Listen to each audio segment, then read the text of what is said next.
Good afternoon, everyone, and welcome to the City of Santa Clara City Council meeting and Joint Stadium Authority meeting.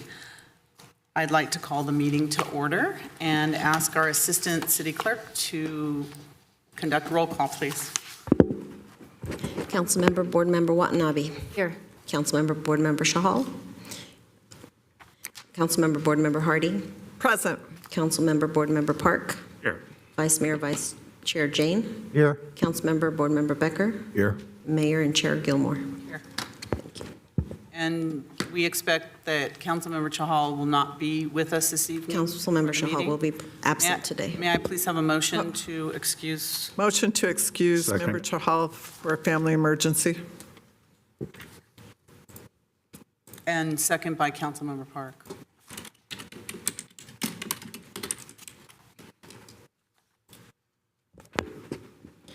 Councilmember Board Member Watanabe. Yes. Councilmember Board Member Hardy. Yes. Councilmember Board Member Park. Yes. Vice Mayor Vice Chair Jane. Yes. Councilmember Board Member Becker. Yes. Mayor and Chair Gilmore. Yes. Thank you. Thank you. So we have two items in closed session, and I'm going to ask for public comment regarding closed session. Assistant City Clerk, how did you want to start that with those that are here first before you go into the written comment? Okay, That would would work. anybody present like to make any comments about any of the items that we have just for closed session? If so, you can please come forward.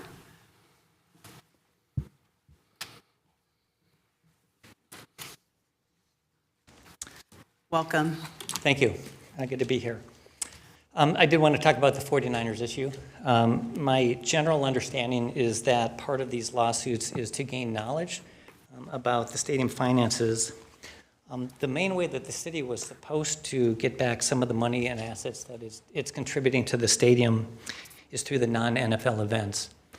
My understanding is that the city doesn't really know how the profit from these events is being calculated, and that we've received much less than we expected at the time Measure J was passed. I can say that that the idea that the city wouldn't know what was going on financially with the stadium would be foreign, I think, to even the strongest stadium advocate at the time the deal was negotiated. I hope that this battle for information is not being abandoned in any settlement. If the case is settled, I would imagine that the 49ers would want a release or a waiver of claims. I'd urge you to consider all of the current and future rights that you would be waiving. There may be issues that may arise in the future that we can't anticipate now. And if the release bars the city from raising those issues, it would be unfortunate. And finally, I'd like to say a few words about the expenditure by the 49ers in the most recent election. I don't assume that any of you asked the 49ers to spend the money on your behalf. And the team's expenditure doesn't necessarily mean that as you took office, that any of you were loyal to the team. But it is a reality that those who speak out against the 49ers' interests now and in the future do so at their political peril, because the 49ers have shown a willingness to spend literally millions of dollars to defeat them. Money usually works. It shouldn't, but it does, and it has. I think that this state of affairs is the most concerning thing to come out of this whole stadium deal. I don't have a solution, but I think that the frustration that you may be hearing is at the root of the frustration that is at the root of what you're hearing today. And thanks for your time. Thank you, Mr. Kennedy. Welcome. Thank you. Good afternoon. It is in the best interest of our City of Santa Clara, the City Council, and those councils that will follow you, that this council will put in place a public process to consider any settlement offers from the 49ers related to the Stadium Authority litigation. While the 49ers don't have the same confidentiality obligation as council members, they haven't shown what is known as good faith in your negotiations by releasing most of the details of a proposed overarching settlement to favorable media outlets. This gives the 49ers an upper hand in controlling the message. Now that the confidentiality has been broken, let's do what many of you wanted 10 years ago when the idea of an NFL stadium in Santa Clara was proposed. Stop private meetings and have open public discussions to review the litigation, what we want from this litigation, the content of proposed settlements with independent review, and which proposals meet our community's objectives.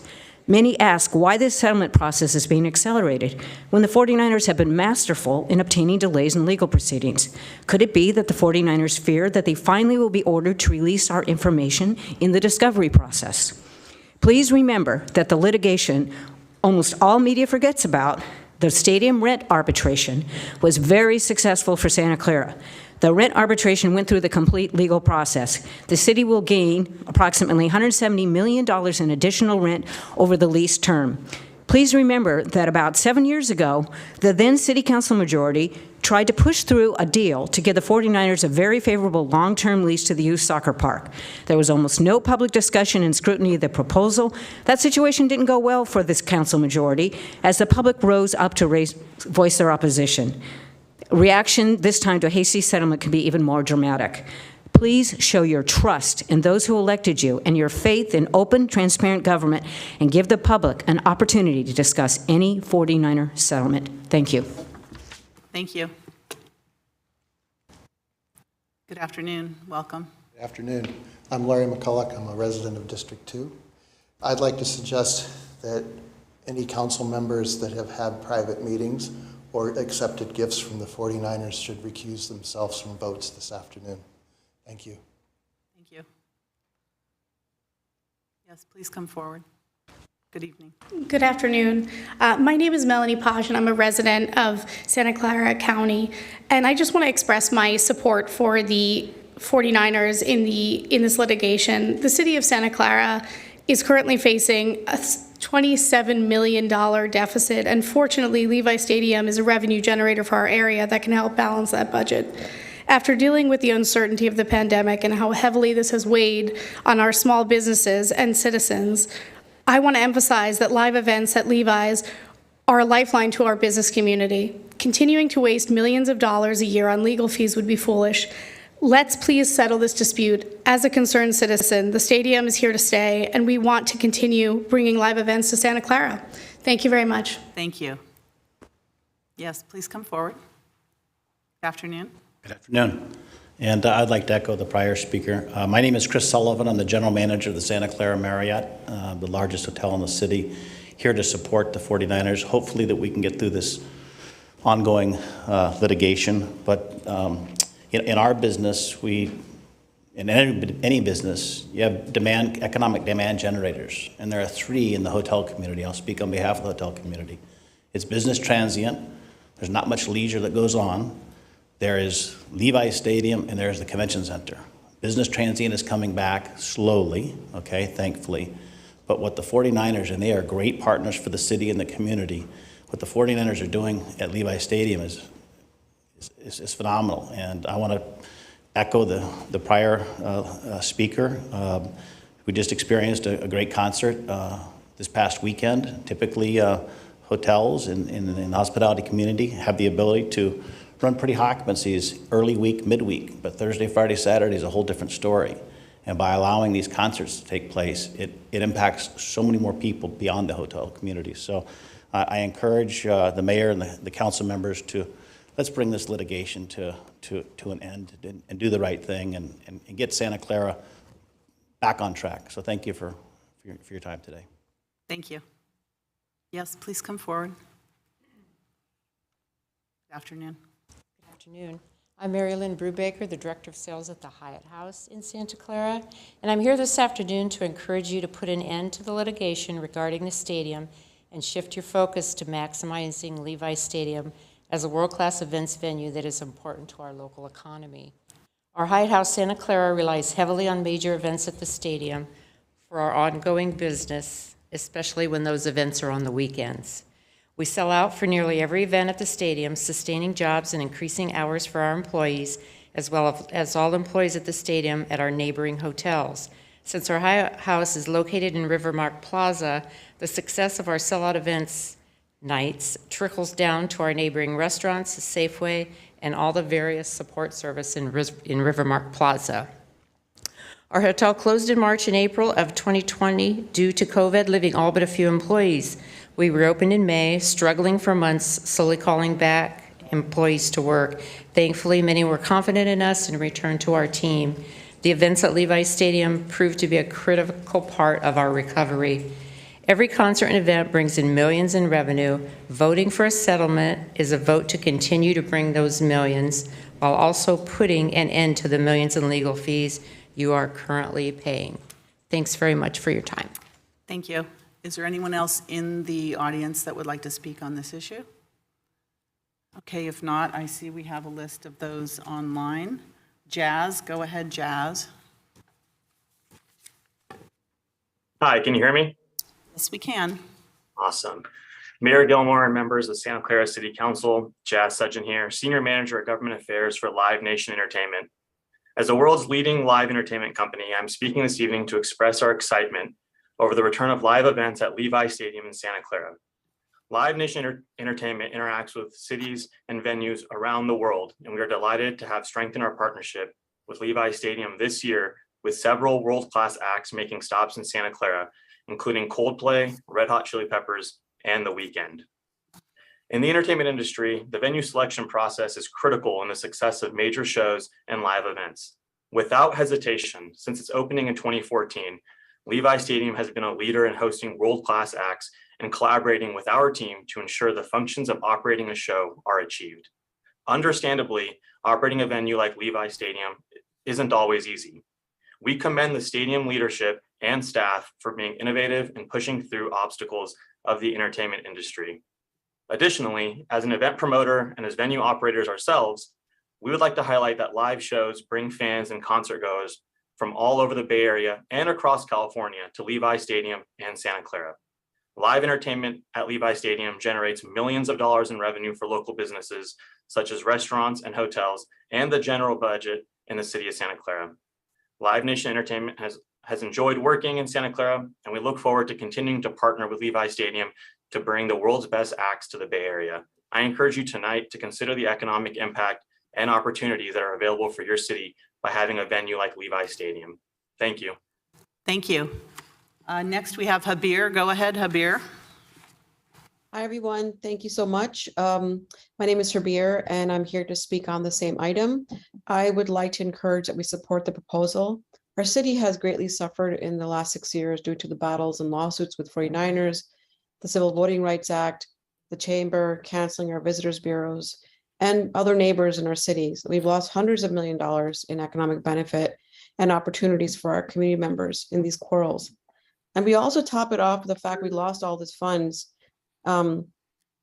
because of the severe impact of COVID. So I really think it's time to strengthen our financial position by stopping wastage and building our economy with the assets that we have in this city.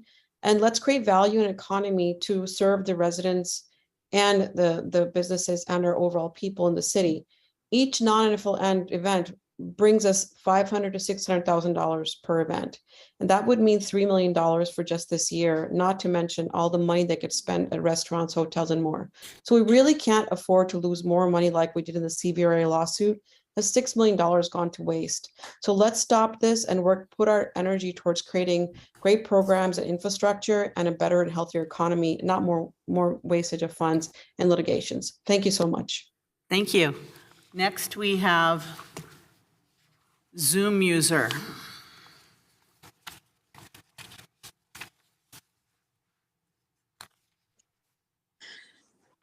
My name is Guni Kaur. I would like to share my comments about item 1B, case with 49ers. We need to take care of the city and put more money into our city budget to support our city services and not more lawsuits.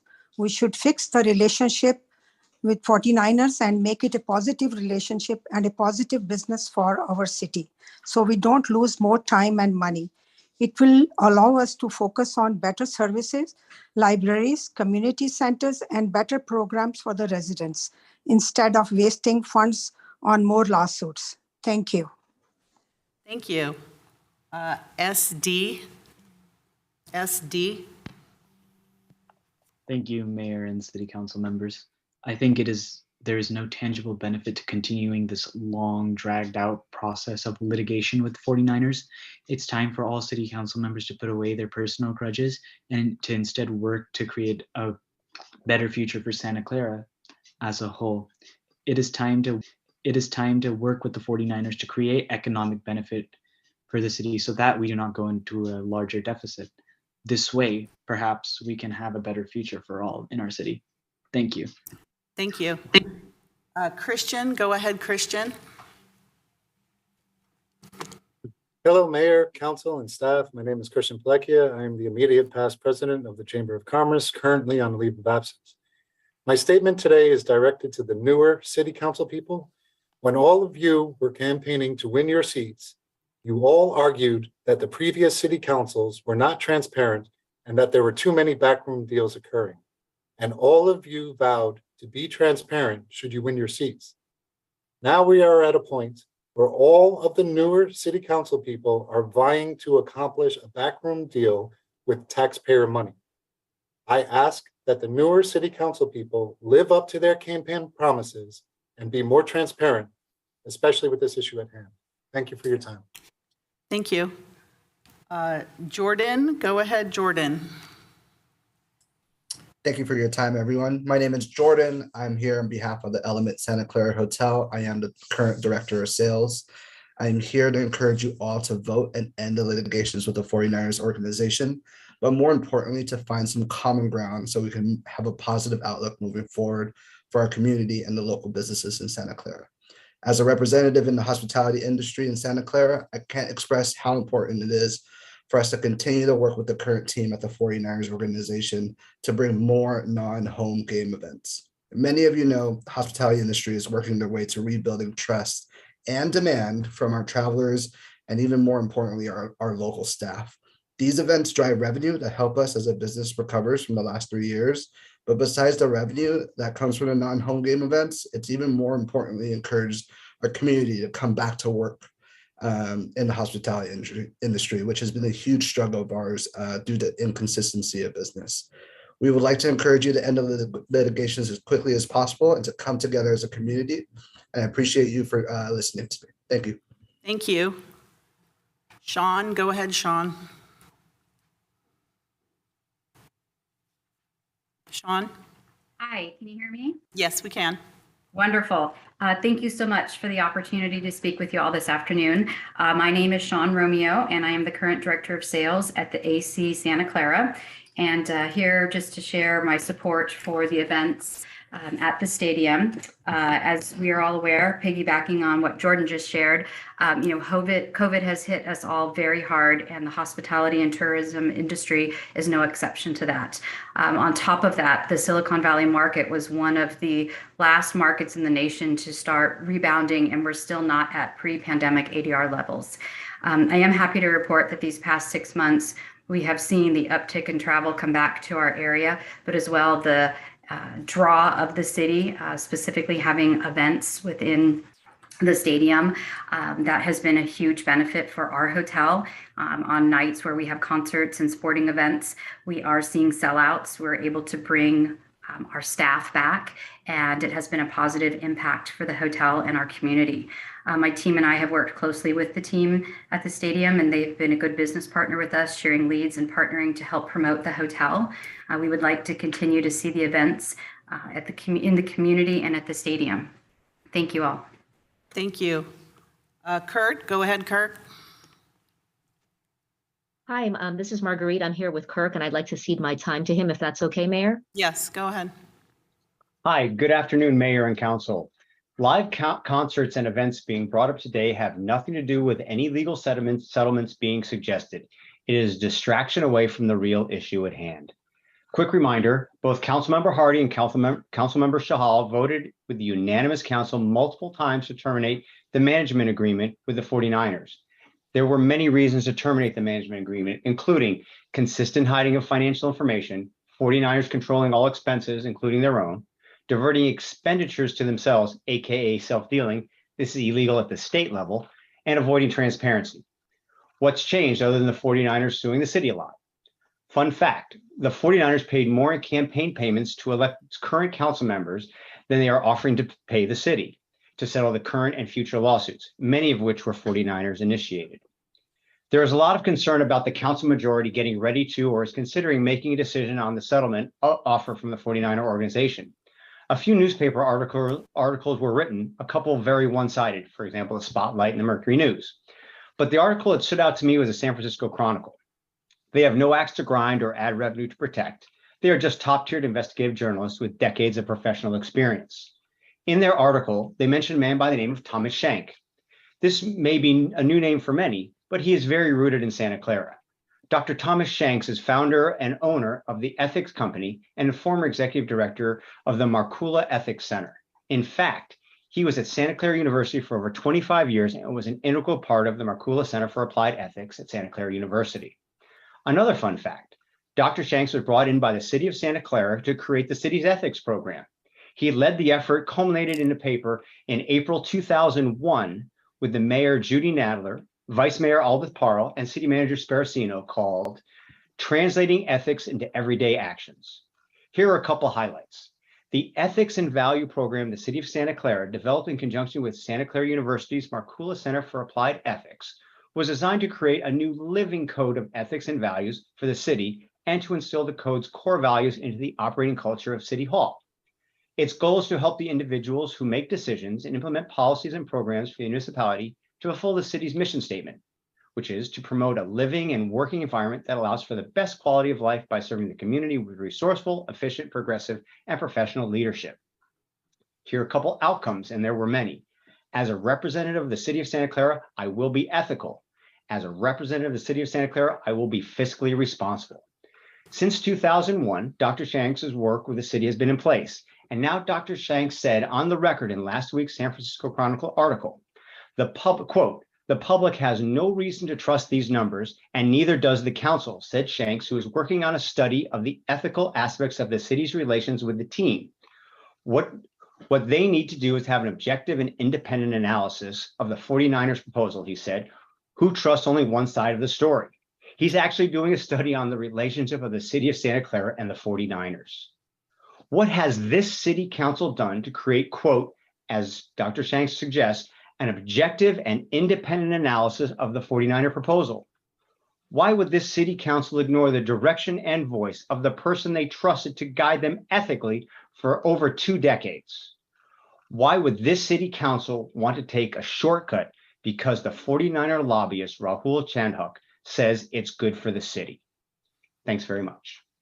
Thank you. Lori, go ahead, Lori. Hello there. So I just want to let everyone know that I think that we are very blessed to have Levi Stadium here.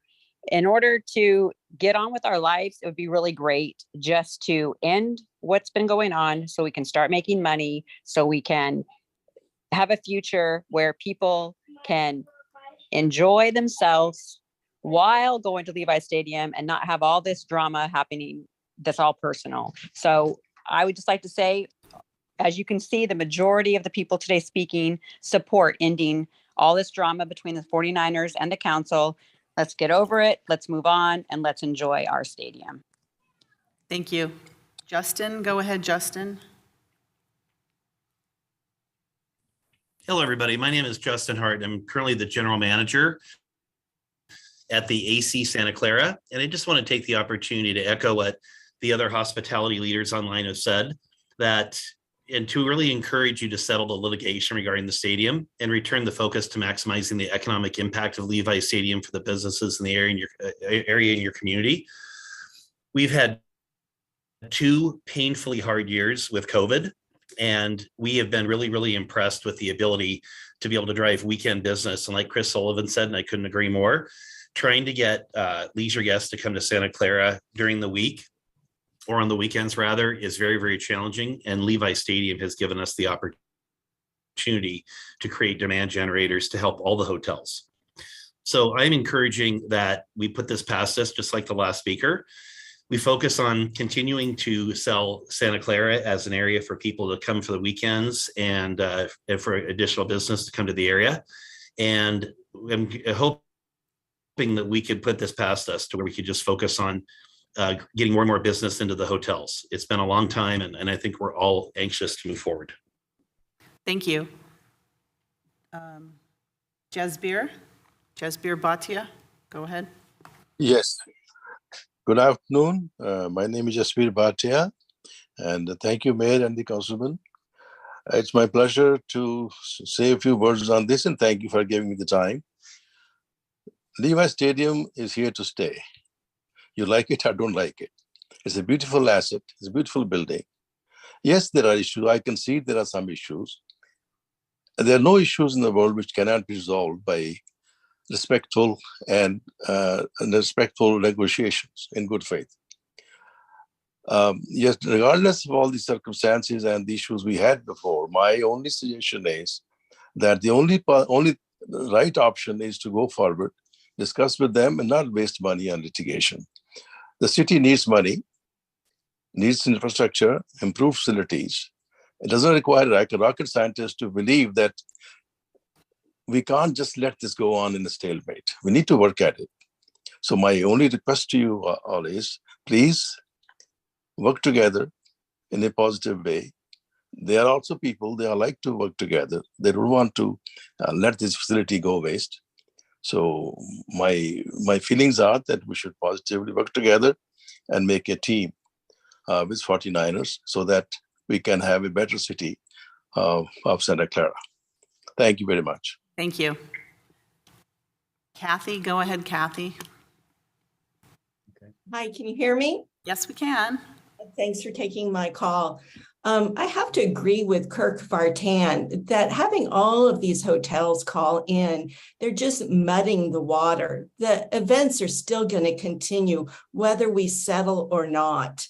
So it almost seems to me, and I could be wrong, that the 49ers have contacted all the hotels and said, please call in, because it seems so one-sided. And I do think this discussion about a settlement should be held in public, not behind closed doors. Thank you. Thank you. Okay, I don't see any other hands, and I know, Nora, you have a lot to read, so whenever you're ready. Thank you, Madam Mayor. I have 4 public e-comments, so I'll start with those first. The first one is from Monica in support. Apparently, not everyone is aware that items in litigation cannot be spoken in public. No one would want their litigation spoken publicly. You all are just as confused as Mayor Gilmore and Councilwoman Watanabe. I guess all those years in office starting in 1992 have gone out the window for the mayor. All that experience for nothing, literally nothing. End of comment. Next one is from John Galt in support. I support the attempt to drop the city of Santa Clara's lawsuit with the 49ers for mere millions. Gilmore has already spent millions of taxpayers' money on other lawsuits. We cannot afford to pay for the personal vendetta against the Niners for Lord knows how long. I am done watching her combat and complain about something she brought into the city, then making it the taxpayers' problem.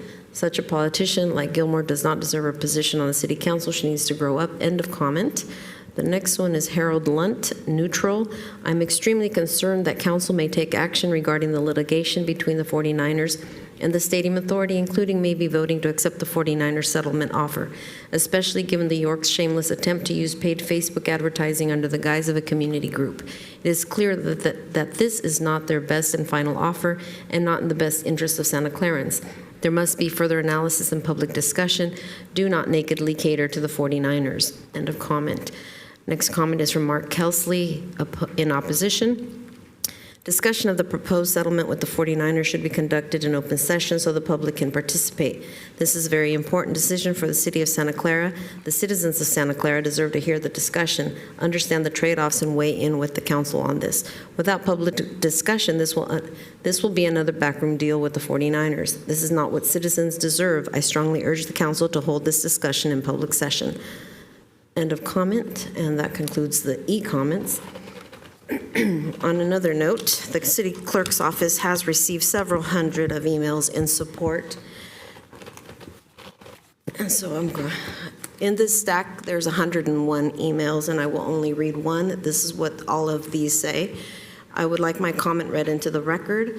In support of the settlement, Save Live Events, I'm concerned that the ongoing litigation could put an end to concerts and other live events at the stadium and hurt our local economy. I urge you to support the settlement up for consideration to prevent concerts or even the World Cup from leaving Santa Clara behind. Here's 235 public comment emails that came in. And it says, support the settlement. I would like my comment read into the record in regards to agenda item number 1B at the council meeting scheduled for 8/30/22. I'm concerned that the ongoing litigation could put an end to concerts and other live events at the stadium and hurt our local economy. And I urge you to support the settlement up for consideration to prevent concerts for even the World Cup from leaving Santa Clara behind. End of comment. I have 13 others in support, which are more unique. So I will read these. I will ask my staff to please time me for 2 minutes, as they may be a little longer so I don't go over. I'm writing to urge you to stop the wasteful spending and settle this litigation, and I would like this to be read into the record ahead of closed session. Solving Santa Clara's massive deficit is critical. This deal would add millions to the general fund and save millions in legal fees so we can help get Santa Clara back to business. And there were multiple of that email. Here's another one that has multiple emails, the same. Please settle the lawsuit. I'd like to urge the council to take the opportunity to stop unnecessary spending on legal fees and settle the litigation in front of you related to the stadium. We cannot afford to spend millions per year fighting lawsuits that are risky to take to court. Please read this comment into the record. The next one. We should have learned from all the ill-advised fight against voting rights that wasting money on legal fees for hopeless lawsuits doesn't serve our residents at all. Let's do the right thing for Santa Clara and save this money for more important issues like housing and settle the lawsuit over stadium management. Please include this in the record at the next meeting. I would like this to be read into the record. I'm writing to urge you to stop the wasteful spending and settle this litigation. Solving Santa Clara's massive deficit is critical. This deal would add millions to the general fund and save millions in legal fees so we can help get Santa Clara back to business.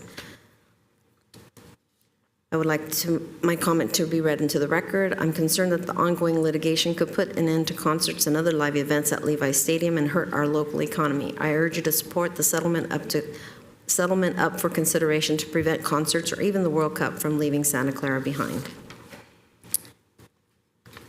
All of this looks like a logistics problem, but out of curiosity, how many residents actually complained when the Rolling Stones broke the curfew in 2019 compared to residents who want Levi Stadium to contribute to the local economy?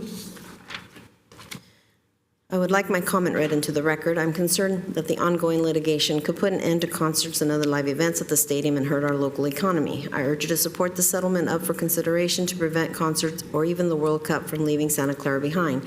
This is the reason we wanted Levi Stadium. The City Council is running Santa Clara and running us into the ground. You all have made Santa Clara an embarrassment to the Bay Area. Most of you don't even live here. You should be ashamed of yourselves. We know and we see what you are doing. Shame on you. Santa Clara loves the income from the stadium, but you have not been a good host to the stadium as an important revenue source for Santa Clara. Maybe you stop harassing the good visibility and revenue the stadium provides. As a quadriplegic who loves live music and shows and Niners, I have great difficulty traveling to San Francisco or Oakland or Berkeley for shows. Furthermore, I voted for and attended community meetings on Jackson Street way back when we were trying to get the Great America parking lot built in the beautiful stadium that it now is. Please think about the disabled community with regard to how difficult or impossible it is for some of us to make that trek to enjoy an evening of live music in a safe and local environment. If there's anything else I can do to help secure live events in Santa Clara, please let me know, as I have spoken at city council meetings in the past, and I'd be happy to do it again. I have lived in Santa Clara my whole life. I wish more artists would be able to do stadium tours here and bring more people to the city of Santa Clara, especially since the pandemic, less and less artists come. I was actually looking forward to seeing Korean pop group BTS perform at Levi. I hope that you can reconsider and continue to have live concerts and events. The stadium has created many amazing memories for both children and adults, and is very important to continue creating memories such as those. Our deficit in general fund would be greatly helped by putting an end to this litigation, and it will give us millions in funds to direct towards issues our residents care about, like affordable housing and critical services. Stop wasting taxpayer money on lawyers and start spending it on things residents care about. Please read this into the record during the next meeting. Our deficit in general fund would be greatly helped by putting an end to this litigation, and it will give us millions in funds to direct towards issues our residents care about, like affordable housing and critical services. Stop wasting taxpayers' money on lawyers and start spending it on things residents care. It would also be nice to have enough funds to reopen the senior center and natatorium. I need the senior center pool more than I ever needed Levi Stadium. Okay, so that's those in support. Now I have a few here in opposition. There is no dispute that Jed York's $3 million donation got several council members elected who currently sit on the council. It is wrong to have these same people sitting behind closed doors deciding on whether or not to accept the 49ers' final offer. How can you possibly make an objective decision with the person and organization that got you a job? Only fools would believe there are no strings attached, as your past decisions spoke loudly and clearly of what is best for the 49ers versus what is best for the citizens. I went back and looked at each of your campaign talking points. To a person, the 49er 5 each ran on transparency, transparency, transparency. Yet you have made so many issues closed-door meetings. This issue with the 49er needs to be aired in public, lest you are all guilty of another shady backroom deal. The same thing that you have frequently accused current and past council members and city employees of doing. Unrelated, a certain council member's conduct towards our mayor is shameful, sophoric, embarrassing, and completely unprofessional. Show some respect and basic decorum. End of comment. My name is Dana Caldwell. I'm a 42-year resident of Santa Clara. I have significant concerns regarding the possible settlement of the pending lawsuits with the 49ers. What I've seen over the last 22 months are decisions made by the council that benefit the 49ers and do not represent the long-term interests and protections of the city of Santa Clara. The negotiations for these serious issues should be conducted with transparency so that all residents of Santa Clara are represented fairly. In my opinion, this is in no way occurring. There has been significant investigation by well-regarded journalists for the San Francisco Chronicle that have outlined what a bad deal this is for our city. There was even an article that the 49ers were flush with cash due to that NFL's booming revenues and their effectively free stadium. As a taxpayer, I do not believe that any business, let alone one with significant income revenue and worth billions of dollars, should be so heavily subsidized by taxpayers. They need to pay their fair share, nothing more, nothing less. They told the city last week that the offer before you is the final offer. Final offer? They have an agreement with the Stadium Authority and the city and have continually tried to do an end run around legal agreements. I strongly urge the council to reject a settlement and let these issues be resolved by the legal system by open and impartial judges based on the law, not on the story peddled by the 49ers. Okay, please read this as public record before council goes into closed session. As a concerned resident of Santa Clara District 2 since 2004, I am voicing my opposition to the ongoing backroom dealings with the 49ers of 5 council members. Specifically regarding the current final settlement offered by the 49ers, all discussions and reviews that are not in line with the original stadium agreement that was approved by Santa Clara voters should be reviewed by expert neutral third parties. Given the recent articles in the San Francisco Chronicle and the news regarding this funny money settlement offer and potential far-reaching consequences to future revenue streams for the city council should hold itself to the highest level of integrity and transparency. In a time when Santa Clara PD programs are being cut and the law and order situation is degrading, daylight breakings, package theft, home vandalism, etc., additional funding could enable more police presence, improve forward-looking crime prevention, or technology investments. Instead, the council majority seems focused on further multi-million-dollar giveaways to the 49ers. $3 million stadium sign, $36 million property tax refund, $11 million from our schools, and more. The latest $13 million funny money settlement offer seems to be the latest giveaway with no clear communication, justification, or accountability from the council majority. Why this is good for the residents of Santa Clara and why our discussion is not public? In response to how important this issue is for residents, a change.org petition that was started 2 days ago to stop the 49ers backroom deal with the Santa Clara City Council already has over 200 supporters and counting. And our last one. Hello, this is Burt Field. Please have this read as public comment before the council. My family has lived in the city since Memorial Day weekend 1963. I'm extremely concerned that our elected city government is set to go into closed session meeting in just a few minutes to discuss business dealing with a local tenant. The San Francisco 49ers, how can that be? Just this past weekend, less than 72 hours ago, the San Francisco Chronicle thought enough of this one story to showcase it on the front page.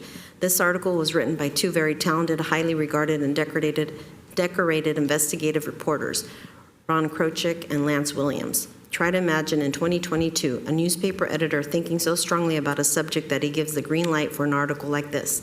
He then has to allocate the writers, and then the time, and all the other resources that go along with a story like this. He is investing money. That's how important that editor believes in this one subject. Then, once the story is in hand and ready for print, where does he place that story? Right in the middle of the front page, right where everyone is going to see it. This article brings up so many great points. Example, number one, a term like funny money is never appropriate to hear when you are talking about any contract. No need to mention the length or amount of money. Just stop and deal with that one term before you move on. That very same person who used the term also said this: the public has no reason to trust these numbers, and neither does the council. That man is Thomas Shanks, the former executive director of Santa Clara University's Markula Center for Applied Ethics. He also added this final pearl: what they need to do is a heavy, objective, and independent analysis of the 49ers settlement proposal. Who trusts only one side of a story? Number two, this article also mentioned that the 49ers violated agreements and laws, yet somehow they now control the city council. How does that happen? Around the same time frame, former Santa Clara Councilmember Teresa O'Neill took the time to also write about this subject. She's a bright, intelligent woman and pointed out some issues that she felt really uncomfortable with. Time? End of comment. Okay, thank you. There are two more hands up. Go ahead. Yeah, one's already spoken. Oh, yes. Edward, go ahead, Edward. Yeah, I just want to say that I don't even know if these council members were legally voted in. I voted at Levi Stadium. I was told to vote with a Sharpie, and I was told I did not have to show a photo ID. Then I was told to stick my ballots into a machine. I have no idea if that machine was a Dominion voting machine. Now there's lawsuits against Dominion because there's a lot of people who believe there might have been massive voter fraud. You might have seen that documentary, 2,000 Mules. And then Dr. Shiva was also cheated, and he won his voter fraud case in Massachusetts. But yeah, it looks like a number of people have been already arrested for voter fraud issues. And I just thought that was kind of weird how that happened, where I did not have to show photo ID and I had to stick my ballots into a machine. It used to be a box. But that was during that time I voted at Levi Stadium, I guess 2020.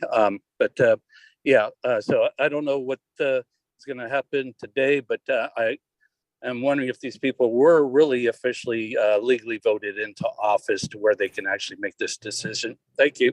Bye. Thank you. So I don't see any other hands online or that. So I have a couple of questions for our city attorney, because what has happened since we last met 2 weeks ago, the negotiators for the 49ers, for Manco, which I don't even think they represent Manco, put our entire proposal online and out in the public, both their proposal and the city's proposal in public. So one of the things that people have been asking me about, I have 3 questions for you. The first one is, they said that they have been negotiating with our city for 3 months. And so one of the questions I have for you is, how long has the city been negotiating with them? And who were you negotiating with? Because this city council had quite an issue with the previous city attorney when they didn't, they said he didn't publicly and through the media that he didn't report back to the council within, I think, 24 hours. And so my question is, people want to know, the public want to know how long you've been negotiating with them. They said 3 months, which would be the time that we have hired our interim city attorney for 3 months. So that's my question. The second one is, in the media about our proposals, that with anything that we do, will we be asked to drop our concerns about the team engaging in wage theft, conflicts of interest, or self-dealing. That is a big one that I have been approached with. And then the third question I have is, we have 2 council members here that are being investigated by the FPPC for accepting gifts from the team. So if the FPPC concludes that that is what happened, does any action they have taken since attending those games that game back in November, would it be null and void, including the proposed action this evening? So those are the three questions that I have. Mayor, I'm going to defer the first question to the city manager, and I'll address the second and third questions. Thank you. In order. Thank you. Madam Chair, members of the board, Rajiv Batra, I'm the Executive Director of the Stadium Authority. I don't control what the Niners share with the press, but I can assure you, Mr. Sanchez, James Sanchez, who's the interim city attorney, and myself, we started meeting with the 49ers, Mr. Chandok and Larry McNeil, because they wanted to share their presentation with us, and we did meet with them several times to understand their numbers, because we both were kind of new to the numbers. There's a lot of history and background, and in the agreements, we were totally not familiar at the time. So that's where the meetings took place. And as I shared with you a couple weeks ago, I don't call that negotiation. That was just discussion and meeting to understand. Our negotiations began on August 16th, when you authorized us, both me and Jim Sanchez, to start negotiating with the 49ers. So that's when we got into the negotiating mode. Before that, it was not.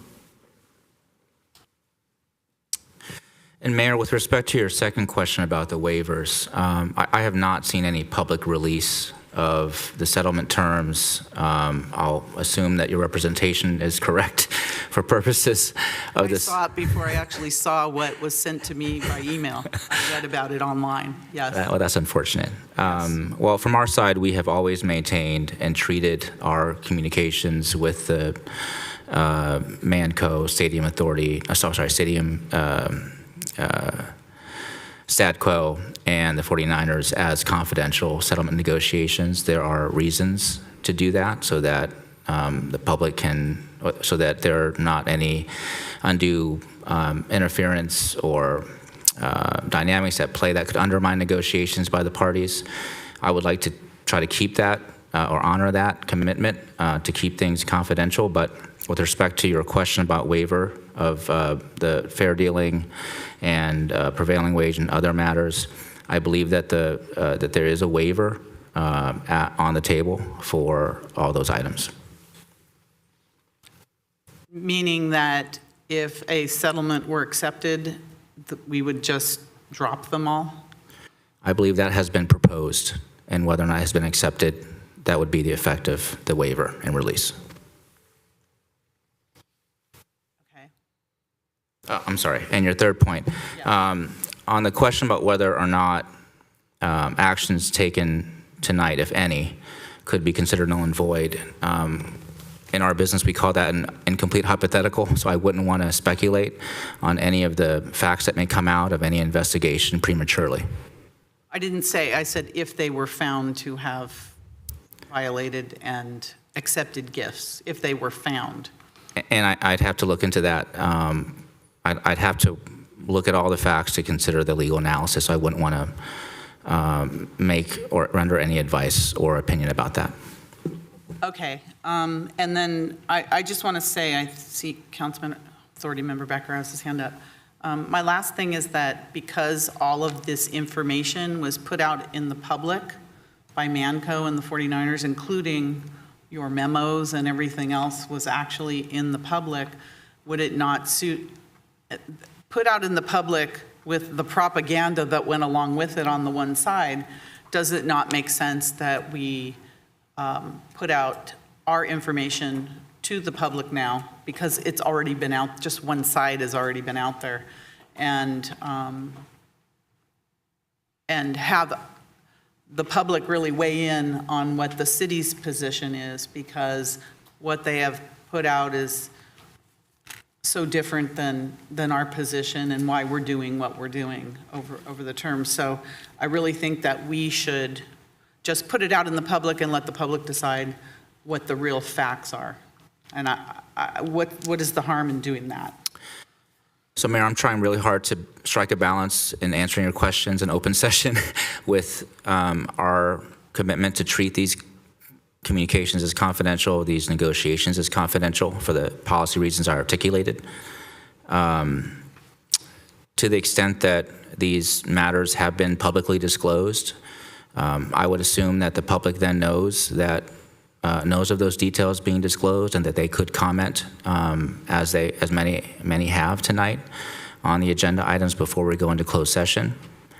My advice would be that any deliberation or advice, information you may receive about this settlement, the evaluation of the settlement by your attorneys, including outside counsel who's been litigating these cases for years, would not be shared publicly, because he should and would very likely explain to you the merits of our cases, all of the cases, in a public forum, which would be at a disadvantage to the city, not just with respect to this particular matter at issue, but if there are remaining items to be litigated, and there are at least two, that our outside counsel and your city attorney would be sharing those insights and that legal advice, very sensitive legal advice, to you in open session, which I presume our adversary in the litigation, the 49ers,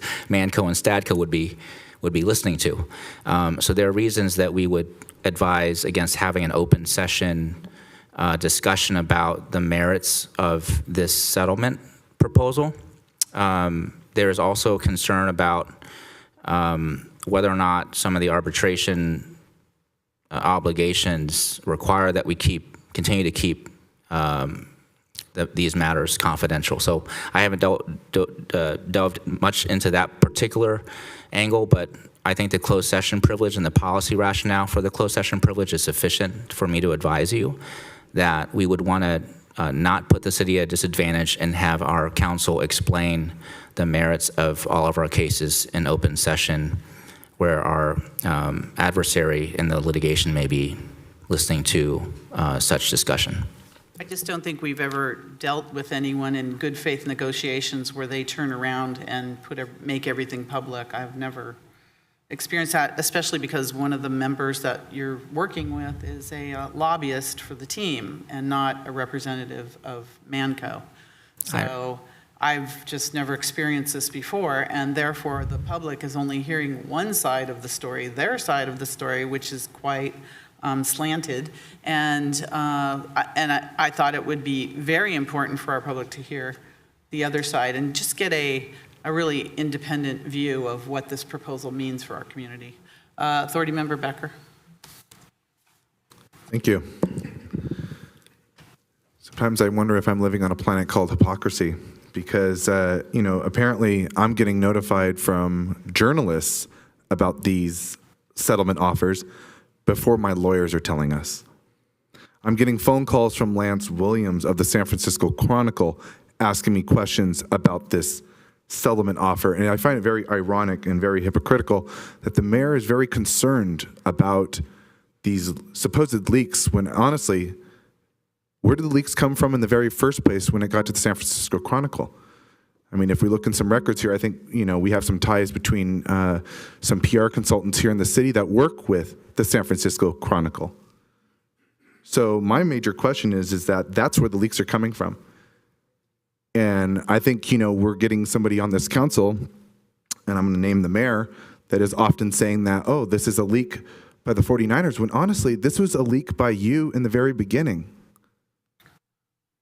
You've leaked this confidential information, because how is this information getting out when the San Francisco Chronicle calls me and that is more favorable to you and combative in trying to have a discussion with them.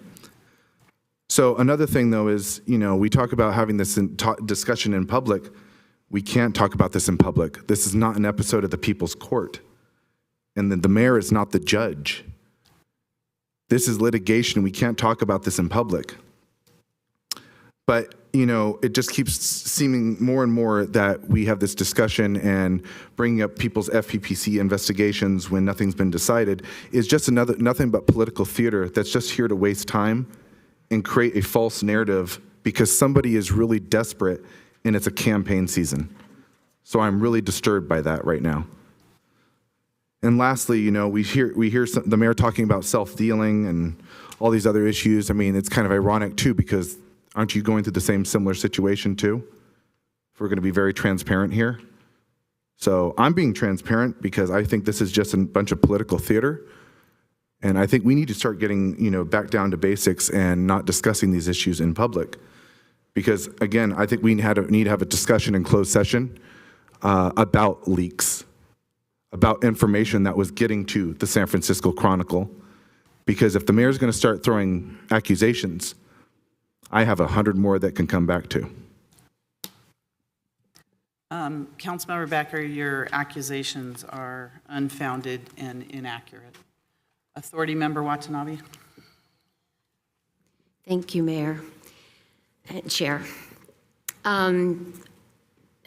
I know we can't really talk about a lot of things that have been said today, but I just have to add that there has been so much misinformation shared, and I'm sorry, but some of you have really the wrong picture of what happened with the management agreement and what has been shared with you. I will suggest that you go back and you watch the September 18th, 2019 news conference that the previous council had, along with former city attorney and Brian Doyle and former city manager Deanna Santana and the mayor and the president of the POA and members of South Bay Labor talk about what was happening at Levi Stadium and why the council then, and there are currently 4 members on this council that voted in support of taking that management agreement away. It was a 6-0 vote. There was a reason for it, and some of that has been discussed. There was self-dealing, wage theft, procurement issues, and prevailing wage issues. It wasn't just done arbitrarily. There were very serious reasons for it, and it was documented very well here in this chamber about where they failed and why the management agreement was going to be taken away. And not to take anything away from the NFL and them managing it, but we wanted somebody that was going to manage the non-NFL events properly and bring the money to the city that was promised. Because at that point, in 2019, there had not been any performance rent for almost 2 years, which caused a loss of about $6 million to our city's general fund. So you want to talk about, making money for the city? I totally get it. I represent District 1, which is where Rivermark Plaza is. I see all those people come to Pete's from the Hyatt House when there's been an event at the stadium. I know the benefit. But at the same time, there were promises that were made, and those promises we expect the management company to honor. And that is why there is extreme concern over what we're hearing and what's been propagated in the public. Basically lies, false Facebook accounts that are attacking the mayor, making false claims about what is going to be given to the city. No, it's not accurate, and at least Facebook had the decency to cut off the account because it was false information. I will, just in closing, I will add the public petition that was started, I just took a look at it, has 234 signatures of residents, concerned citizens, asking that this issue be discussed in open session, not closed session, because as the mayor has discussed and shared, there has been a lot of this issue already discussed in what I call the court of public opinion. And a lot of information has been shared unfairly, very one-sided. And it's not giving fair justice to the city to be able to respond to. So based on just those comments and what I've heard and expressed here this afternoon, we've heard from many Santa Clarans, and they want to know about this deal and have the city council listen to their issues and concerns. The public has a right to know about this deal. It has been shared, as I said, in numerous media outlets, and a lot of what has been shared is incorrect. The public has a right to know the truth, as these are serious matters that impact the stability of our city. So in the interest of transparency and public trust, I move to schedule an open session to discuss this deal before we take any formal action. The council still has the right to have closed session discussions to discuss legal strategy or counter proposals. Also, we should have independent experts to review these numbers, because as has been expressed, it seems like there's a lot of funny money out there. It's irresponsible for us to accept financial numbers from the team when they have never been open and transparent with the city about their accounting. We owe it to ourselves and the public to act with good and honest information. So with that, Mayor, I'm making a motion that we table this discussion again in the interest of transparency and public trust, to have an open session and discuss this deal before we take any formal action. Thank you. I'll second that motion because I believe it's the right thing to do to engage and educate our residents about this proposed deal before we make a decision. Authority Member Jane. Yes, I find it very odd that members of the public are disparaging the Mercury News, which has won numerous Pulitzer Prizes. And then they talk about how great the Chronicle is, when the Chronicle out and out lied recently when they said my campaign, they said that the 49ers donated to my campaign. My campaign was 80% self-funded. I did not take a dime of money from any special interest, no unions, no PACs, not the 49ers. And then I find it odd that people are talking about how things need to be discussed in open session for settlements. I've been in closed sessions, and often staff asks for authority up to a certain amount. Like, we would like authority to, let's say hypothetically, to settle this for $1 million. That's not where we're going to start, but once that council has given that authority, then our staff can then negotiate up to that amount. If we did this in open session, then all of that is lost, because then the other side would know what their authority is. So that's not how you negotiate. Thank you. Authority Member Park. Yes, thank you. I actually agree with Suds, with Councilmember Jane. I think that people who are trying to be fair should reference both sides, and I don't think that's happening here. It's a little disappointing to me that people don't seem to understand litigation process, and even when our city attorney has told us why we should not have discussions in public, we still get requests even from city council members to do that.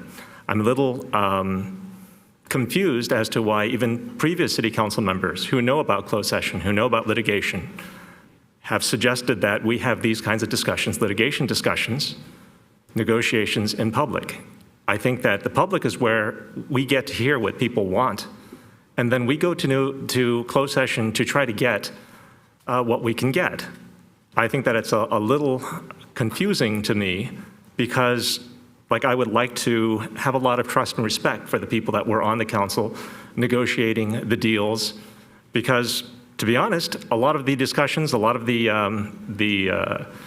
agreements that were made on their watch. I also think that it's funny that we talk about trust and we talk about all these different things because that's what I've been asking for at least the last decade. I remember when I asked about transparency, and transparency was for a lot of things. I know that people want to kind of pigeonhole that and use some very specific examples, which I think don't really hold water here. And I think that's because, and we see it even on city council, some people want to give the appearance of misdeeds because they know that when it comes to the court of public opinion, it's not what actually happens at the end, but the accusations that people can make and get to blow up in public. And that's where the politics is. To be honest, I don't care about those things. When you have people on city council outright lie to the public, to the point that city staff has to correct them and say, wait, that's not what it is. And then for those people to outright repeat those lies again, to the point that city staff has to again say, well, that's not true. I think we really need to rethink what's happening and what politics actually is. Tom Shanks, I know Tom Shanks pretty well. He was actually the ethics advisor to the city council when I ran in 2014 and 2016. And both times, actually in 2014, I complained big time about the stuff that he did not do. I mean, my complaints about the system that were in place were the only ethics program that we had was follow the money. And if you don't like where the money's coming from, don't vote for them. If you don't think someone's being ethical, don't vote for them. And the question that I had as a resident was, do we really need to spend $20,000 a year to be told that? To be told that if you don't believe someone, don't vote for them?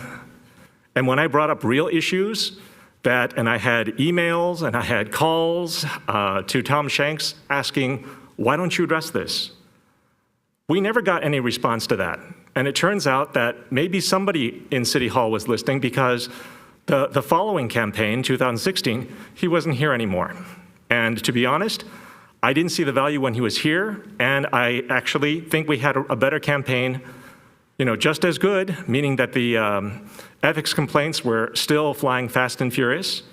But to use Tom Shanks as the pinnacle, as the example, as the exemplar that we should follow for ethics, I don't know that people actually know who Tom Shanks is.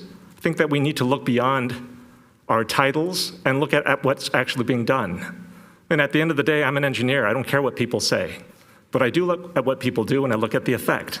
And I think the effect here of trying to get as many accusations, seeing what sticks, I think that's a waste of our time. I think that it's kind of unfortunate that I wouldn't even have to say this in this kind of a forum, but it seems obvious by the people who have attended, the people that have been on video, that is in fact necessary. At the same time, I also know that the people who didn't call in, the people who understand this, the people who have already, taken it into their heart that this is what politics is, those people already know. And for the people who don't care to know these things, they're not going to listen. So again, I would like to go, let's do the vote. We have a motion on the table. I'd like to do that motion, and if we can, act on what we need to do after that motion is taken. Thank you. Thank you. Authority Member Hardy. Thank you. I will be brief and just say people are throwing out words like transparency, but we have a confidentiality as council members that we have to keep. And we have to keep our mouths shut about a lot of things.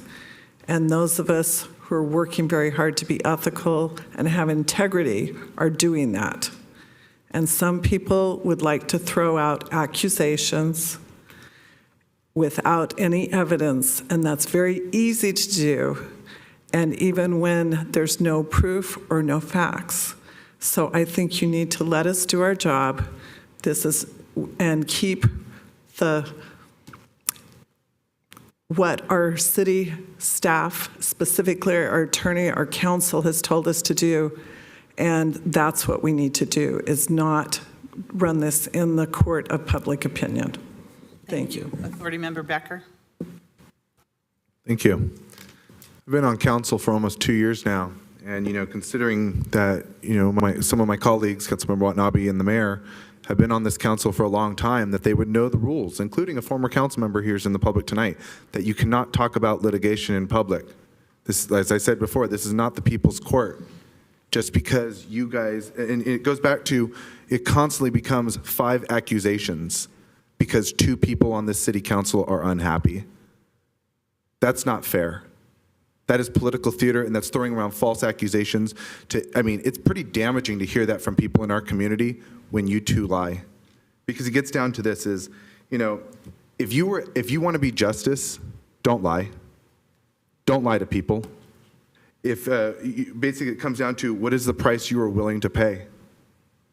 What is the price you are willing to pay to continue to fight your vendettas at the expense of our community's time, and the expense of our council, and at the expense of our staff? These are accusations you continually make with no backing. None. So I ask the question, are you tired yet? Because I'm not. I have all day to do this, and I will defend my council colleagues for every accusation made. So, seeing that the motion that's on the floor right now, I am not going to support it because it is unethical, because it is not right, and because it is confidential information. 2 council members on this council do not run this city, and they do not make the rules. You need to follow the rules. I will not be supporting this motion because this is just highly too political. Thank you. Thank you. So there's a motion and a second to conduct the, have an informational session in public as to an analysis of what the offer that was on the table actually is.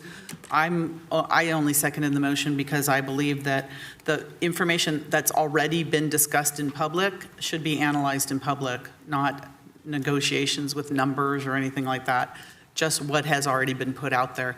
Because a lot of this information and a lot of the propaganda that went out there made people fear that there was going to be a loss of concerts or losses of events like World Cup at the stadium, and none of that has anything to do with the negotiations of demanding accountability for the management agreement and other things. But, they did a very good job of telling people if we settle this lawsuit, then concerts won't be at risk. Well, concerts are never going to be at risk. It's in the contracts. They have to do it. And if they don't do it, there's a professional management company that will do it. So I just want to assure all the hotel general managers that came out that that was never anything to be negotiated or at risk at all. That was never it. It was just a distraction from what the real issues are, is that we are demanding accountability of the management agreement.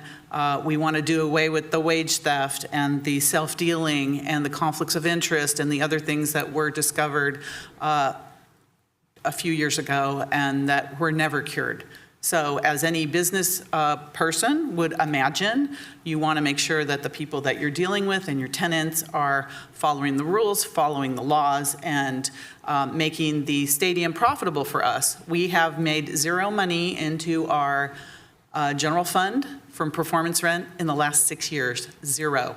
And I think everyone, and that's even pre-pandemic, so everyone would understand that we were made a lot of promises that the city was going to make a lot of money in the general fund. That has not come to fruition because of the lack of accountability financially and otherwise. And we're just demanding on behalf of our community, on behalf of the residents, that we want what we were promised and we want what's due to the city, and that's what we're fighting for. Simple as that. Nothing to do with concerts, nothing to do, we all love concerts, we want to see a lot of activity going on, but we want to get our fair share for our community for those activities, and that's what this is about.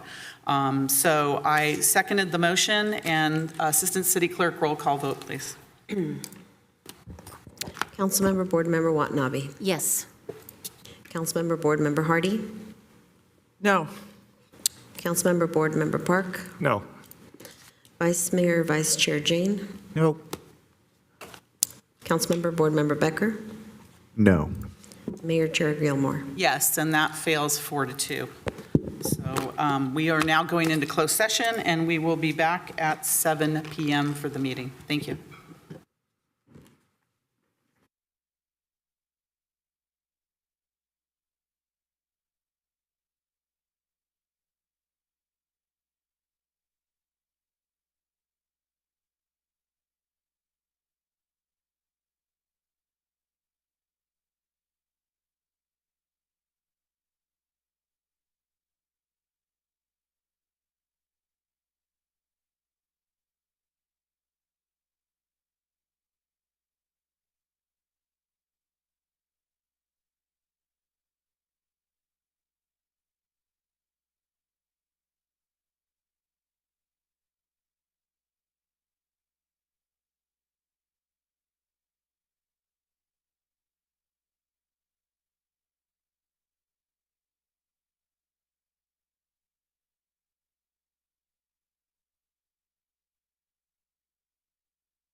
Welcome, everyone, and I apologize for the delay.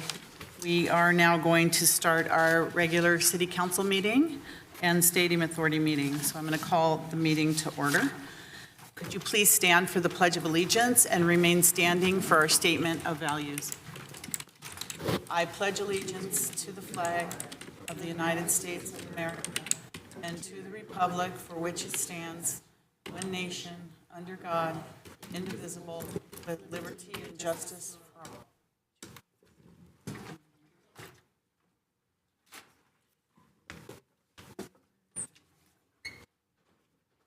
Anybody have it? Can you read it, please? Thank you. As we gather, we humbly seek blessings upon this meeting. May we act with strength, courage, and will to perform our obligations and duties to our people with justice to all.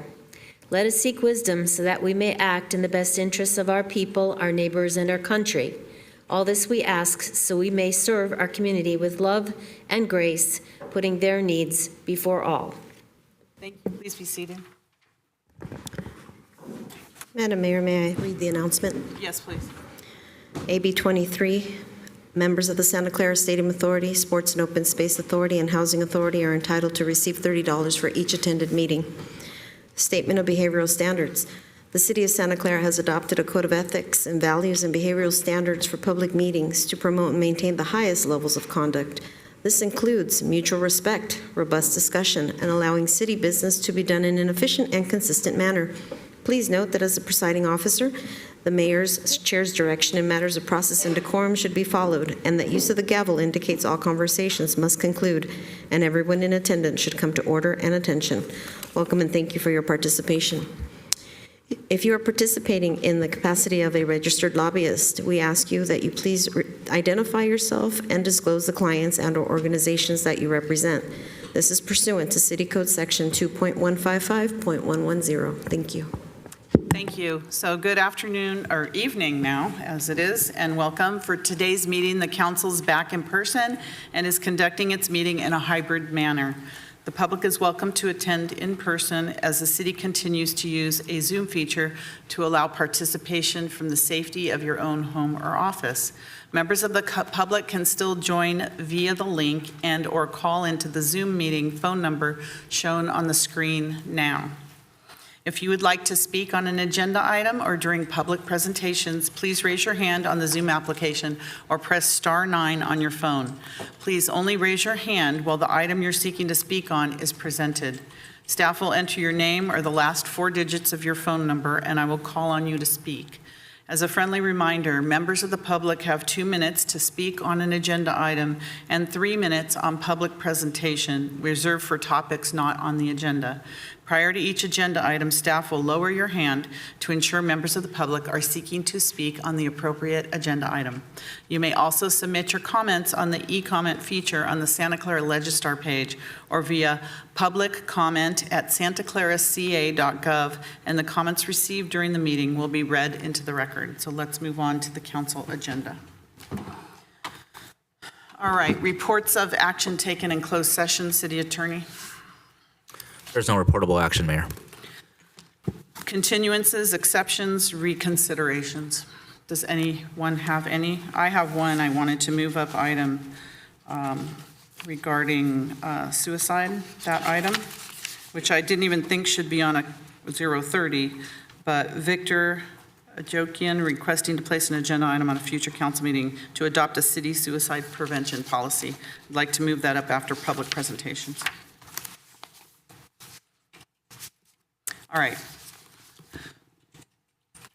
All right, so now we have special orders of business.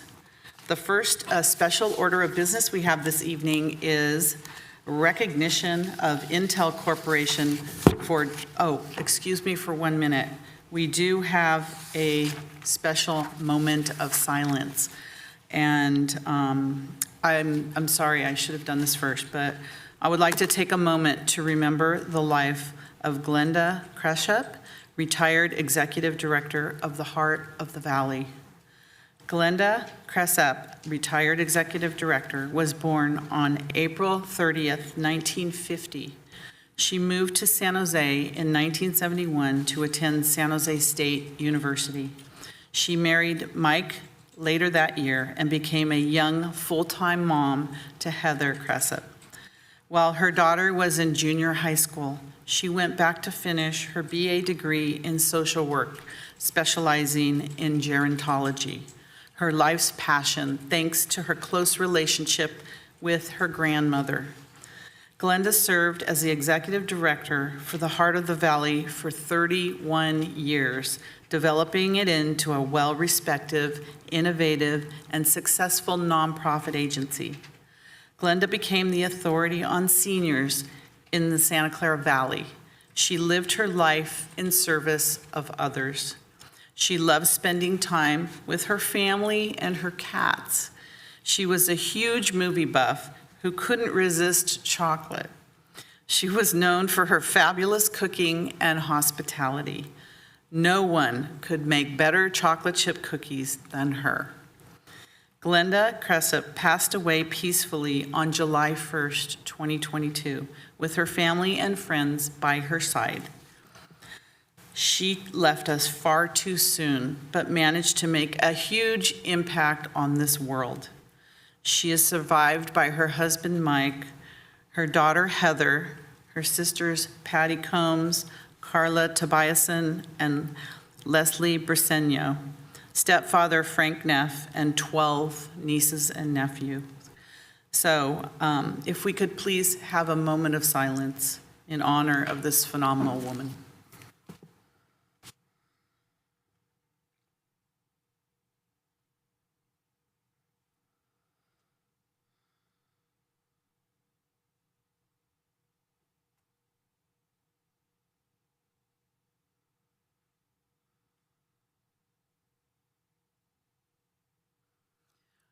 Thank you very much for that. And I believe she might have some family members. Oh, you're here. I don't know if you want to say something about or just, no. Thank you for coming this evening and attending. And we're so sorry for the loss of your mom. All right. Okay, thank you. All right, we're going to move on to the next special order of business. The generous donation of rapid antigen at-home test kits from Intel Corporation is an invaluable resource in providing city employees with essential resources during the COVID-19 emergency. It is especially timely due to the recent surge in cases, which has also affected city staff and diminished the current COVID-19 testing supply inventory, allowing us to be prepared for future needs. We appreciate the generosity of local organizations such as Intel Corporation, who use their surplus for the benefit of our city during its response to the COVID-19 emergency. At this time, I would like to invite our Chief Emergency Services Officer, Lisa Schoenthal, to make a comment. Lisa. Also would like to invite our now retired former Assistant Police Chief Dan Winter to the podium. We are so very grateful to Intel, as you shared, Mayor, and I was especially so happy and grateful to Dan, who personally delivered the donated COVID test kits just as our supply really was diminishing. And I was so happy that, as Dan knows, and as is displayed, I had to snap in the photo his there, picture. yes. I had to snap his picture in our warehouse. So thank you so much, Dan, for going above and beyond. We're very grateful, in addition to the mayor's kind comments to you. And I believe we may have... Do we have Rita on the line? Yeah, Is Rita Holiday on the line? I thought she would join us on Zoom. I don't know, I'm asking, is she, she's not on, okay. So it's all yours, Dan. Thank you. Mayor and Council, thank you. My name is Dan Winter. I'm the Security Operations Manager for Intel Corporation for the Bay Area. And on behalf of Pat Gelsinger, our CEO, and Tim Garcia, our Director of Global Security, thank you very much for this recognition. It's good to be back here at a place that I've spent many nights that maybe went a little too long, but still good to be back here. Nothing's changed. Okay. And as you know, Intel's been a large part of the Santa Clara community for many decades, having their international headquarters here. So anytime that we can support our hometown and do something with that as important as providing these test kits, we are thrilled to do so because we want to be a good corporate citizen. So thank you very much for this recognition. Thank you. I have these for you, and people think that we don't need the test kits, but we really do. The surge is incredible. I know so many people that are experiencing COVID right now, almost more than ever. So it's needed more than ever. Thank you so much to you, Rita, and Intel as well. So I have these certificates for you. Terrific.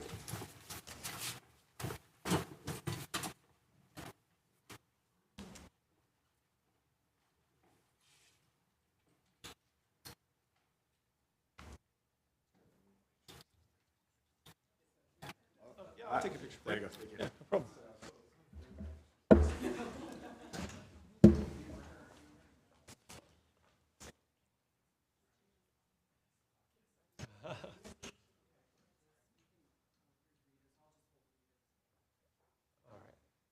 right, I'll take a picture with his phone first. And ready? 1, 2, 3.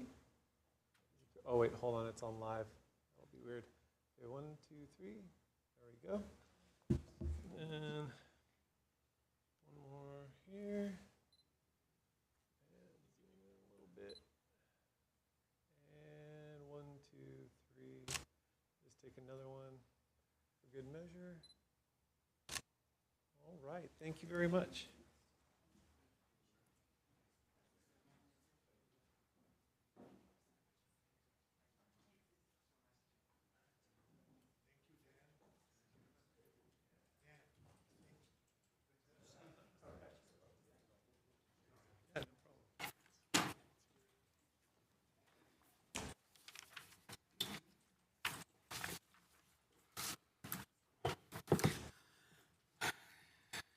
And our Emergency Services Officer, Lisa Schoenthal, you're up again. We're going to get a verbal report regarding COVID-19 pandemic, our topic of the moment. So welcome.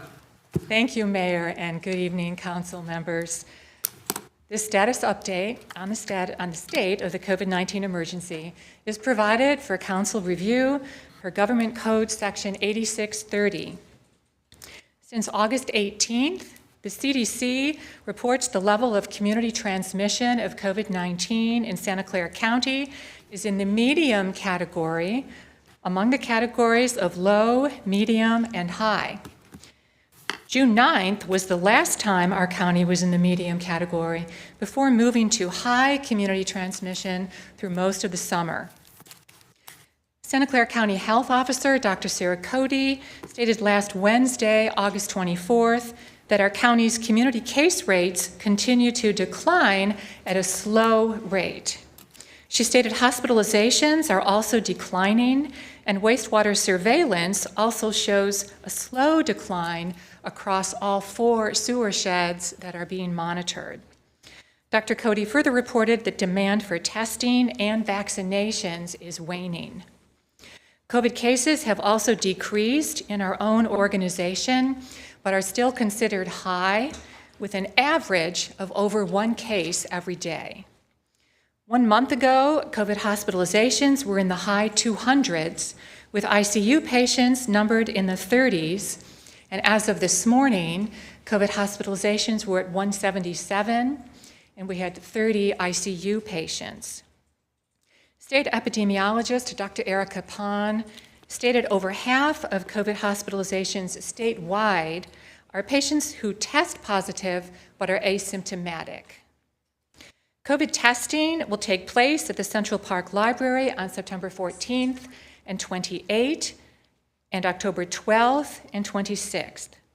We have also seen a decline in testing numbers at the library, but over 100 people were tested last Wednesday. At one point, we were testing over 700 people, so there is a big difference. Appointments for all testing opportunities may still be made at sccfreetest.org, where information on the availability of at-home antigen tests is also available. And as the media has widely reported, the federal program mailing free tests will end this Friday, but free tests can still be ordered until then at covidtests.gov. So for folks who don't want to navigate the county website, that's covidtests.gov, or by calling 800-232-0233. I will say that one more time for people who need help with that. It's 800-232-0233. This concludes the COVID update. We will be back in 60 days with the next update, and I remain available to address any questions. Thank you, Lisa. I have a couple of questions. One is many of the at-home tests that people had purchased over the last few months are expired in July. I think there was a huge batch that expired in July. And then I read somewhere that they're good for another few months. And so that's why I wanted to ask. I've been asked that question. I don't know what the answer is. Sure, no, that's a great point. Thank you for raising that, Mayor. And we can message actually through the community, through the city's communications channels, the extension dates that we know about. I mean, there are many, many extensions on the COVID tests. Some of them are extended by 3 months, some by 6 months. So it's not one size fits all, but many of them have been extended beyond what is posted on the box. Is there a place where the public can look to see, or do they just have to look up the brand of the test that they have? I don't know, the ones that they're giving out, the free test from the government, the orange and white boxes? Yes, yes. A lot of those have expired. We can put that on our website. Okay. That I know we can do no later than tomorrow morning. Okay. Other than that, I am going to turn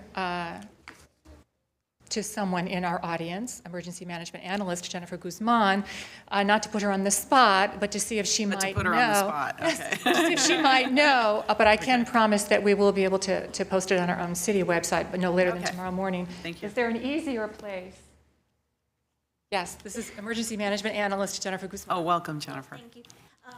The FDA has a on their website, fda.gov, has that, but we could provide the link to make it easier for residents to find. And they have a full list of all of the brands and what each specific expiration date is for each brand. Thank you. That'll be really helpful. And then the second question I have is, we talk about coming to the library and other places for free testing. I understand some people were getting billed by their insurance companies after. So have you heard of that situation? I have heard of that situation. Like out-of-pocket billing costs for that. And then but we say free testing. Yes, I have heard of that situation. There should not be any out-of-pocket billing tests. So people should be able to contact their insurance company or contact their insurance company or contact their healthcare provider to see what steps could be done about that. But these tests are supposed to be free.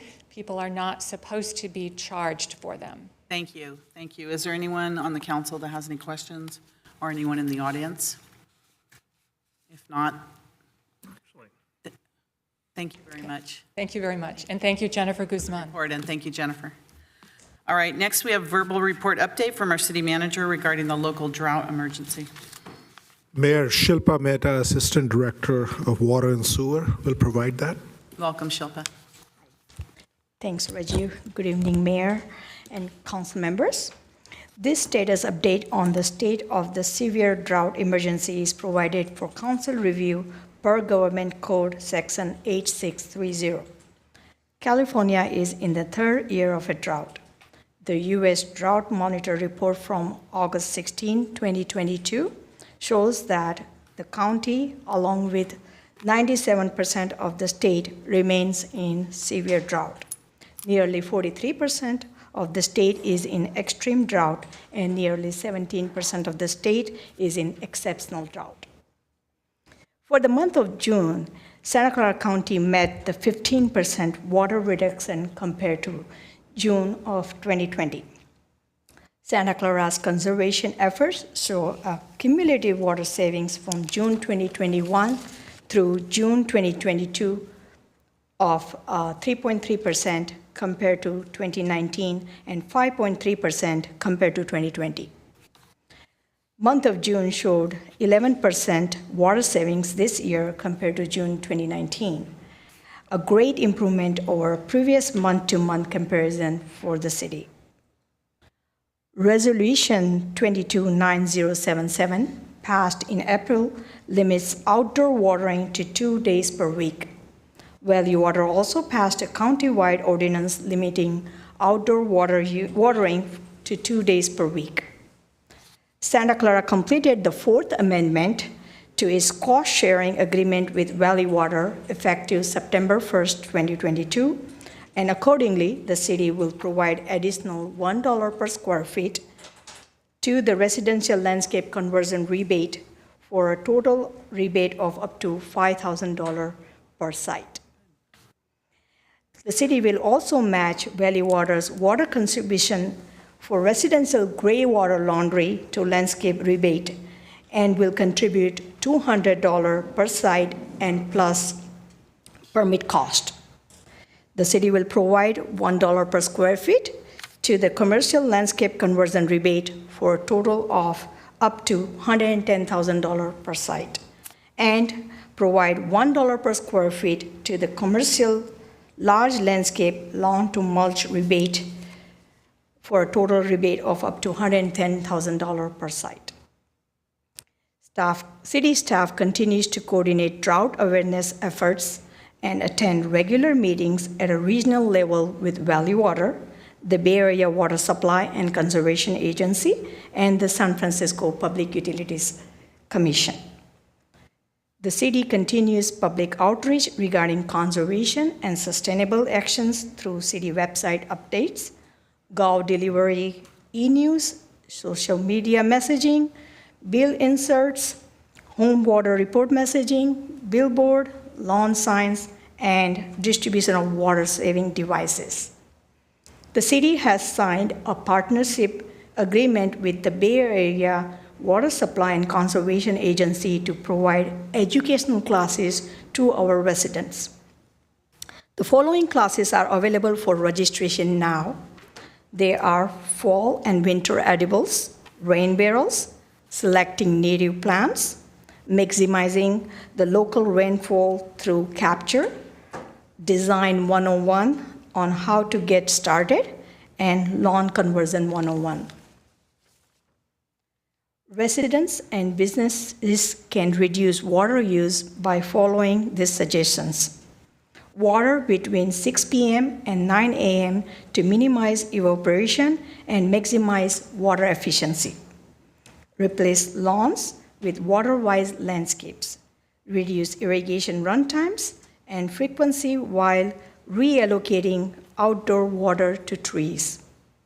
Address irrigation problems like overspray and runoff.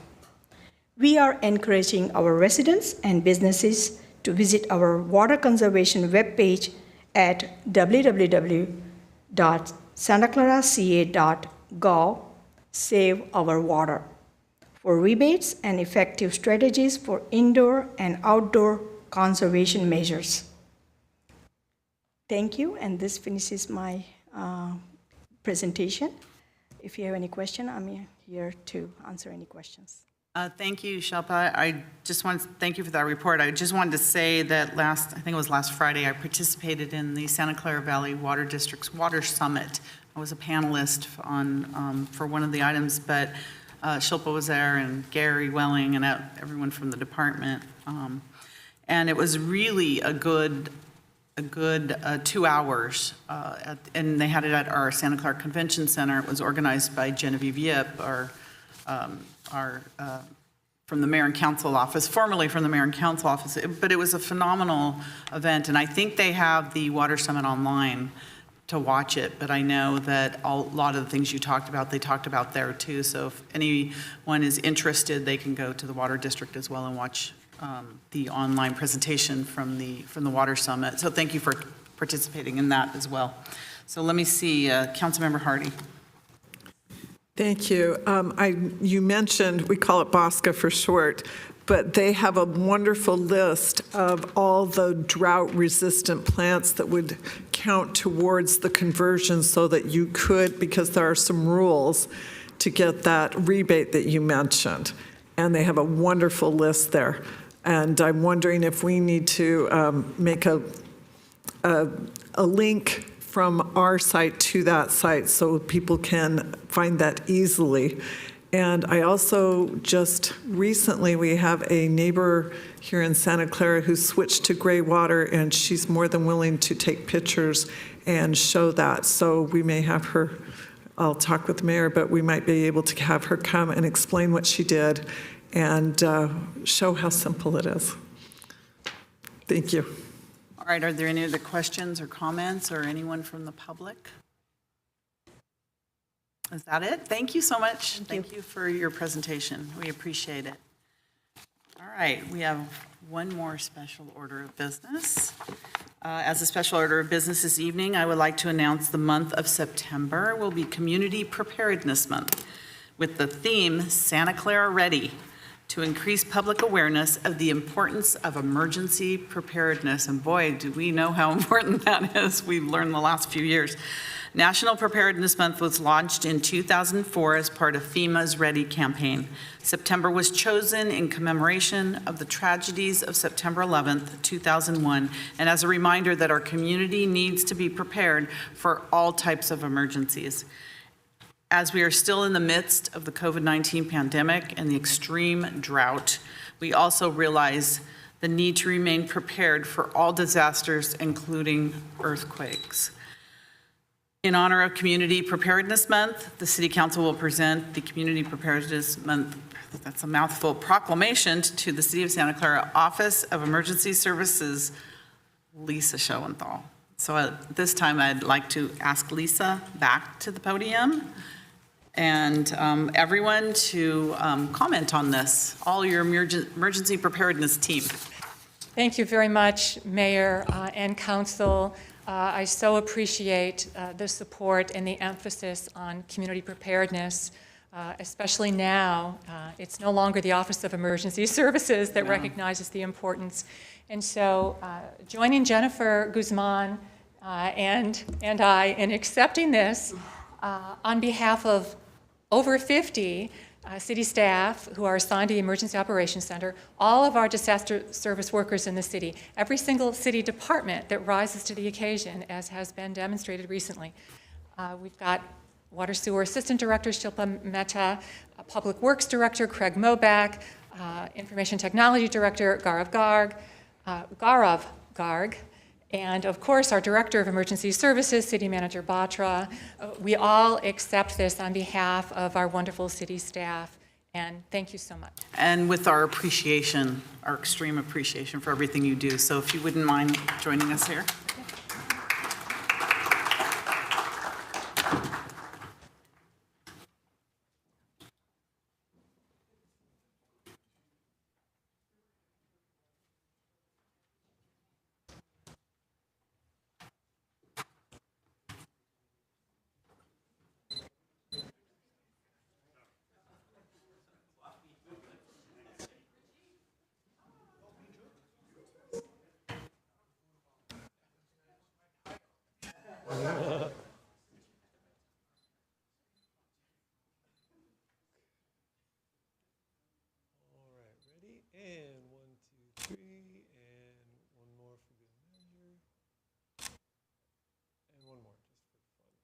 Okay.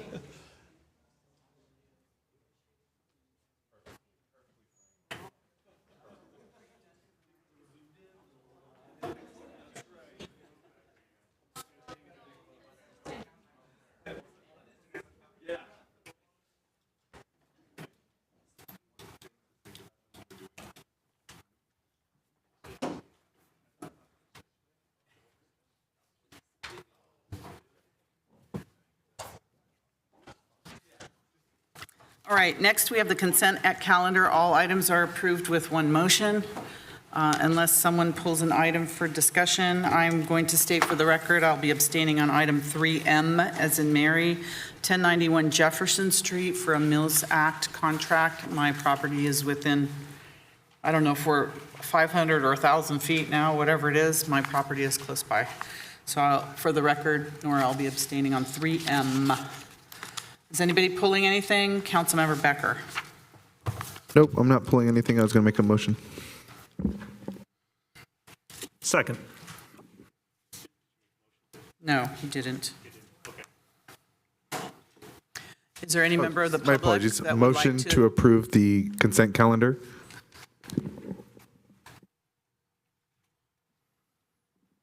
Is anyone going to second?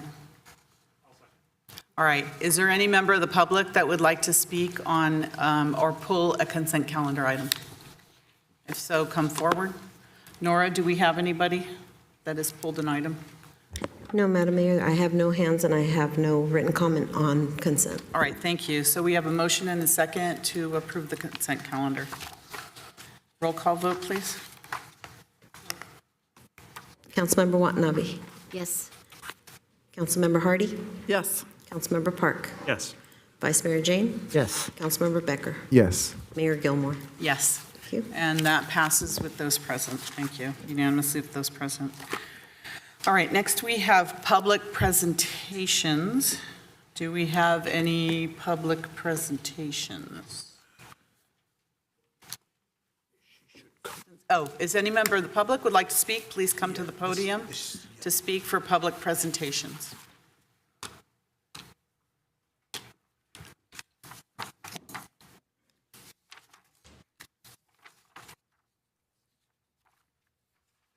No, I see no, oh, yes, I do.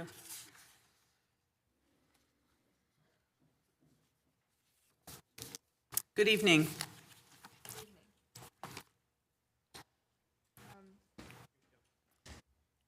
Yeah, right in the microphone. There you go.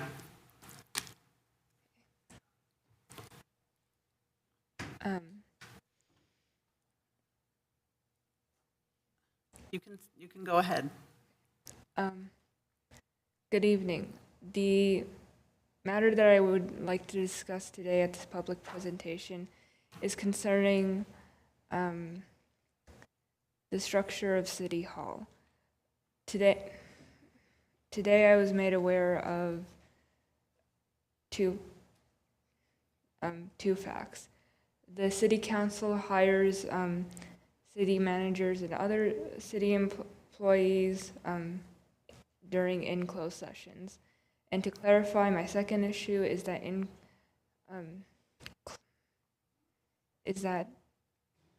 closed door sessions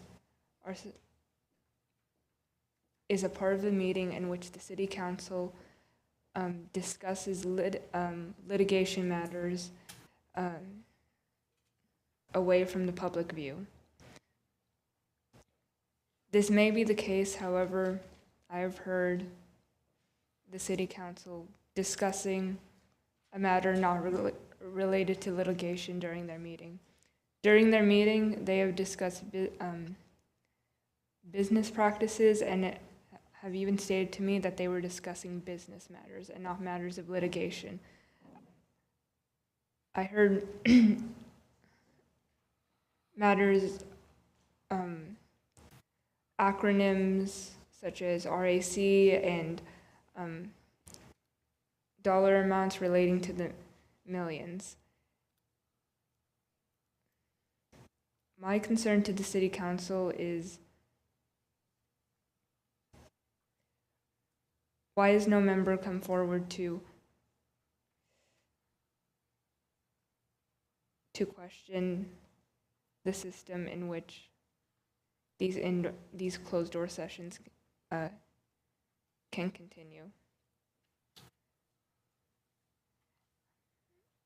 Furthermore, I think it was in the best interest of the public and our general well-being that we consider the system in which we reside under, because a system that allows for, whether intentionally or not, abuses of governmental power or systematic failures that come from policy failures will lead to structural inintegrity in our society, and that will lead to frustration and then it leads to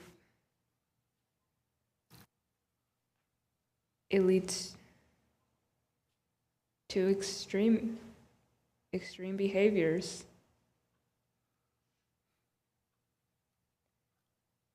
So we prevent that by changing the system ahead of time. Thank you very much. Thank you. Is there other public presentations? Please come forward. Welcome. Good evening. Betsy Megas. I think most of you know me already. This evening, I would like to just announce that on behalf of a coalition of transit and transportation advocates, I did send those of you who are running for election or re-election this fall a transportation questionnaire about the future of transportation. So I would encourage all of you to check your email if you are on the ballot this fall, and please fill that out. Thank you. Thank you. Is there anyone else that would like to speak? Do we have any? Catherine, go ahead, Catherine.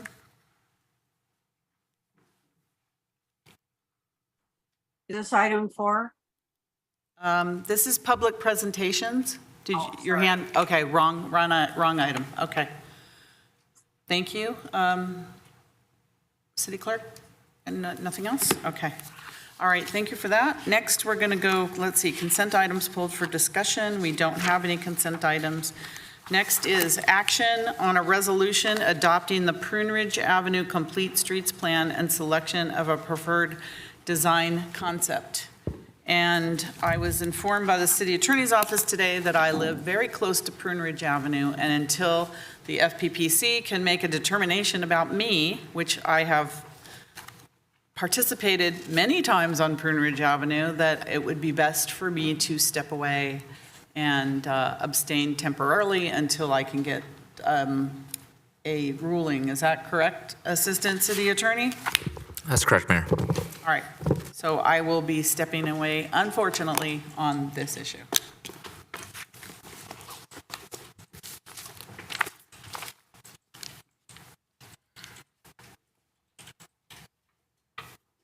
And so while we do that, just a few introductory remarks before I turn it over to Assistant Director Mike Liu for the presentation. But what I wanted to do is just thank Mike and his team, Jonathan Yee, Carol Shariat, for putting together this huge effort that's before you tonight. I also wanted to thank Jeff Knowles from Alta. Their company was responsible for providing a lot of the resources. It was a very intense effort over the past year and a half. I think many of you have seen the outreach that we've done. We had heard from council that that was very important. Certainly this is a very significant corridor, and there's a lot of opinions on it. So we took all that outreach and got a lot of good feedback from the community and developed a bunch of options that Mike's going to go through with you tonight. And just a reminder that this is just to develop an option. Once we leave here tonight, there is no money right now for design and construction, but what this allows us to do, it puts us in a good position to go out for additional funding, grants, things like that, so then we could come back and go through the design process of whatever you choose to select tonight. So thank you very much, and I'll turn it over to Mike. Thank you, Director Mobic.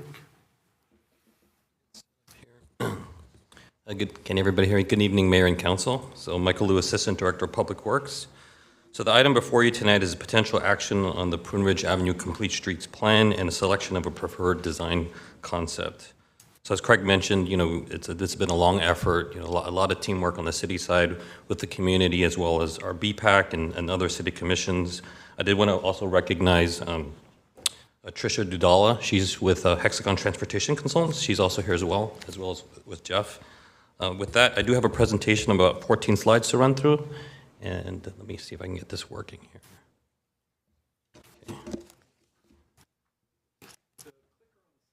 Okay, I haven't done this in a while, so. Great, so here, perfect. So on the screen we have the project map, and we put this together in order to make sure we're clear on the kind of what the boundary of the project is. Prune Ridge is at the center of the map and runs east-west from Cupertino on the west side. You can see the Apple campus there, and then all the way through to the San Jose border with Santa Clara at Winchester Boulevard. Prune Ridge does become west heading as it enters San Jose. So on the map, we have several colors: blue, red, and green. And let me walk you through those real quickly. So blue represents an effort from 2012 that installed bike lanes from the border with Cupertino all the way to Pomeroy Avenue. That was accomplished by removing a travel lane in each direction, as well as adding a center turn lane and preserving parking. If you move to the far right, you'll see the green kind of dashed line just a little bit to the right of Winchester Boulevard. That represents San Jose's 2018 effort to put bike lanes on west heading. It extends farther into San Jose, and their treatment in terms of bike facilities is very similar to what we did in 2012. Also in blue, just to go back to that for a second, we do have a couple projects that the city did complete. These are really more intersection-related projects. Number one there is listing, showing some bike lane improvements we did at Prune Ridge at Lawrence Expressway, recently completed, and then number two represents our new traffic signal at Cronin Drive. The red section represents the study corridor. So that is the Prune Ridge Avenue Complete Streets Plan boundary, and it's from Pomeroy all the way to Winchester Boulevard, and it's roughly 2 miles long. Okay, so let's go to the next slide. Okay, so here is an overall update of the effort we've done. So, as I mentioned before, the 2-mile corridor in Santa Clara does represent it's a pretty substantial corridor in the city, as Director Mobeck mentioned. It was identified in our countywide bike plan, in the countywide bike plan and the city's bike plan as a gap in the city's bicycle network. So with grant funding from the state, we're studying this corridor for potential bike and ped improvements. So for almost 2 years, after almost 2 years, the plan is ready for final review by the council. It was just 5 months ago that we were presenting to the council during a study session kind of where we were at and an update on the progress of the plan at that point. We did receive a lot of good feedback. So I do want to remind folks out there that this is a planning level document only, and it's only focused on potential bike and pedestrian improvements. There's currently no funding set aside for design work or construction. So if the council does elect to choose an alternative, then the staff's job is to move forward with procuring funding either through grants or potential city funds. But at this point, that has not started yet. So one of the key aspects of the project is robust community outreach. That was made clear to the staff. When we were here in 2020, trying to receive the grants and then hire a consultant, which ended up being Alta. And so as a result, we did, with that in mind, we held 7 community workshops since early 2021 and received over 1,000 responses. And, and I do have a slide that will highlight for you, for the council and the community, the extent of the outreach that we've done. It is also important to note that due to constrained right-of-way out here in Prune Ridge, we did develop several potential roadway concepts to include new bicycle facilities on Prune Ridge Avenue. These concepts have been presented to the community and council and have been the bulk of the discussion regarding the plan. So finally, the plan includes, transportation analysis for the corridor, taking into consideration all the potential roadway concepts. At the bottom of the slide, you can see our schedule. We started in early 2021, and we're here in fall, looking for council for your final review and comment. Once again, a lot of community outreach, and then you can see the various phases of the project as we move from beginning kind of to today. So this next slide is a written summary of the roadway options that we studied for the corridor. So, after this slide, we have more visuals to kind of remind everybody of what we're talking about, but we thought it was important to just kind of list out the 5 roadway options that we've been discussing all this time. So the first option is a current conditions no build. So that kind of goes without saying that the council could choose to keep things the way they are. Concept 1, the summary there is that's 4 lanes of travel, vehicular travel with parking removal on one side, and this would allow us the space to introduce a bike facility. Concept 2 is 2 lanes with parking and bike lanes. So this concept 2, would install a buffered bike lane, and it's very similar to what was done in 2012, as mentioned earlier, as well as in San Jose. Concept 3 is a newer type of bicycle facility. It's 2 lanes in each direction with parking protected bike lanes. So, you know, I'll show you that in a minute, but it's a new type of bike facility that provides, you know, physical kind of protection between a bicyclist and a moving car. And then last one here is the concept 4. That's our hybrid option. So what this option allows, and this was developed a little bit kind of midway through the plan, it is a combination or a hybrid of 2 and 4 lanes with transitions, and I'll share that in a minute. But it is important for concept 4, you know, that I mentioned that for the 2-lane segments that are a part of that concept, that those 2-lane segments could either be a buffered lane, similar to concept 2, or it could be parking protected, similar to concept 3. And last but not least, we did have potential pedestrian improvements at 18 intersections that we highlighted, and we mentioned that in our report. Okay, so this first slide is concept 1. So concept 1 is, once again, it's 4 lanes of travel, vehicular travel. This concept, we do keep the 4 lanes, and we slightly narrow them in order to, you know, try to get drivers to drive a little bit slower. We also had buffered bike lanes by removing parking on one side. Okay. Next concept is concept 2, and this is a visual shown before. This narrows travel lanes, but more notably, it does remove a travel lane in each direction in order to install buffered bike lanes on both sides of the street. Parking remains the same, and, you know, just this is kind of your typical buffered bike lane that you'll see in most jurisdictions. Okay, concept 3 is parking protected, and this one, you know, as we discussed previously, does take a little bit of staring at and digesting in order to visualize what is being proposed. But ultimately, it does remove it is 2 lanes of travel, so it does remove a travel lane. It does introduce a center turn lane, and the parking protects the bicyclists from the vehicular travel.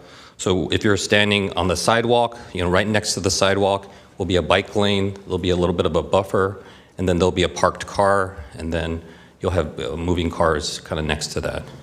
And you start to see this in areas, you know, where you know, communities and cities have, you know, concluded that in order to get people to bike, that they need to provide them more physical protection in order to encourage them to be on the road. This is a fairly new type of installation. Okay, so one thing I wanted to point out, and, you know, this was discussed at, you know, BPAC as well as with the community workshops, is that based on discussions with the County of Santa Clara, all potential options do need to take into consideration that there are existing southbound double left turns from San Tomas Expressway to eastbound Prune Ridge. You can kind of see that in the aerial all the way on the left. There's 2 left turn pockets there, and there's 1 car sitting in it. The county has indicated the need to preserve those 2 pockets in order to not impact county expressway operations. So with that in mind, you know, this slide is covering, you know, what we've done as staff with our consulting team in order to mitigate for that, you know, for that comment or the requirement from the county. And what we'd like to show you here is that we're going to have 2 travel lanes on the south side of Prune Ridge between San Tomas Expressway and Saratoga, in order to take those 2 the left turns coming from San Tomas, and then as drivers drive eastbound towards San Jose, the the rightmost through lane will become a right turn pocket, eventually transitioning back to a 2-lane facility. On the north side, we do have 1 lane heading westbound, and of course on both sides we do have bike facilities. So this was a little nuance that we thought was important to recognize, and, you know, this does apply to every concept for the most part.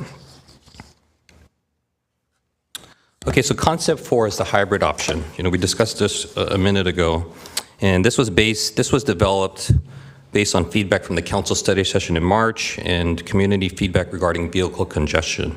So, you know, during those discussions, it was clear that removing a travel lane in each direction had, you know, a lot of folks concerned about additional congestion as a result of removing a travel lane.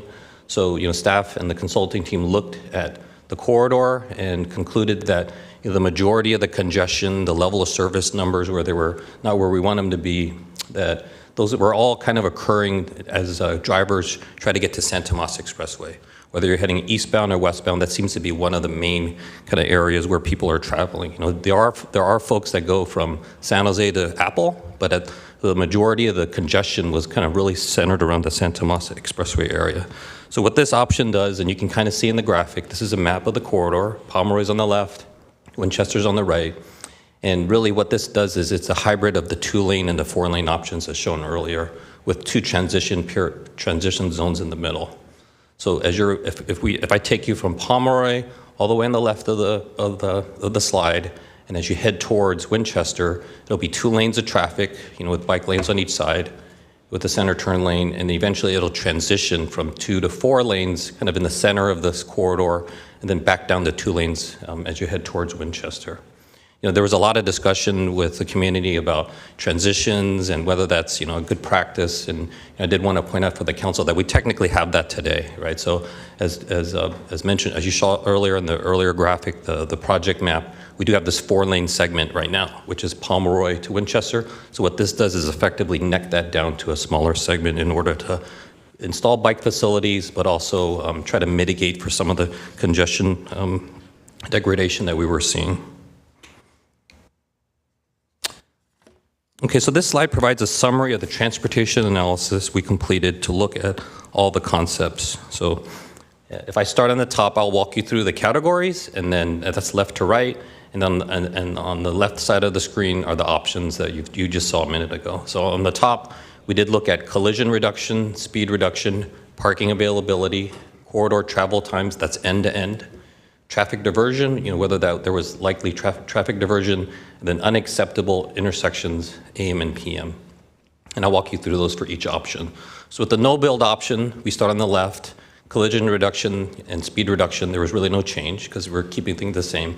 Parking availability was at 82% for the entire corridor. So we did do a parking study, and it did indicate that as an entire corridor, we had roughly 82% of the parking that was out there was available for people to use. We took it during different times of the day. This is an average of, you know, weekend as well as during the week.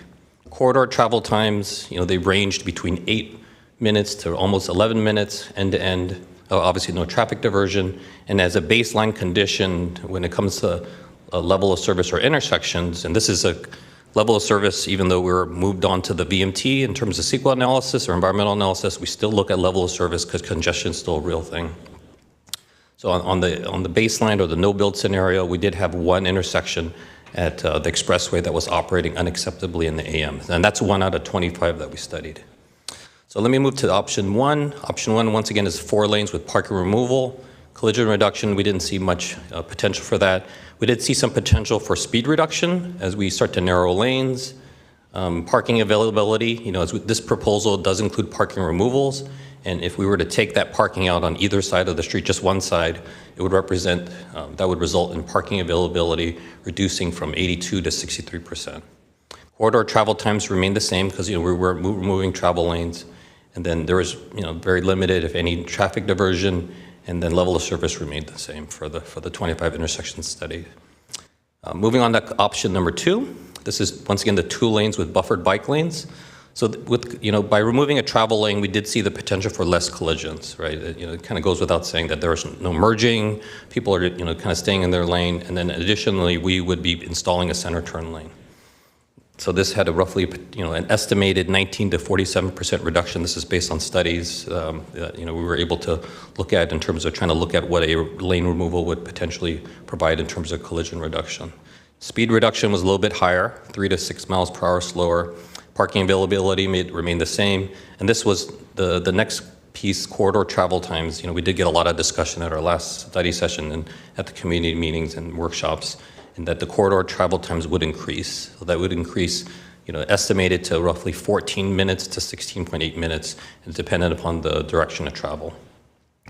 We did see that there's a likelihood of traffic diversion, and you can see on the right that there were increased numbers of intersections that were considered unacceptable. So we basically went from 1 in the AM in the no build to almost 7, about 7 during the AM and the PM. So option number 3, very similar. I think all the data is the same in terms of, you collision reduction, speed reduction, everything I mentioned. So I won't go through that again. And then last but not least is the hybrid option. So once again, this was developed in order to really try to balance, the needs for bicycle facilities, but also trying to address the congestion question that was out there. So ultimately, the change here for the hybrid option is that corridor travel times, and once again, this is end to end, would go from roughly the 8.5 to almost 11 minutes to 11.5 minutes in both directions. And it also did result in less traffic diversion, but there's still some, and it also resulted in less intersections being considered unacceptable, down to 3 intersections compared to the 7 earlier with options 2 and 3. Okay. So community outreach, as mentioned earlier, robust community outreach, in my mind was considered a mandate for this project. There's been a lot of, I've been with the city since 2018, and for every person that is happy with what took place in 2012 for Santa Clara, there's another person that is, not as happy. Let's just put it that way. That being said, community outreach was huge for us, and I'll go through just some of the quick statistics. So over 20,000 postcards mailed to, residents and businesses within a certain radius of the project. We held 7 community workshops, 5 stakeholder interviews, 8 commission meetings, 3 online surveys, and we also did outreach through our city manager's blog, social media, and Inside Santa Clara articles. We were able to attend, not listed here, we were able to attend some city events in terms of having a booth, so that was great. And, and then we had surveys as well. So that being said, on the right, you'll see kind of a graphic of that's a bar, like a bar chart on its side, and really what you can see there is kind of where the community weighed in from the final survey. So the numbers are fairly close, but ultimately, the survey, the final survey showed 33%, kind of being the majority in favor of, or the highest number in favor of, community was in favor of concept 3. Once again, concept 3 is 2 lanes with parking protected. And then in a close second and third are the no build option at 25%, and then concept 2, which is the buffered bike lane, 2 lanes with 25% as well. So at the June 27th BPAC meeting, the city's BPAC held a discussion on the plan and voted to recommend that the City Council adopt the Prune Ridge Avenue Complete Streets Plan. And they also recommended that the council select alternative 7, also known as the concept 4, the hybrid option with buffered bike lanes as the preferred concept.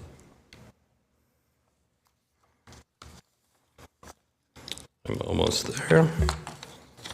So with that, staff reviewed all the information from the community and the BPAC and have the following recommendation for council to consider. In the council report, there are 8 alternatives, just to mention, but ultimately staff is recommending the following: that the city council, as alternative 1, adopt a resolution adopting the plan itself, which is very important. But in terms of alternatives, to select one of one of the following: either alternative 5, once again, that's concept 2, 2 lanes, center turn lanes, buffer bike lanes as a preferred alternative, or alternative 7, concept 4, which is our hybrid option, 2 lanes and 4 lanes with buffered bike lanes as the preferred alternative. So that does conclude my presentation, and I'm available to address any questions or comments. Thank you. Okay, Councilmember Becker. Thank you, Vice Mayor. So my couple questions I have so far are, does the, I had more questions, but for some reason I got locked out of my email. But I'll give you the ones I have written down so far. But does concept number 3, I've been hearing a lot of issues with street cleaners. And then my second question is about, I know I sent an email to Craig and all them, so forgive me if I'm beating a dead horse, but Cypress and Prune Ridge signal light, has there ever been a consideration of turning that into a 3-way signal light? Because I think that kind of would also help reduce traffic fatalities in turning left, even if you had a middle turn lane, because I noticed that there is a lot of, I guess, accidents in that area, and a lot of residents I've spoken to in that area are really concerned about the possibilities of more accidents because of that general unsafe area. So has there been any consideration for a 3-way signal light as well? I'll try to find more questions when I get access to my email. Okay, Councilmember Hardy. Thank you. When I read the report, I'm very familiar with this being chair of the BPAC, and it said only 6 meetings. I swear there were more than that. We had quite the robust conversations, and I'm so happy to see 2 of the members of the BPAC here. I'm going to, I would like to, because then we'll probably hear from them, but I would like to kind of go over what I heard and make certain that you heard the same thing. Neighbors' biggest concerns that live in the area is speeding and losing their parking, if I remember right. Bicyclists, our biggest concerns was consistency and making it simple so that there was not confusion. And the fact that concept 3 required special street sweeping equipment, and also bicyclists, we saw that if you put the bicycle lane right next to the curb and someone parked where they shouldn't, left their garbage can where they shouldn't, dumped leaves where they shouldn't, that it left the bicyclist with nowhere to go, where with leaving the parking along the curb, having the buffered bicycle lane, it gave you the option of going into where parking would be if there was room, or into the lane if you absolutely had to and you still have that buffered area. I hope I am making that real clear that those were the conversations that were had. It was not a unanimous decision with the BPAC. There were a few people that felt strongly about alternative 1, and there was quite a robust discussion, but it was a majority vote. Thank you. Anyone else? Okay, so I have some questions. Could you go to slide 11, please? Okay, yeah. So this kind of seems inconsistent because concept 3, which is the parking protected, seems to be the most popular among, all of the responses. Yet we kind of have to do concept 4. We can't do concept 3 because of the 2 turn lanes off of San Tomas. So you can't just do concept 3 by itself, it seems to me. It seems like you have to do concept 4, the hybrid, with concept 3.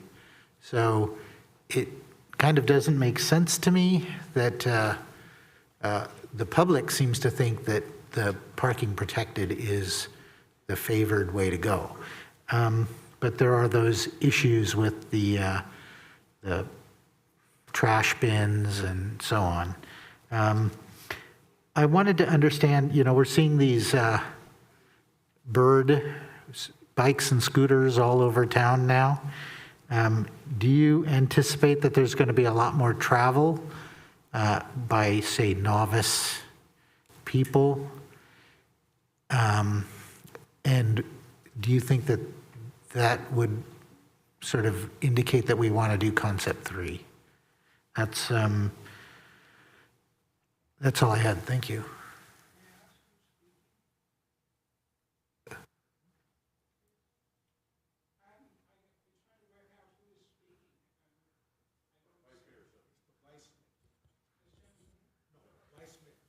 I'm speaking here on the dais. Mayor Gilmore had to step out because of a conflict of interest.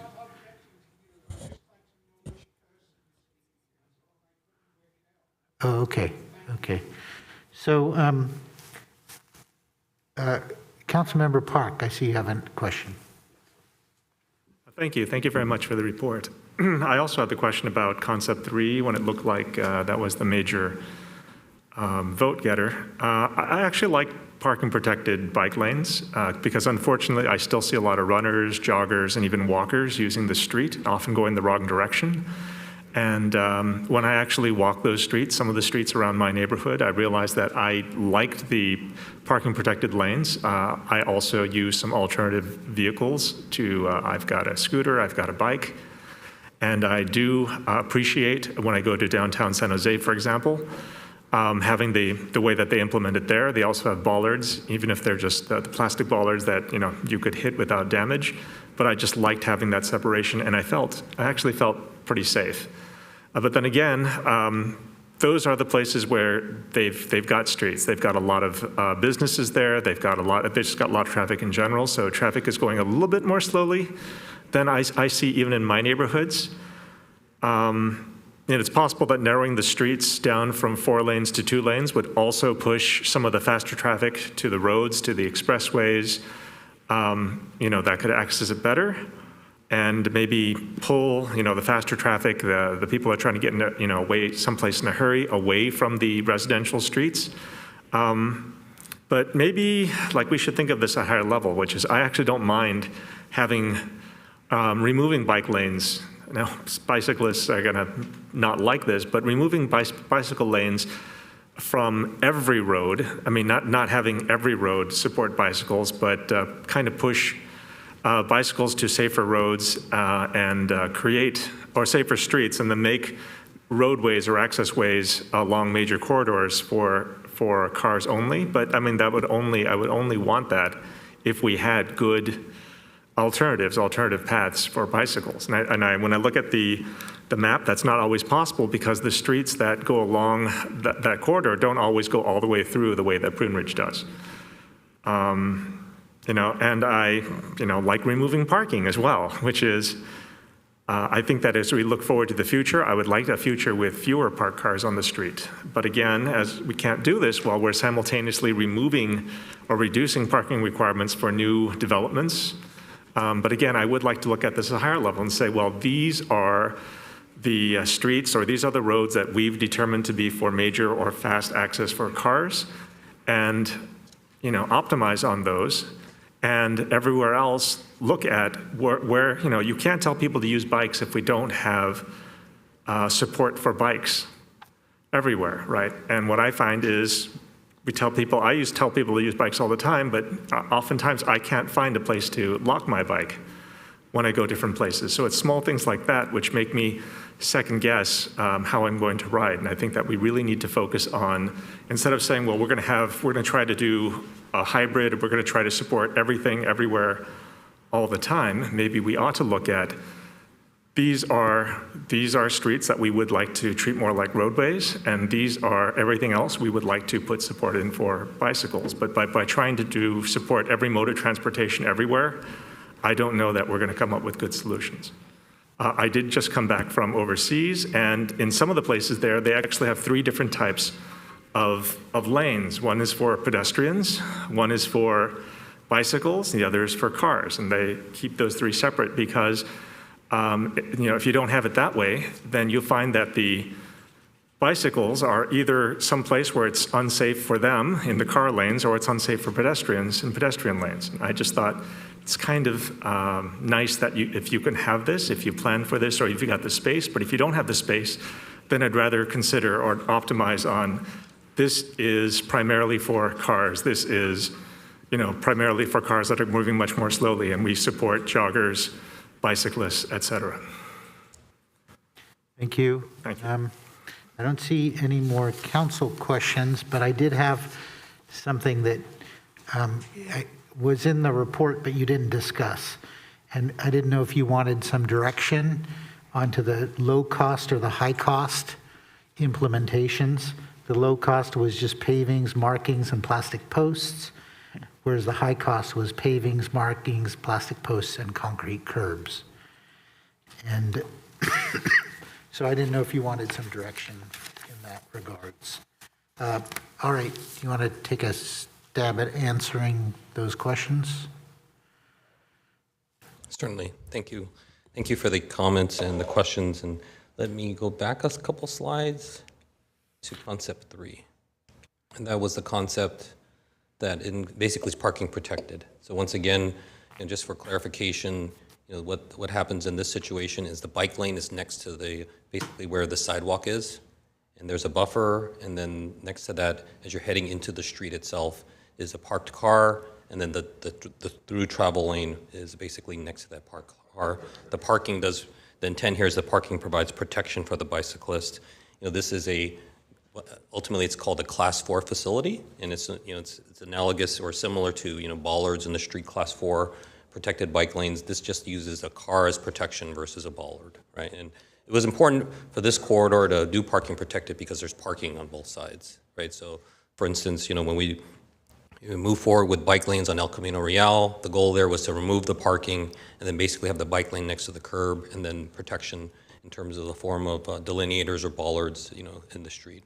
So, I did read some of the comments, and if I can try to summarize some of those. So there was concern regarding street cleaning, and as well as garbage pickup, whether it be large bins, garbage bins, or debris that's put in the street, as well as cars parking in the incorrect location. So, in terms of street cleaning, that is something that we're looking at. We're going to need to resolve that issue. Whether we do parking protected, whether we do protected with bollards, and we did have some preliminary discussions internally. Ultimately, if the city can't do that ourselves, we would have to hire a maintenance contractor to do that for us. A lot of cities are heading in that direction because they don't necessarily want to buy a smaller vehicle to do street sweeping. This would not in any way, we're not trying to get away from street sweeping ultimately, so I just want to make that clear, but we would be looking at a different alternative and trying to do something different than what we do today.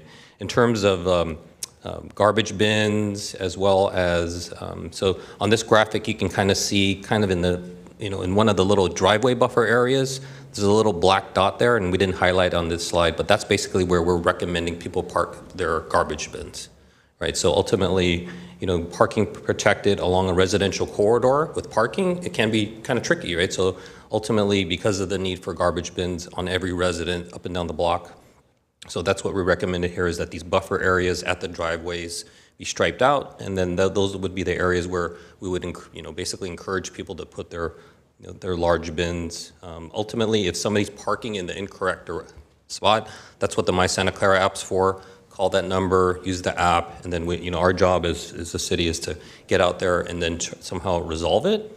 Part of what we've talked about for parking protected as well is education with the community, whether it be residents or people driving through, and that would be something that if this was chosen, it would be staff's desire to actually do more outreach, because ultimately it's about education, making sure people understand the situation, this is what you do.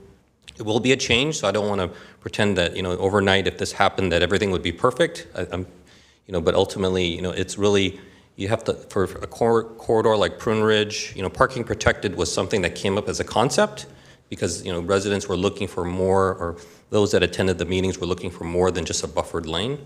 So we came up with this alternative, shared it. It's being done in some other jurisdictions. Ultimately, the staff didn't recommend this one because of kind of the complexity of what we're talking about here.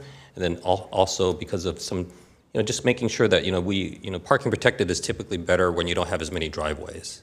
So as you have more driveways and people entering and exiting, it does get a little trickier. So hopefully that addressed some of the concerns regarding parking protected. I did want to highlight one more slide here. And this is, once again, concepts 2 and 3 to address the county's concern regarding the double left.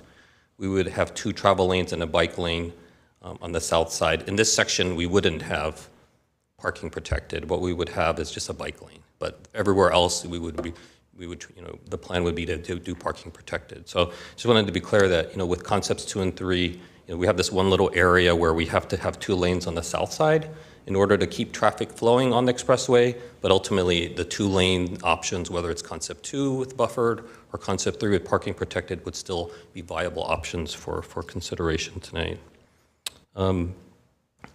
Councilmember Hardy, as our BPAC chair, did correctly summarize the concerns. So as a lot of neighbors had concerns regarding speeding and losing parking. That was pretty clear. And what was also obvious is that there are, it seemed like there were those that, lived directly on Prune Ridge that had very specific concerns versus those that kind of drive through, those that live a block or 2 over. And, but it did vary a little bit. So there were people concerned about congestion ultimately. But the bicyclists did like consistency and something simple. That was clear. And then concept 3, as mentioned earlier, we still have those remaining concerns regarding trash pickup and as well as street sweeping. But hopefully I've addressed our plan to try to mitigate that if that option's chosen. Councilmember Jane had a comment regarding bird scooters. So yes, we're very pleased that bird scooters are on the street, and that launched on August 8th after a long time, and so we're very happy they're here and servicing our community. We do have another vendor coming pretty soon, Veo, so we're still working with them on their permits itself, trying to get them going. So there will be, I think the comment was related to novices using scooters for the first time. I would imagine that, as you launch any new program, you're going to have people that have never ridden a scooter try it out. You're going to have people that, always wanted to try it and they're willing to just kind of go use it. So ultimately there are rules around using scooters in the city. So we do want them in bike lanes as much as possible. And then on top of that, we do plan to do outreach events with the vendors pretty soon here. So that's part of the education that we thought was important in order to kind of get people to understand, these devices are not toys, that they're serious devices. You should use them for its intended purpose. And, there are age restrictions and whatnot. So those outreach events are being planned, and we're trying to do them with both VO and Bird at the same time. In fact, we may I think we're trying to bring them to Art and Wine, potentially. So I'm not quite clear whether that's going to happen or not. But I did want to mention the outreach being important as people, venture into using scooters in Santa Clara. In San Jose, it's widespread. Other cities are using them, and we're happy to have them having started in our city. I think the specific comment beyond novice users was whether we should be, as a jurisdiction, pushing for parking protected because of the novices. I think my recommendation is really if the council is looking at parking protected, it's kind of for the long term. You're looking at for bicyclists and scooters, do they need protection? Really, and is this the right protection for them in terms of the corridor they're traveling on? Because parking protected doesn't work on every street. It's not necessary on every street in my mind. It's only on corridors where there are concerns regarding speeding and whatnot. And then Councilmember Park had feedback in terms of his experiences in downtown San Jose and liking parking protected lanes and wanting the city to focus on certain corridors versus trying to do bike lanes everywhere. So if in our bike plan, we don't try to put bike lanes on every street. We have specific corridors we've highlighted. Prune Ridge has been on the bike plan in previous iterations for years. And, but ultimately our bike plan, I remember giving the presentation here, 2019, our bike plan is very ambitious, right? We have roughly 70 miles of bike lanes in our city. We're looking to double that in a certain time period. But we're at the point in implementation where we have these corridors where we just can't fit it without impacting something or changing something. So those are the tougher discussions that require these studies, require the community outreach, and ultimately bringing it to this body for deliberation. And then the last comment that I would like to address is the low cost versus high cost implementation numbers that are shown in the plan. So those are really just more for information. I think if there are comments from the council regarding what they would prefer, certainly love to hear those. Staff has not finalized anything at this point, and it was really just a range. So you could try out something, on the lower range, or you could do something more permanent, more robust. It really depends on the corridor, and we did kind of put those ranges in there just to understand, like, what are we looking at here ultimately? Is it, I think we're within the 2 to 3 million range, depending on the corridor or the option being chosen ultimately by the council. So hopefully I've addressed all the questions.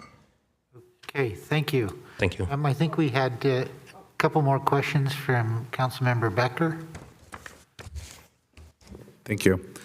Finally got access to my email because you had to change the password.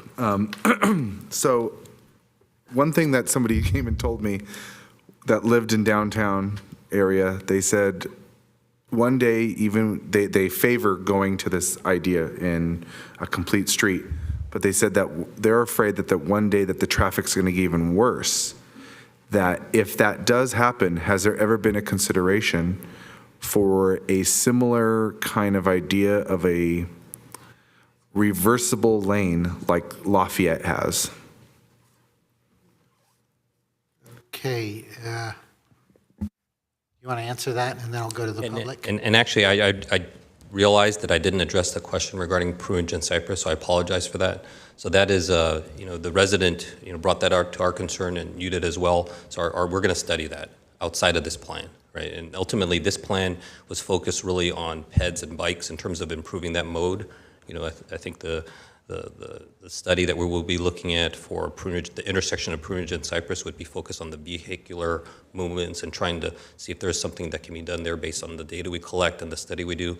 A three-way signal is probably one of the, it would be studied along with other options in terms of how to try to address that situation.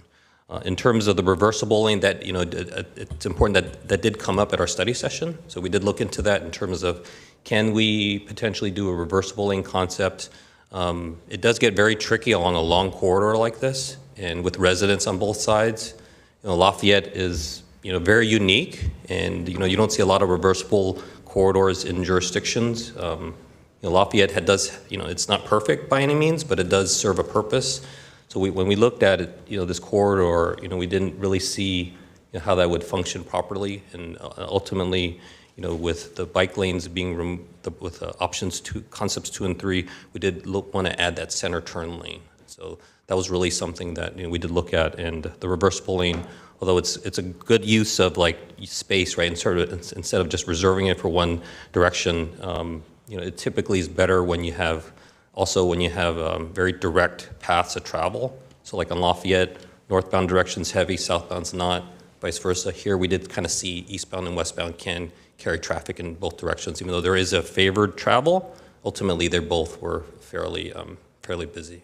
So. Cool. Thank you. Appreciate that for clarifying that. Okay, now we'll go to the public. Gabriella Landaveri.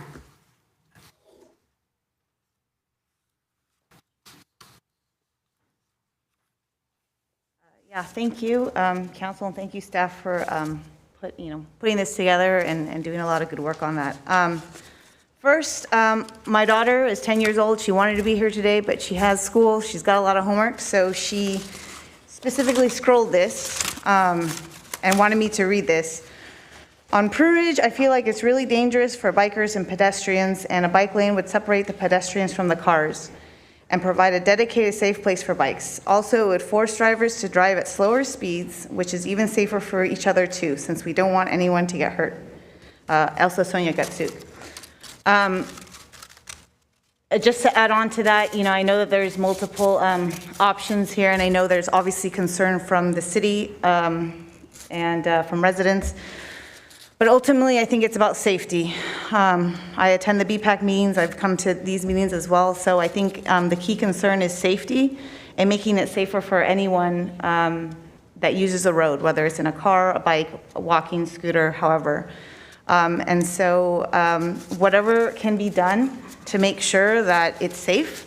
And I think, residents are talking about slower speeds, and I think that's, a big way that we can make that safer. So, I know the concept 1 doesn't necessarily have or not concept 1, the first option is no build, no change. I don't think that's really an option. There needs to be some change there.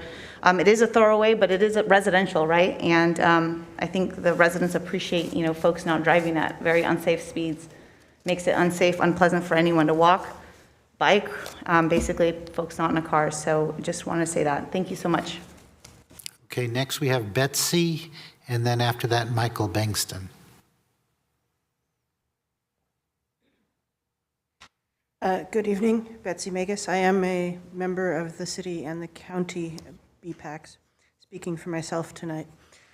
I have ridden this entire corridor from Tanta out to, I think it's Piedmont.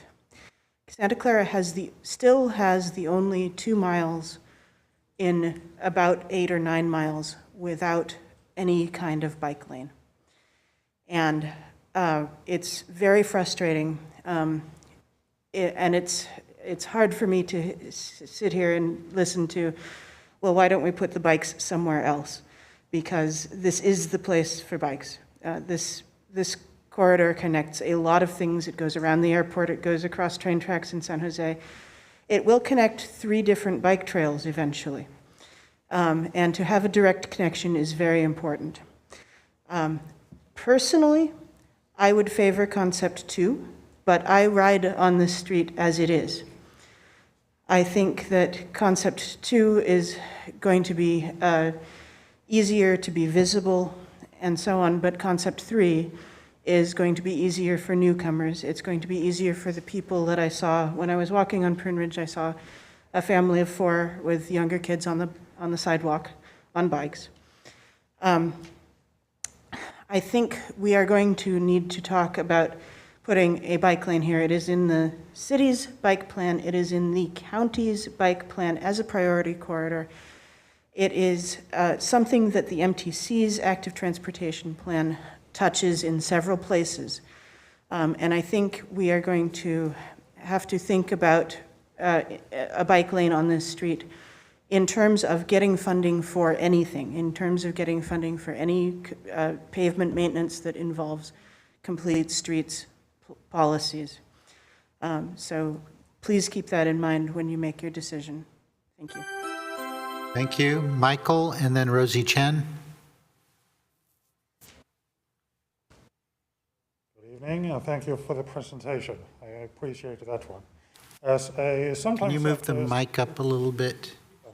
The mic. Thank you for the presentation.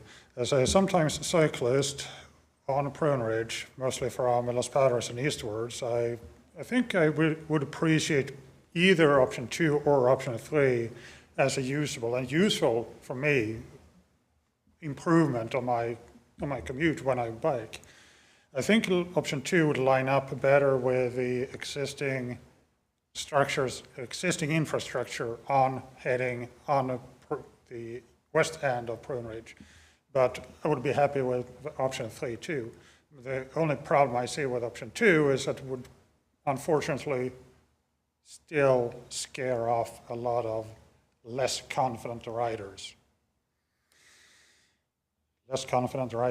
And young riders. So option 2 or 3, I think I'd be happy with either one. Thank you. Thank you. Rosie Chen, then Alexis Tan. Are they online? Yeah. Hello, City Council members. My name is Rosie, and I'm a junior at Wilcox High School. Today, I'm here with Santa Clara Youth Climate Action to encourage the council to approve this plan to install bike lanes along Prune Ridge Avenue. Since I was in elementary school, I've biked to school. And luckily for me, I live close enough to Laurelwood and Peterson to be able to bike safely to school. Biking is an important form of clean transportation. However, many people feel unsafe to bike around Santa Clara because there's a lack of bike lanes. For example, many of my friends are willing to bike to Cupertino Main Street along the bike lanes near Apple Campus, but wouldn't feel safe biking the much shorter distance to Santa Clara Public Library. So I strongly encourage the council to approve the plan to create Concept 2, the buffered bike lanes from Pomeroy to Winchester, completing the Prune Ridge heading Beresta corridor. Thank you for your time, and thank you to staff for putting together this wonderful presentation. Thank you, Rosie. Alexis Tan, then Vincent Chen. Hello, my name is Alexis Tan, and I'm a senior at Santa Clara High School. I'm also here with Silicon Valley Youth Climate Action to ask the council to approve the Complete Streets Plan for Concept 2. I also live pretty close to this intersection and have walked by it or passed by it in cars. And although I do not bike frequently, the difference between the bike friendliness of our area and the other countries or other communities that I've seen is quite large. Complete streets that support bikes alongside with cars are more environmentally friendly, as well as a lot more safe. And I've heard a lot of stories from many different students of close encounters with cars while biking in areas without bike lanes or even with bike lanes. And so for these reasons, I urge the Santa Clara City Council to adopt bike lanes alongside Prune Ridge. Thank you. Thank you. Vincent Chen, then Larry Oliveri. Thank you, council, and thank you, staff. I'm Vincent Chen, a high school senior and an avid biker. In fact, it's tradition for me and my dad to each weekend bike over to the San Tomas Creek Trail or to Santa Clara University or to Home Ridge Park. Our neighbors have become accustomed to our scheduled 2-hour sessions of a game we coined bike soccer that we play in the Stratford parking lot almost every Sunday afternoon. All that is to say, I love biking. But I'm also very fortunate. I'm fortunate because I get to choose to love biking. For hundreds more of your own constituents, biking isn't just a manner of having fun, whether it's because of financial issues or just because someone else needed the family car for the day, among other reasons. For many, biking is a necessary manner of getting around. And as someone who bikes rather often, I can attest to the fact that all of our roads favor cars over anyone else. Just try setting out for a walk or a bike, and you'll see that all sidewalks or bike lanes eventually yield to the open road, at least locally. So with the current status quo, we are incentivizing a car culture that, beyond making it incredibly difficult for the aforementioned bikers and walkers, pollutes our air and our oceans and makes it statistically more difficult for small businesses to survive. And I'm not saying that this proposal will address any of those broader issues directly, but this plan isn't radically changing the structure of the road, and Prune Ridge is more of a residential area than a small business area anyways. But we are setting a precedent for what we can do as a community. Especially since the corridor is more of a residential area, narrowing the road is safer for members that would be affected by the changes, as Ms. Landavery mentioned. So we are setting a precedent that we care. So as a regular for fun biker, I urge the adoption of the plan, advocating especially for Concept 2, not just for me, not specifically for the present, but for the rest of your constituents and for the future of Santa Clara. Thank you. I yield my time. Thank you, Larry Oliveri, and then Sahana Mugi.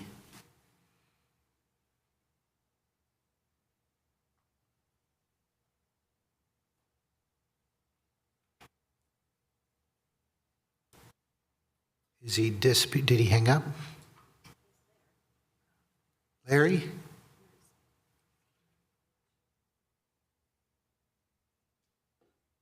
Is he muted?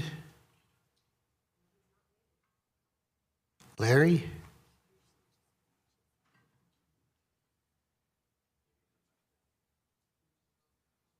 Okay, we can come back to him, I guess. Sahana Mugi?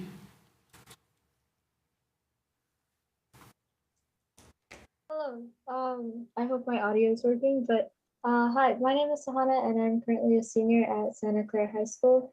I also don't have my driver's license yet, although I probably should by now, and because of this, biking and public transit is my main source of transportation. I'm fortunate enough to be able to walk to school, but biking is many times the only way I can get to a meeting or event or activity that I need to attend.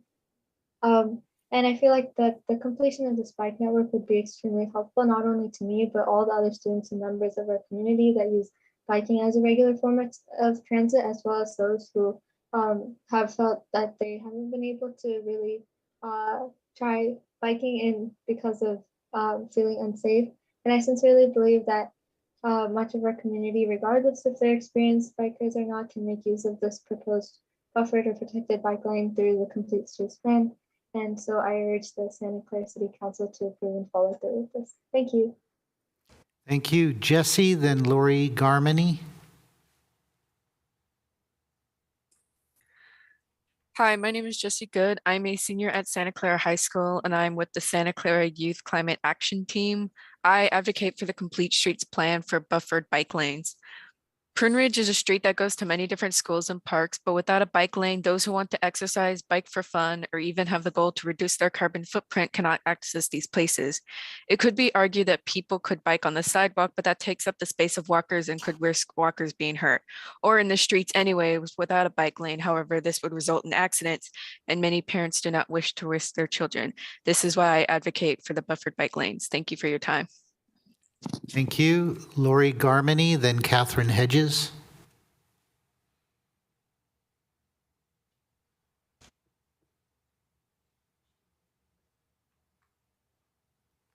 Lori hung up, or she's still there? She lowered her hand. Catherine?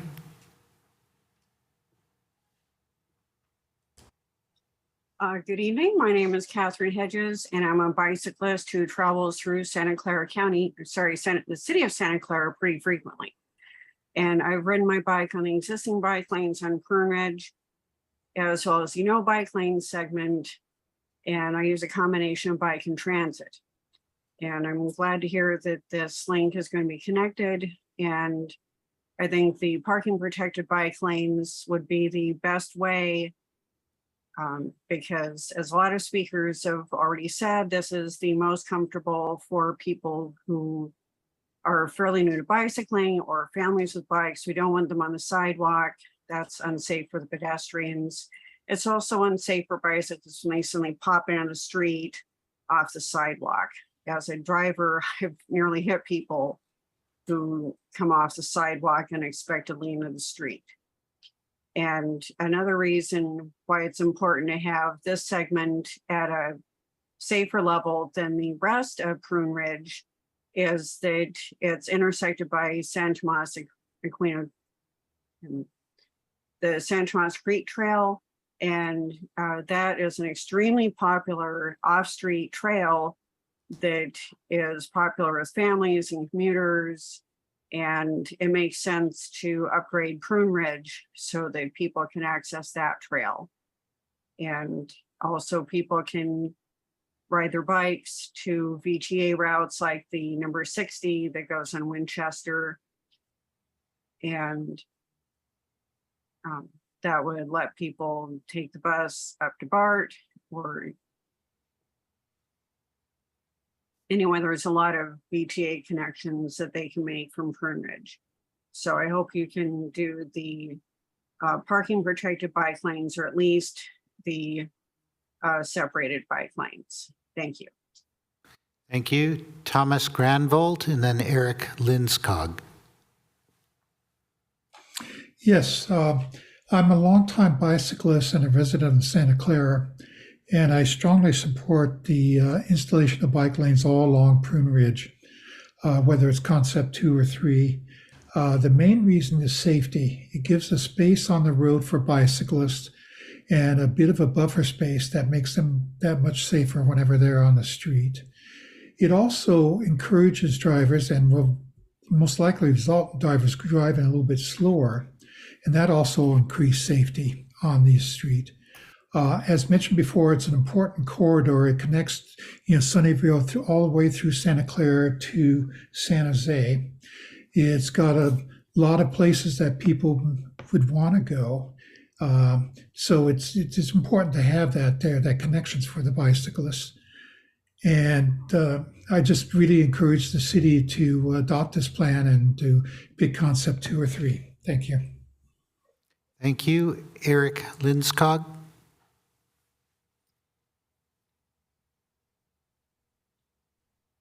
Hi. Eric Linskog here. I am a resident of Cupertino, and I'm on the Cupertino Bicycle Ped Commission and the VTA and Bike Ped Advisory Committee as well. But I'm speaking as myself here tonight.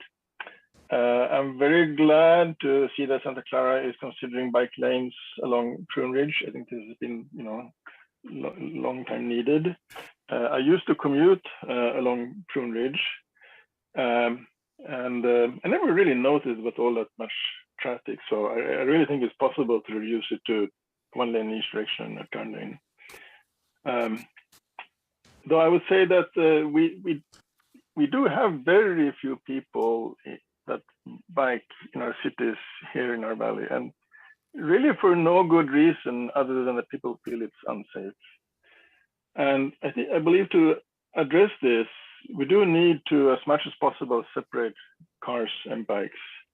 And as such, I would recommend option 3, as I believe this will encourage more people to get out and take the bicycle rather than drive, which I believe you need more of this. Thank you. Thank you. Mary Lou Avanzino.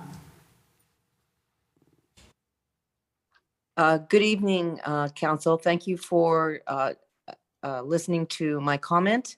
I am very happy that Santa Clara City Council is considering putting in bike lanes along Prune Ridge. I live in San Jose, but I bike along Prune Ridge to get to my parents. And I also live in San Jose, very close to a bike lane that has parking protected. It's a parking protected bike lane. And it doesn't work very well because 2 reasons. One, it's fairly narrow and it doesn't get cleaned very often by the city of San Jose. And also cars park in that bike lane and there's no enforcement by the city of San Jose. So basically it obstructs the bike lane and I have to go into the street. I have to stop and go into the street. So unless Santa Clara can assure itself that there will be immediate enforcement for a car that's parked there, or for for trash or compost material that gets put in the bike lane, and that the bike lane can be kept clean, I would recommend that you not go with a parking protected bike lane. I like the 2 car lanes with a center turn and the buffered bike lane. That's my preference and my recommendation. Thank you. Okay, thank you. Assistant City Clerk, are there any other public comments or? Oh, another member, come forward, please. I'm Keith Adams, been a resident over 55 years, homeowner all that time. Live in Forest Park. What I see, I want to thank the group that put this together. It's really a good presentation. Nice to see a good presentation for a change. I'm a stranger to you guys because I'm not, I know I look fine, but I'm not computer proficient. And I couldn't even navigate how, and it seems stupid to you people, but I couldn't navigate how to get online. I have a little iPad on how to do things. So I haven't been to a meeting in almost 3 years. I came last week, made a mess of it on one. I just have to say that the only thing that looks good to me is concept 4. And I'm being realistic. You've got, they only have a couple of places, well, 4, I think, and that's Cedar Tree Market area, which is actually San Jose. I don't know what's going to be built there now that St. Mark's Church has been closed down, but there's going to be changes there. The next one then is just a little bit by the fire station before you get to Saratoga Avenue. Anyone who wants to shop, use the laundromat, which I'm talking about regular working people here, lots of them, and the bar, unfortunately, and the new restaurant, and all of the little barber shops and things on the opposite side. You put your life trying to get out of that parking lot onto Prune Ridge. It's absolutely really dangerous because you've got parked cars on both sides of the street, and cars come around the corner off Saratoga and are hitting you almost immediately. The second one that I don't see why you need to mess with at all is between Saratoga Avenue and San Tomas Expressway. Am I going to let out of town? I'm sorry. You want to finish? I would like to finish, Go yes, ahead. please, Yeah. if you don't mind. I'm 88 in month, so give me a break. We have, okay, Saratoga Avenue, that piece. You need the lanes. And we also actually need a feeder lane. I don't know, maybe take some space off the golf course, but to get onto San Tomas Expressway. But the parking lot coming southbound, where I have to come and we shop at where it used to be a school at one time, when you come down there across San Tomas Expressway coming from the Cupertino end, they need to shut off the entrance to that shopping center by Lucky. Shut off that one, the first one, because cars are backing up immediately as soon as you come across. We still need 4 lanes. What we really do need are bicycle lanes the entire length, just like you have on Heading. The same way, all the way.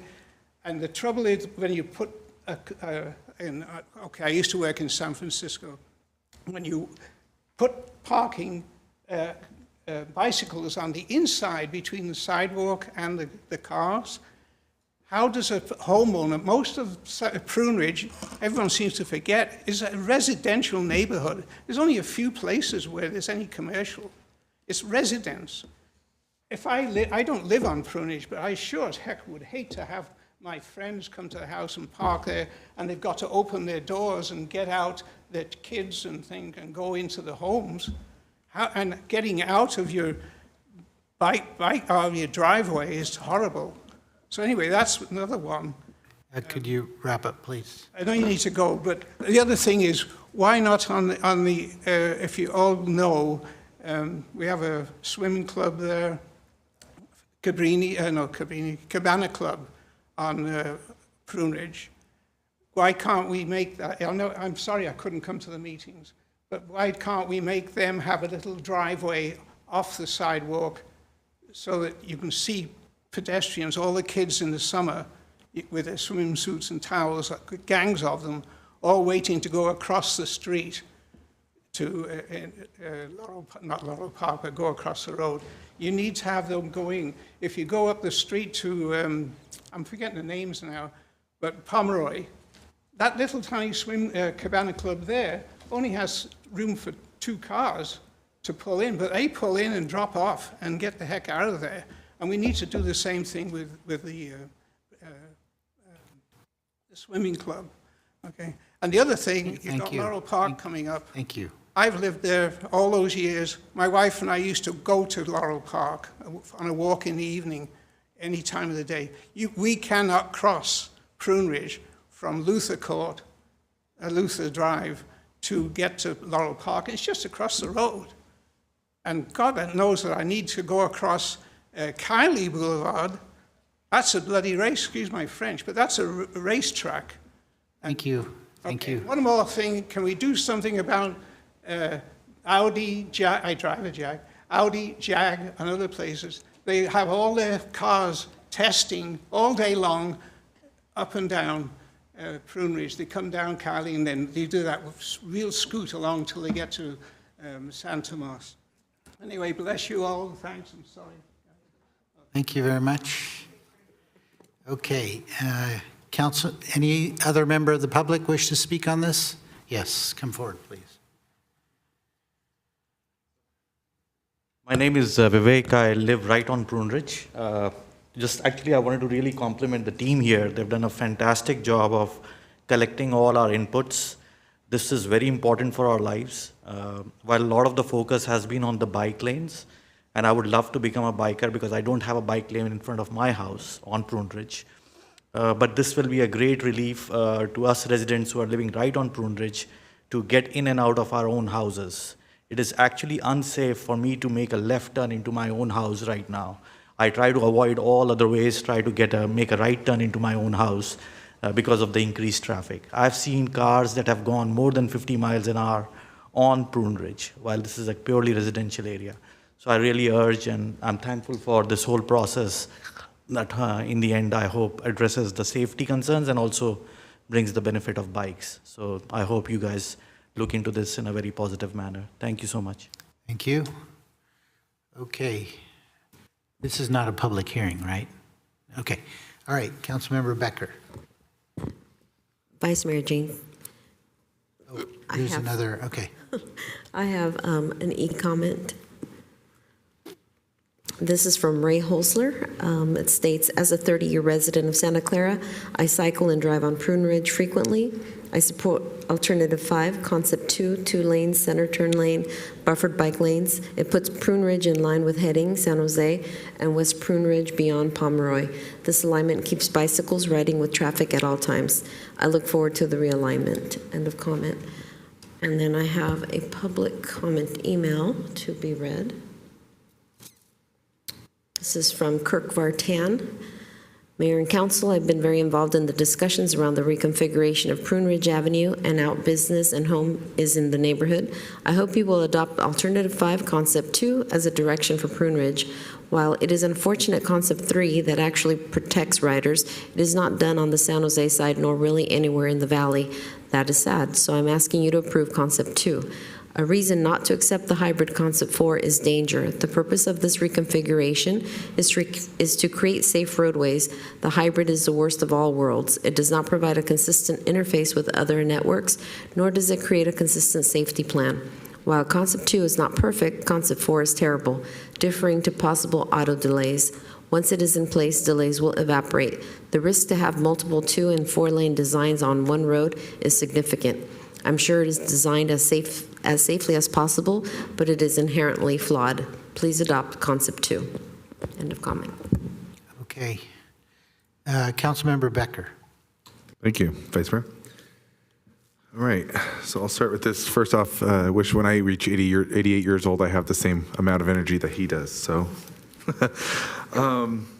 So I've heard from, it's very hard place that I'm in right now because I am the District 6 council member, and this goes right through my district. So I've had to hear it from a lot of people. And I heard it from residents. I've heard it from bikers. In fact, I've spoke to as many residents in my district in that corridor. I have spoken to the Silicon Valley Bike Coalition. I've actually had a meeting last Friday with Betsy, Diane, Gabby, and I think it was Keith as well. I had a meeting with them, hearing their concerns about biking in the city, hearing about Prune Ridge.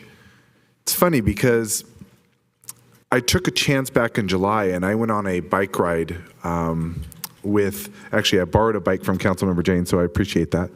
But I went on a bike ride through El Camino Real, and I got to see a perspective that probably a lot of us don't get to see, that are on council. So I took that bike ride. I'll be honest with you. There's about 3 or 4 times, if it wasn't for a bunch of these other bikers with me, that we basically all rode kind of in a bus formation to take up the whole lane. If they weren't there to help protect me, I'd be really scared to ride down El Camino Real. So I take that logic and I think, well, let's go down on Prune Ridge. There's about a few times I feel like I'm going to die on Prune Ridge, not in a bike, but in a car. And I think Keith mentioned that just a second ago too, which is my favorite restaurant, which is China Delight on Prune Ridge. There's a laundromat there, which I go to and do my laundry at. You have a very, very hard time getting out of that parking lot. It is dangerous. There's times where you just jump out and you go, please don't hit me. And you're hoping that you survive. Seeing, this could be an option to fix that issue, there is some concern about, those businesses maybe losing parking spots because I'll be honest, when I go try to park for dinner or do my laundry, there's sometimes no parking in there. So that's a concern too. But it's driver safety, it's biker safety that is creating this congestion or this problem in this area. I heard someone just say, and I think one of the gentlemen spoke about, backing out of their driveway. I literally see people doing it in quick seconds, backing out of their driveway like it's a movie action star or something. That is really dangerous for our community and for our residents on Prune Ridge. So I see all the aspects in this. I see the need, yes, is a main corridor of traffic. That is an understandable and main point. At the same time, I think Betsy Magas stated it, which was it's in the county plan, and I think it's in the overall plan. So, we have to do something to adapt for the future. So another thing that I think about more too is on concept 3, which I'm really not in favor of. And it brings back the thought that Councilmember Hardy brought up, which is about the street cleaning. That's a concern. And Kirk Barton even brought it up too, which is there's nowhere else in the county that this model is being done. So we kind of want to have consistency and want to kind of duplicate what other cities have been doing around us. Again, this is a hard decision because on Prune Ridge, when you're trying to turn left onto San Tomas from Prune Ridge, there's times where I am missing that light twice. And I have to sit there for 10 minutes for that light to turn green and actually get through it. Not only is that a waste of residents' time or people's time driving, it's a waste of emissions. I mean, look how much gas is right now. It is so expensive and you're just sitting there at a stoplight and wasting your gas. That doesn't help the environment. So I think we need a little quicker stoplights. I think we have longer turn signal lights to help reduce some of that traffic, because then we can go and we can do this plan for biking. So in my opinion, what I see in front of me is I like concepts 1, 2, and 4. I favor 2 and 4 more likely, but I understand a lot of the concerns of people losing 2 lanes. But then again, it goes back to what Keith was saying and the gentleman in front of his house on Prune Ridge. It's a death trap even as a driver on Prune Ridge Avenue. So I had to do a lot of research. I had to go, as El Camino example, Prune Ridge example, is a lot of trial and errors for me that I went through. And I realized that we do need a better solution for Prune Ridge. And that's why I did ask the question to staff about having a 3-way light at Cypress as maybe also another solution to reducing that traffic. So I favor options concept 2 and concept 4, but as I said, I do like the options of 1, 2, and 4. So I'm open to ideas. It's just, this is, as a District 6 resident, this comes right through the heart of my city, in my district. So it's a little hard to make that decision, but I think we got to move forward for the future in planning. Thank you. Councilmember Watanabe. Thank you. Michael, there was an email that came in from a resident of District 6, and one of the concerns, or they felt like maybe some information that wasn't presented or focused on, was the cyclist data. Do you have that information, or that it was used in order to determine, to be able to justify removing 2 whole lanes, or was it used in any of the decisions, or coming up with which concept might work best?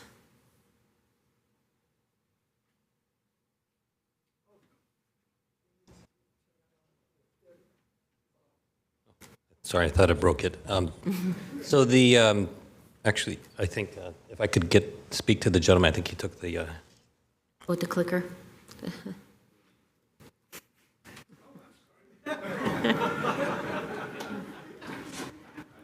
So just in case I need to go back to a slide. Thank you.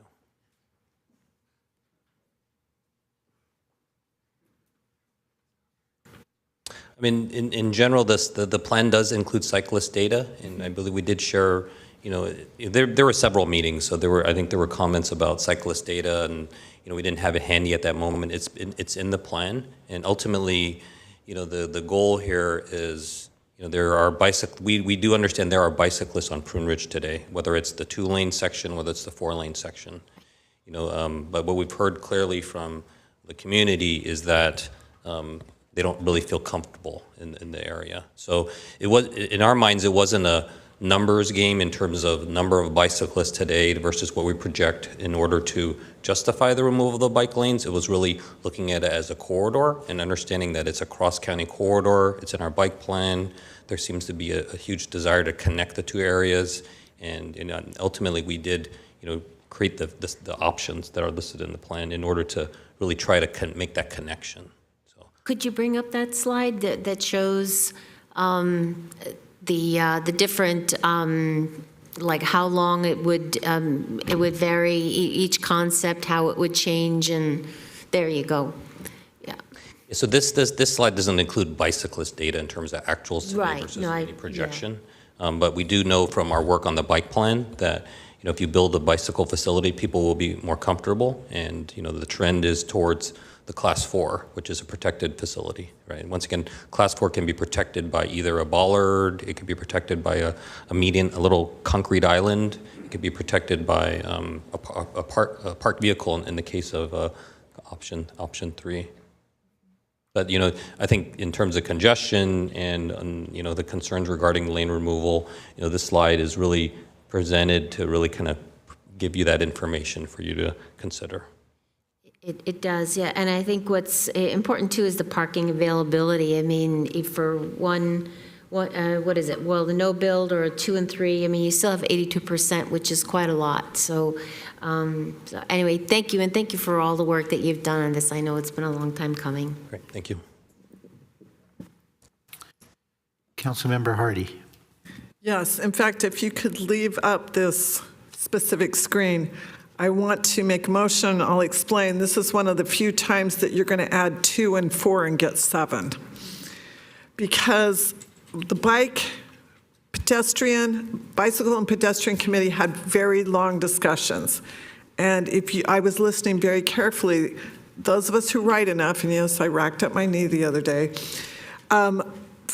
understand that the buffered is going to work very well. What was interesting to me on National Night Out, I rode with a police officer who lives in San Jose, who without prompting, started telling me how much she hated the protected parking lanes, parking protected bike lanes that were put in San Jose, and how much trouble they caused her, and how much confusion she saw, and how much more dangerous. And I would agree with Gabby, it's safety. It's safety for everyone. So that is why the Bicycle Pedestrian Committee looked at hybrid option 4, and that's where there's 4 lanes between Tan Oak and Saratoga, but you will still have a buffered bike lane. There is no parking on the street allowed there, and there's no room for it with the 4 lanes, and there are no houses that front Prune Ridge between Tan Oak and Saratoga. That was the thinking process, that if we do this, you notice that the corridor times are very close to what it was before for the parking. You're not backing up traffic and causing problems, but you are putting a bike lane through there that is buffered, that gives options. And the bike lane will very seamlessly be right along that edge with a bit of a distance from the curb, with 2 lanes of parking just through that edge. And then we'll go to I think if I remember right, 1 lane will pull off as a right turn lane on Saratoga, and it will be 1 lane. And that's when you will start having parking on the street, but still have your bike lane. And they showed very carefully how they could do this and make it very consistent. Bicyclists need it to be consistent. It doesn't need to look consistent from a bird's eye view. It needs to be consistent from a bicycle perspective on the ground. And this was very important to all of us. So I would like to make a motion first on our alternatives to, number 1, adopt a resolution adopting the Prune Ridge Avenue Complete Streets Plan. That's my first motion. Okay, Second. motion made by Hardy, seconded by Park. We did have 2 more comments. I'll take those now. George Stoico.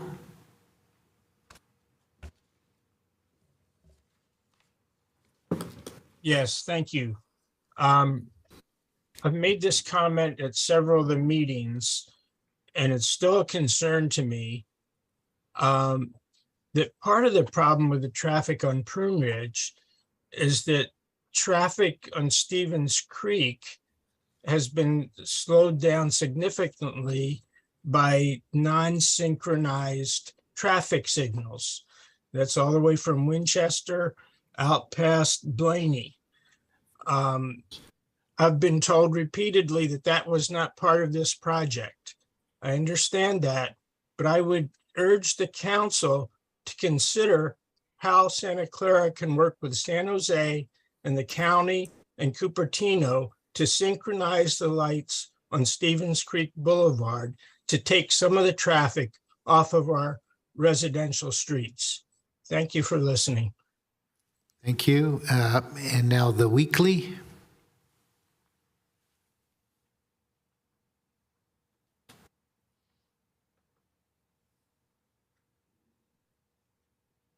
Do they drop off? They're muted. Unmute your microphone.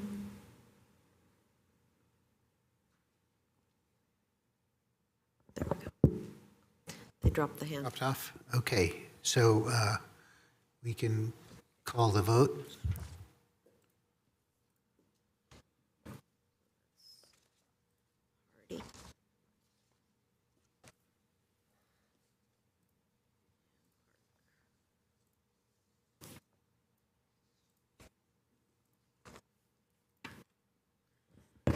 Councilmember Watanabe? Yes. Councilmember Hardy? Yes. Councilmember Park? Yes. Vice Mayor Jane? Yes. Councilmember Becker? Yes. Okay.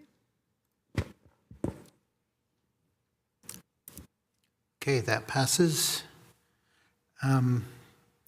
Anyone like to make another motion? I would like to make a motion. If you look down in the recommendations, staff has said either alternative 5, which is concept 2. I told you there's lots of numbers here.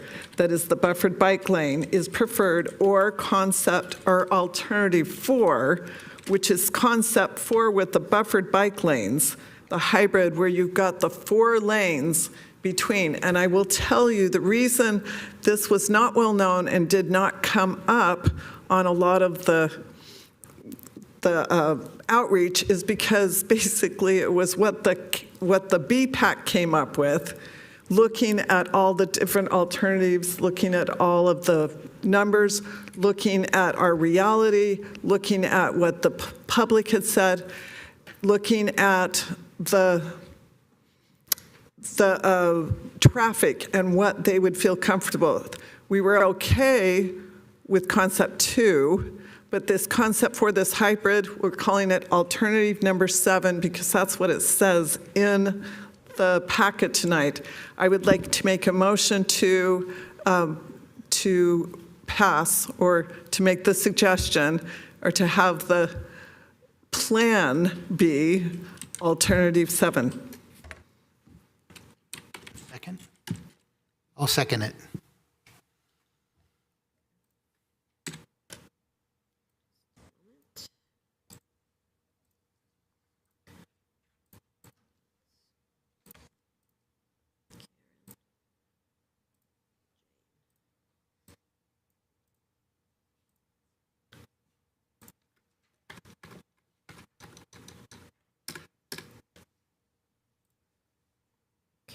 Councilmember Watanabe. No. Did you? Yeah, we haven't had any discussion. Okay, I didn't see the hands. Neither. All right, Councilmember Hardy, did you have a? No, that was Okay, made by motion. Councilmember Park? Yeah, I'm kind of torn. I did look at the maps, and I do see that option 2 is the thing that would keep it consistent across, from Pomeroy on the west side to heading on the east side. And I like consistency. As someone who occasionally bikes but uses my scooter a little bit more often these days, I'm actually surprised when I get to what we call these suicide crossovers, where we're quite happily in our bike lane, then we have to cross over when cars have to make a right turn. So we have to go out into the street and then the cars cross over. And I don't know, as a scooter person, that I've almost been hit several times by people who were wanting to make a right turn sooner when I was clearly in my place according to the lanes. Like, they either didn't notice me because they didn't expect somebody to be there, but again, I'm just following what the lanes tell me to do. And I have a few concerns about that. In fact, I've gone to acting like a pedestrian when I'm at an intersection, regardless of what the configuration of the intersection looks like, because I don't know what the cars expect. And I think that there's an expectation that we have to look at from the bicyclist perspective, and one that we have to look at from the car's perspective. That said, I heard what Councilmember Hardy said about parking protected lanes. And maybe I'm projecting a little bit too much about my daughter, but I have a young daughter that's learning how to bicycle as well.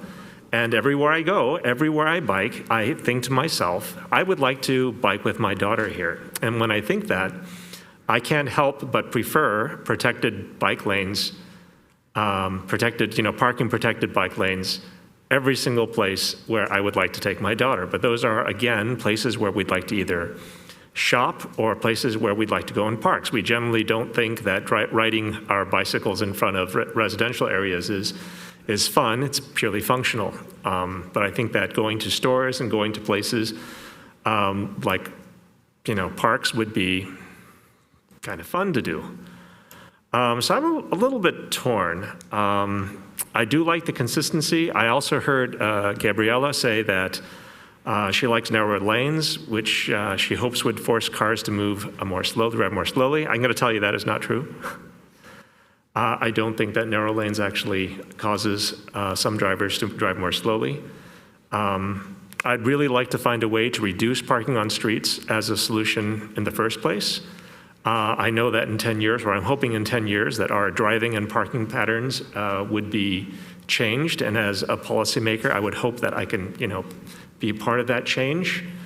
I'm finding myself a little bit torn. I understand with concept 4, we would have a few configuration changes along the transitions. I think that that's, where I see them, that could work. I'm just concerned about the consistency of the bike paths, not just from the bicyclist perspective, but also from the the driver's perspectives.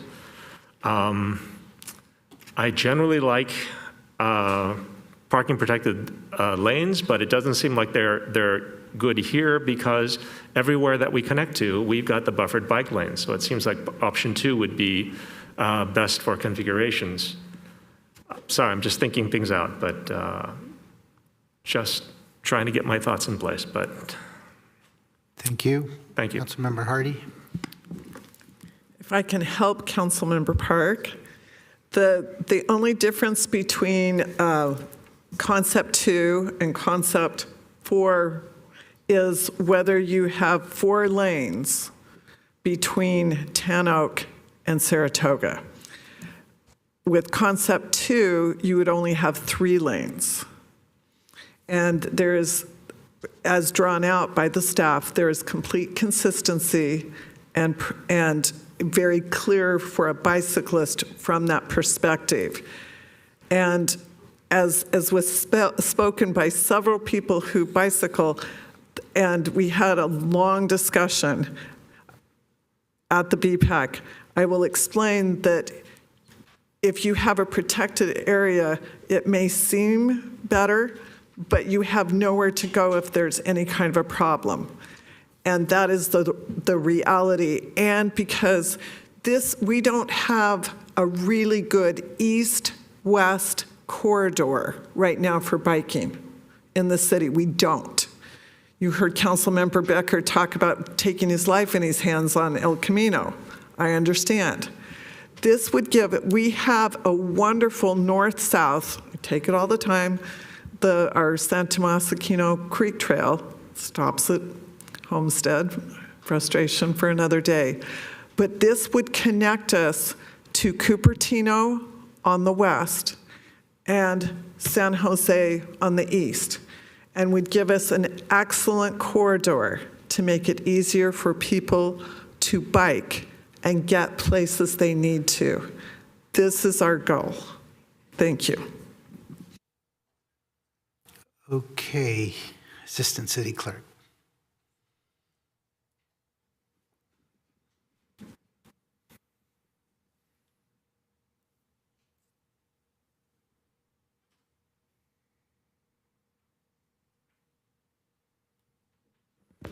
Councilmember Watanabe. No.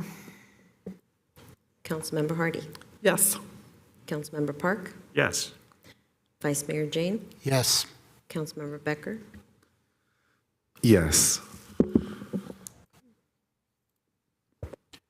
Okay, that passes 4 yeses, 1 no, 1 recusal. Now the hard work begins. Find the money. Thank you.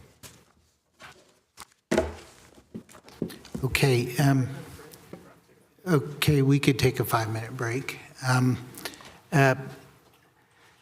City Attorney, I believe the mayor is recusing on number 5 as well? Correct. Okay, so we'll come. Vice Mayor Jane. Vice Mayor Jane. So the mayor had pulled up the written petition for Victor Ojakian after public presentation, so she'll be taking that up after this item. We'll take that up after this item. After number 4. Oh, so, okay, well, so she'll come back. Okay.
public presentation on this?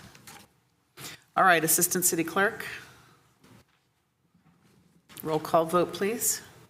And the motion was to agendize this to a future meeting. Yes. And then we'll let Victor know when that meeting will be.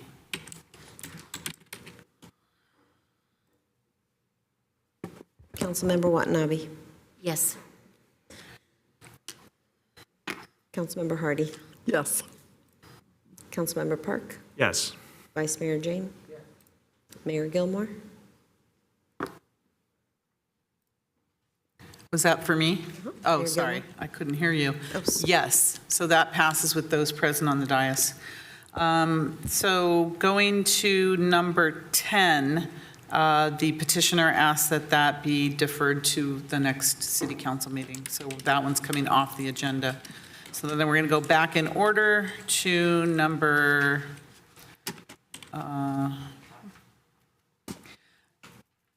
So item number 5, action to consider possible financial assistance options related to the replacement of a private concrete wall adjacent to Prune Ridge Avenue in the Laurel Park East neighborhood and potential delegated authority for a budget amendment. This is a Prune Ridge Avenue item, and I will be recusing myself, but just a note. Madam Mayor? Yes. Excuse me, Victor raised his hand. Oh, I'm sorry, Victor, I didn't see. So let's hear from Victor from the last item. Sorry, Victor, and I made you wait a little bit longer than you should have. Can you hear me? Yes, we can hear you. Go ahead, Victor. Oh, okay. Well, having been a former Palo Alto City Council member, I'm going to say very little now because you've already passed the motion, and it sounds like we'll have a future hearing on this matter. I want to encourage all of you to adopt this policy. We've gotten all the school districts in Santa Clara County to adopt a school or student suicide prevention policy in almost all the cities. So this isn't an anomaly, it's a norm. I've been talking with Assistant Police Chief Kazim about this policy. He's ready to draft it. I think your vote gives him the go-ahead to do that. And he'll bring that back to you, and hopefully we'll have a hearing and you'll approve it.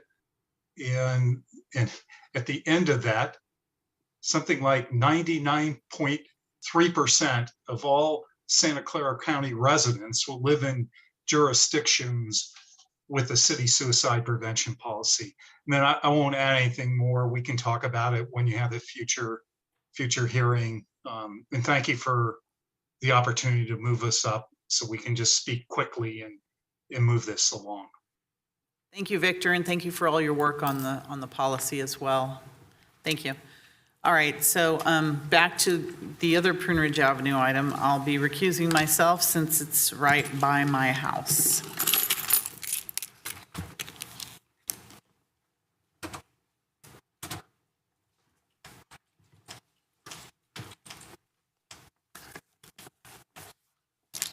Okay.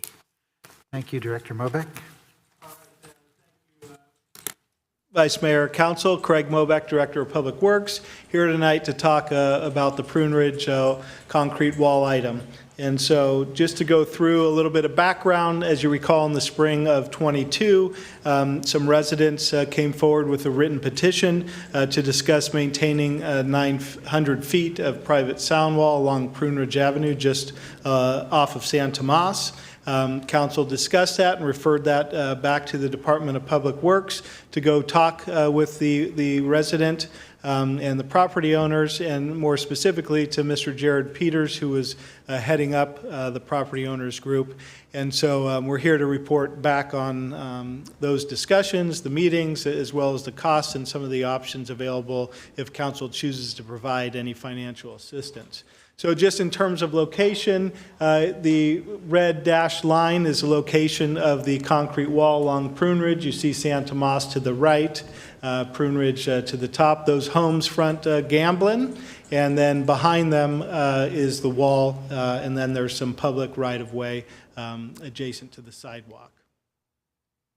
So just some quick photos, some pictures of the wall. You see the blue tarp with some temporary fencing. That's kind of what led to the initial discussion and the property owners outreaching to the city because a piece of it had fallen.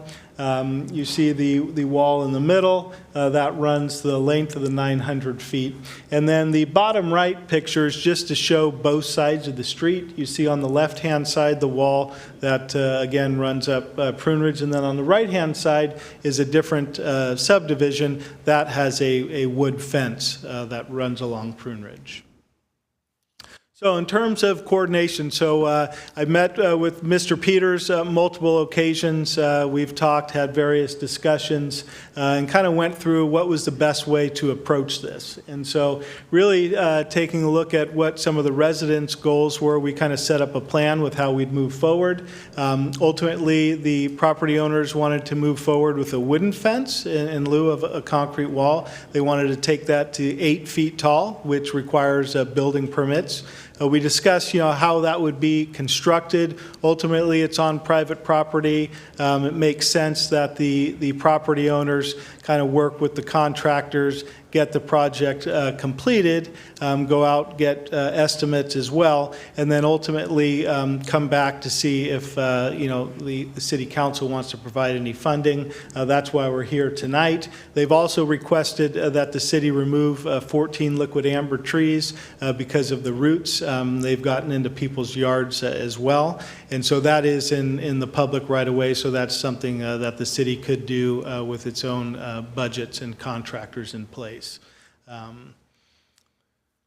Here's a picture of what is being proposed for the new 8-foot fence design. You see it's a pretty typical redwood fence, 8 feet tall from the bottom to the top. You'll see it has concrete piers at the bottom to secure the posts. This would go through to get a building permit if they move forward with constructing it. And then ultimately they're looking at staining it too. And it wouldn't be blue. That's just the concept there. It would be more of earth tones. So in terms of cost estimates, so Mr. Peters, on behalf of the property owners, worked and contacted a number of contractors, ended up getting about 3 proposals on all the work. So we've kind of outlined the items here, and I'll go through it with you, and then we'll have a follow-up slide, just kind of look at what the ask is in terms of financial assistance. So there is going to be building permits, as I mentioned. There's also going to need to be an encroachment permit, because when they remove the wall and build a new one, we'll have to take a little piece of Prune Ridge for the contractors to work there. That's about $6,600 we estimate for all those permits. The estimated demo and construction cost, that's based on the proposals that were received by Mr. Peters. Existing wall demo, just over $41,000. Temporary fencing, just under $2,000. The new redwood fence, about $81,000. And then staining it, just under $10,000. So you see the total demo construction costs, about $134,000, adding to the permit, so it's about $140,000. And then I just wanted to highlight a couple things here. You'll see I use different colors. The yellow highlights are what the property owners are requesting that the city fund at 100%. And then the orange highlights are what they're proposing is a 50-50 split. And I'll go through on the next slide what those numbers are. In terms of the tree-related work, as I mentioned, that's in the public right-of-way, city-maintained trees. We would cover that separately, so it's not included in those costs. And so looking at kind of what's being requested for financial assistance, and I'll start with the third item there, the bottom one, because that's really what the property owners are requesting. And so they're requesting that the city cover the permit, the demo, and the temporary fence at 100%, and then they're requesting that the wood fence and staining be covered at 50-50. And so with those numbers that were received, you could see if that option is selected, the city financial support would be about $95,000, with the property owners funding approximately $45,000. And again, I just want to point out all these numbers I'm going to go through exclude that $35,000 tree work item. And so That's what they're requesting. I did put a couple other options down there just for you to see what those dollars look like. If council were to look at saying, hey, we're looking at more of a 50-50 split, that would look like about $70,000 city, $70,000 from the property owners. And then at, looking down at 25%, $35,000 for the city and $105,000 for the property owners.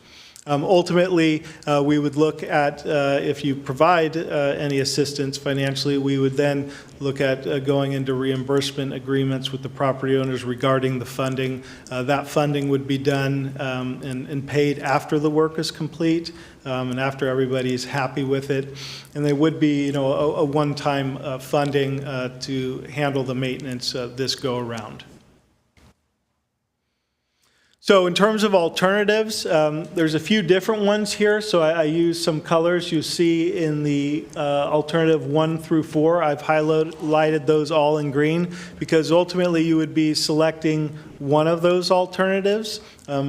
Obviously, you can come up with another alternative tonight if you so choose based on the dollar amounts we've shown as estimates. But you would choose one of the alternatives for funding at 25%, 50%, or looking at what the property owners are asking for on the split of some items 100%, some 50-50. Or number 4, you don't have to reimburse anything if you so choose. That's up to you. There's an alternative for the tree-related work, so authorizing that. And then number 6 there, authorizing the city manager to execute those reimbursement agreements with property owners, again, if we move that direction. And then number 7 is just providing any other direction to staff. And so just summarizing in the 2 recommendations that are before you, again, recommendation number 1 would be selecting any one of alternatives 1 through 4. Alternative 5, tree-related work. And then if you choose an option that reimburses property owners any money, then we'd need to also select alternative 6. So you authorize the city manager for those reimbursement agreements. And then the same side of things, recommendation 2, if we are funding any part of it, then we would need to delegate authority to the city manager for a budget amendment to cover those costs. And I had the not to exceed $95,000. That's the largest dollar amount that's in the alternatives right now. And again, that's based on the property owner's asks. So that concludes what I had to present tonight. Mr. Jared Peters is also here, and I believe he wanted to say a few words. So we can have him speak now if you would like. Why don't we take council questions first, as we usually Sounds good. Okay. Councilmember Hardy. Thank you. I want to understand, did the city build this wall originally? Did it approve it, or is there anything else? What was the city part in this wall being there? Sure. So this wall was constructed when the subdivision was built. And so and it shows up in the maps in the subdivision agreement. So it was privately constructed. And then in those maps, it also defined responsibility. It's built on private property. It's not in the public right of way. And then it defined in those maps and agreements that the property owners were responsible for that maintenance. And how many property owners are there? I think there's roughly about 12 that border up to it. So you're showing that total cost would be divided among 12 property owners? That's correct. Okay, thank you. Okay. I don't see any other questions. I had some questions. So the city will remove the trees and plant new trees. What is the provision for watering those trees? So there are some irrigation systems that are existing when things were initially planted, and so we've talked to staff when we plant new trees that we would get that irrigation system back in operation. Okay, and then will there be root barriers to prevent future problems? And once we replace the fence, will future replacements of fences, say 15 years down the road, who will bear the cost of those? Yeah, so in terms of planting the trees, we're ultimately going to be looking at a species of trees that does not have a lot of surface roots. That's one of the problems that a lot of cities have faced with liquid ambers that were planted in the 60s, 70s, caused problems with sidewalks. So we're going to be looking at, trees with deeper roots. And so in terms of root barriers, we haven't looked at doing that. I think we'll look at the trees we're planting to see if we need to do something like that. In terms of what's being approved here tonight, that's a one-time maintenance cost. Right now, it wouldn't change making this a public facility as it is on private property. I see. And the reimbursement agreements, I know we've talked with the city attorney's office about how those would further explain that and be very specific about it. Okay, thank you. Councilmember Park? Yes, thank you again. Good presentation. If I recall, it was, the wall was made by the developers. It was written into, when you buy the house, it was the maintenance of that wall was clearly in the house contract. And the trees caused the walls to become the way they are currently. And so I thought about this quite a bit, and I think that even though it's written in the house contract, I don't know any house owner that would think about that as being a reasonable or even think about replacement costs of a wall like that being their responsibility, especially when it's connected all the way across the, the street.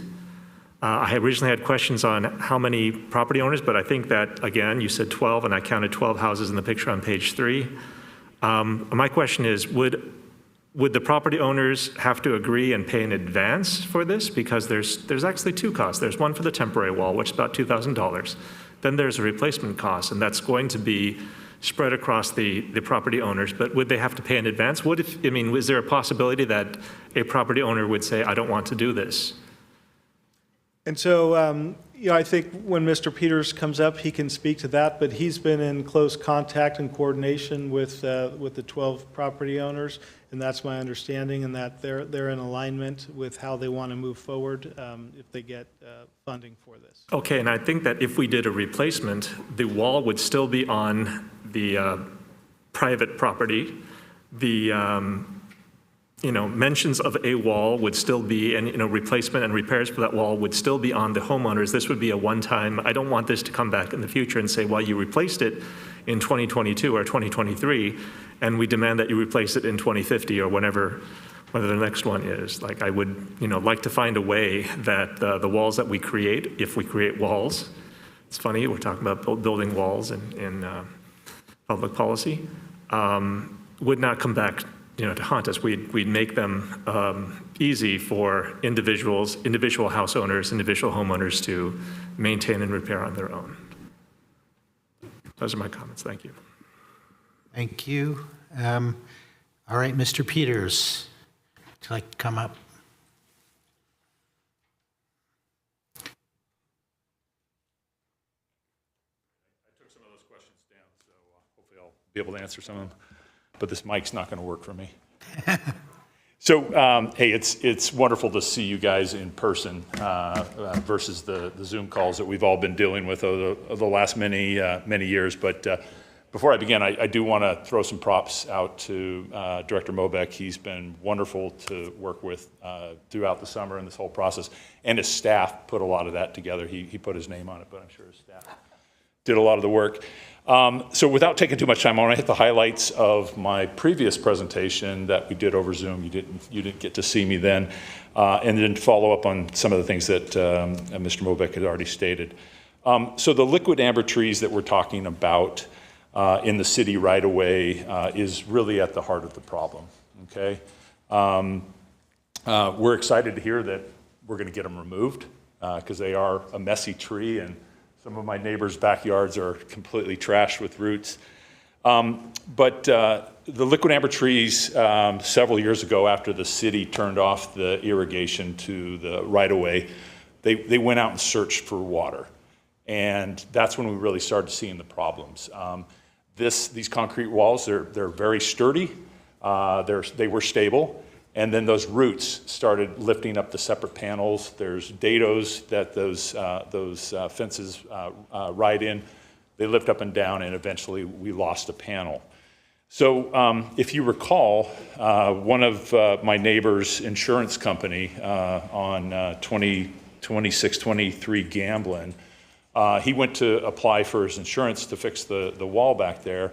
Insurance company came back and said, absolutely not. The damage was caused by the roots on the other side of the fence on city property. And you saw the blue tarp. It's been that way since we started having these discussions, okay?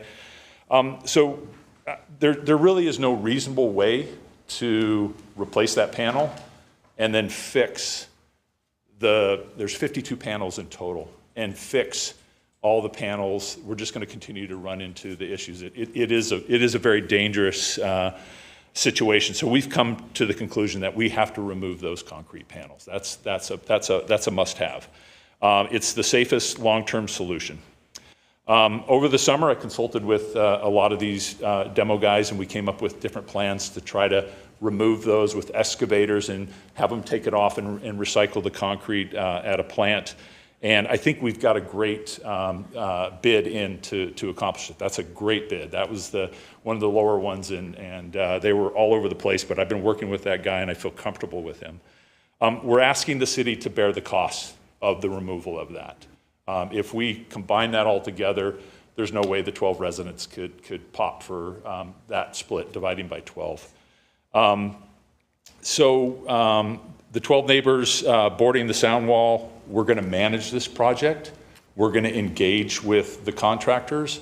Mr. Park, to answer your question about the costs, we are all getting together. We're going to provide these costs up front to the various contractors and look for a reimbursement for what you guys decide tonight in the future.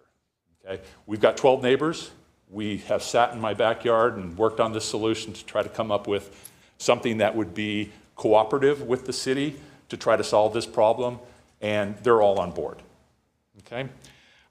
So I understand it's been a long time since we spoke in April, and when I originally came here and asked you to evaluate the situation, if I can ask you to reflect back in April, your comments and opinions were very cooperative in nature. It was a great exit for that city council meeting with this item, and I would suggest you look back on that and make your decision tonight based on what you saw.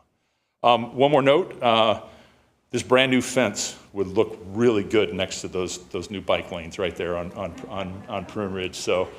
We're hoping for the double barrel here tonight. That'll look really good. Again, thank you for your consideration and your time. The question regarding did the city originally require this? Ms. Harding, I think you made that comment. The current director of Public Works at the time wrote that into the developer agreement that they would put a concrete sound wall behind this new development. So it was a city requirement. The developer did it, and then they wrote the CC&Rs that said, it's our problem. Okay. Any other questions I can answer? Okay, thanks, guys. Does any member of the public wish to speak on this? Oh, yes, come forward, please.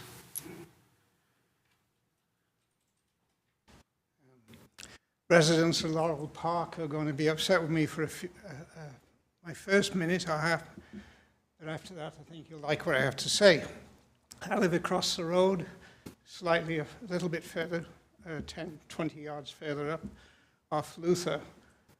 And as I noticed over the years that people planted their trees and shrubs to cut the sun, the east rising, and that they were those trees were pushing on the walls, and over the years, they've pushed them further and further, and some parts on both sides, especially on the corners, they've gone over completely.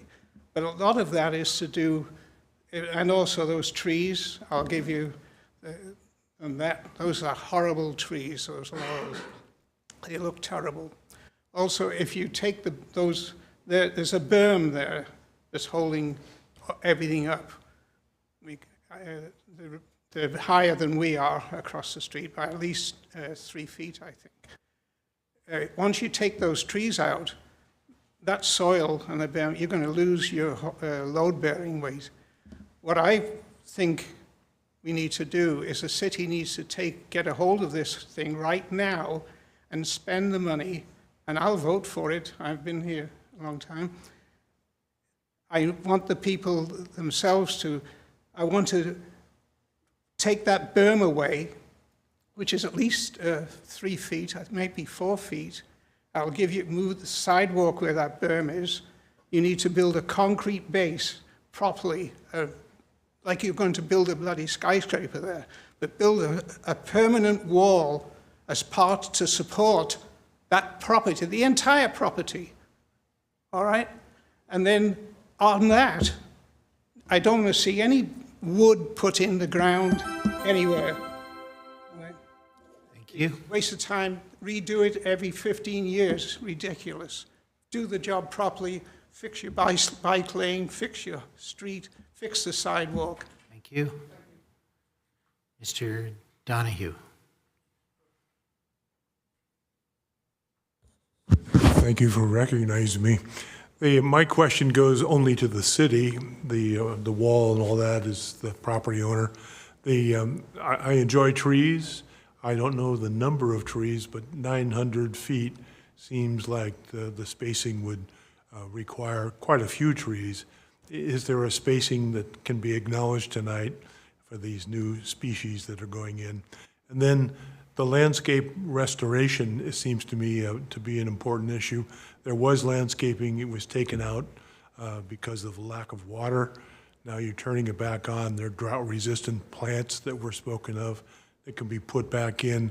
So we have pleasant-looking thoroughfares rather than something like the San Thomas Expressway that's nothing but weeds and dirt and concrete. So I would ask that somehow you incorporate a requirement for the city, not the property owners, to landscape on their own to support the look of the city.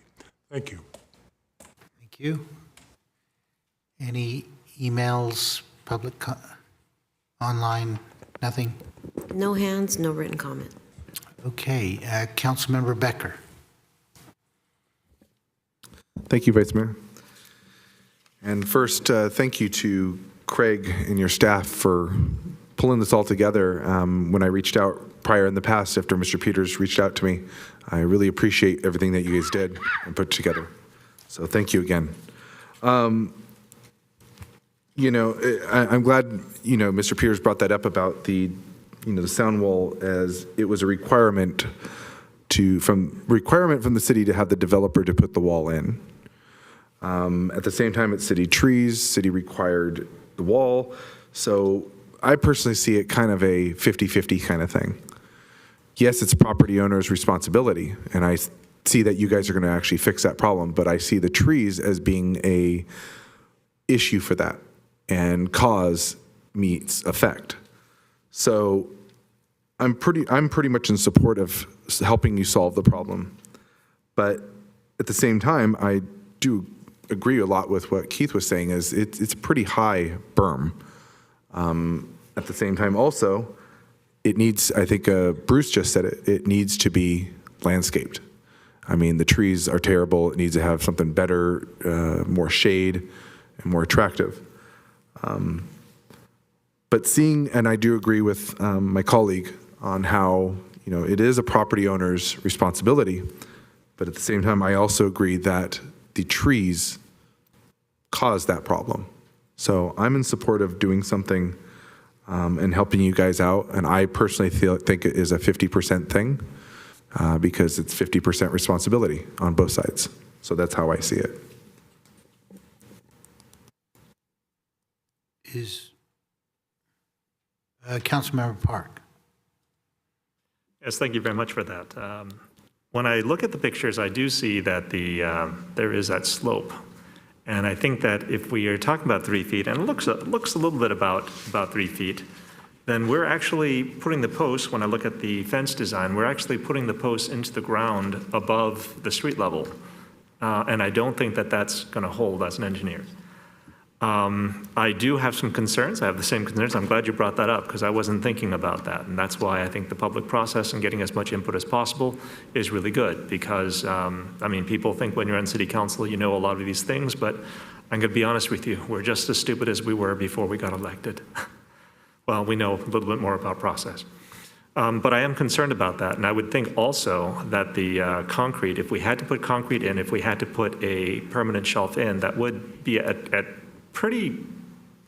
additional cost. I think that would be pretty expensive, to be honest, because we need something that I almost feel like it has to be something like a planter because it's got to hold back the land on the property owner side, and it's got to transition to, you know, I don't know how we do that transition. It could be stepped, it could be tiered, but again, each one of those comes with benefits and additional costs. Like I would like to know if you've done the research for this and how much additional cost that could be. I do see responsibility on both sides. I would like to come to something that is, you know, not just a solution for the city, but also something that, from the homeowner's perspective, is doable, is achievable.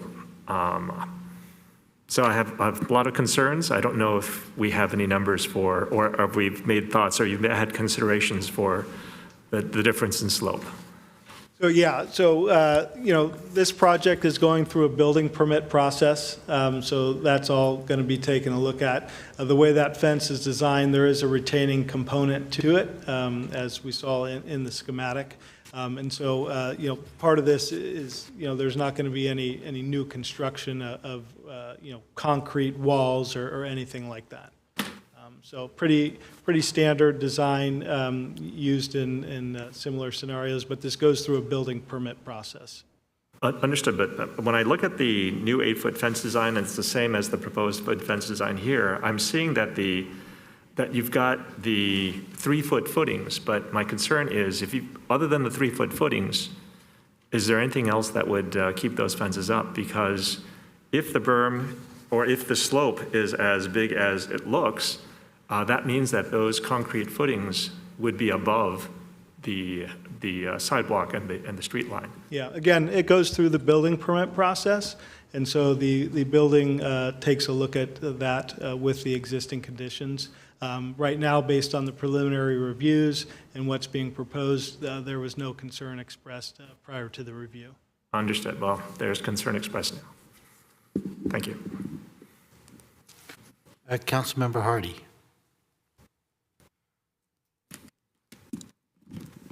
I'm crunching some numbers here, and I will admit I have a bit of a struggle because we still have a bill for $35,000 for the city to take care of the trees. I can see where there's $6,600 for building permits, which the city has some leverage and leeway. But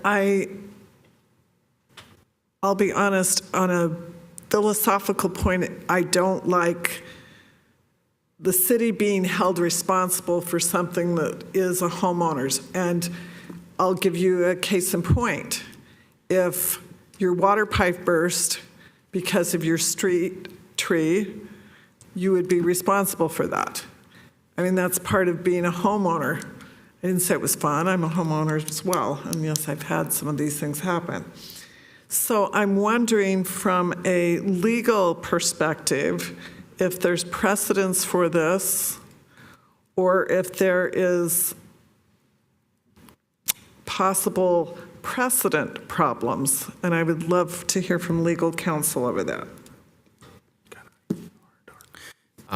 Council member, I'm going to defer to the city manager for part of the answer, and then I'll provide my thoughts on it as well. Thank you. Councilmember Hardy, it's not a legal opinion from me. I'll defer to the city attorney. But I think my thoughts are similar to yours at this point. I mean, you can make a final decision on contribution or what city's responsibility could be. I agree that when building looks at the design for the permitting, they could come up with additional requirements, which will change the cost too, by the way.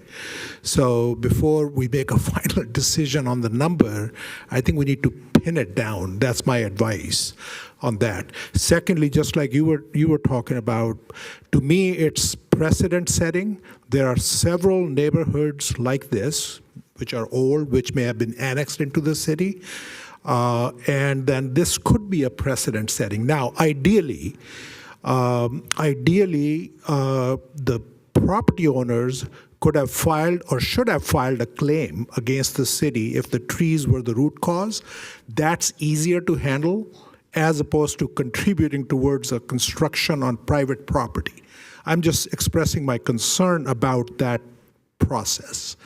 Okay, and then on top of that, just like you said, in this cost, the tree cost should be included in the overall cost. So I was doing the math myself. I'll defer the decision to you. It's finally your decision whether you go with Councilmember Becker's proposal of 50%. But if you add that tree cost, it's about $175,000.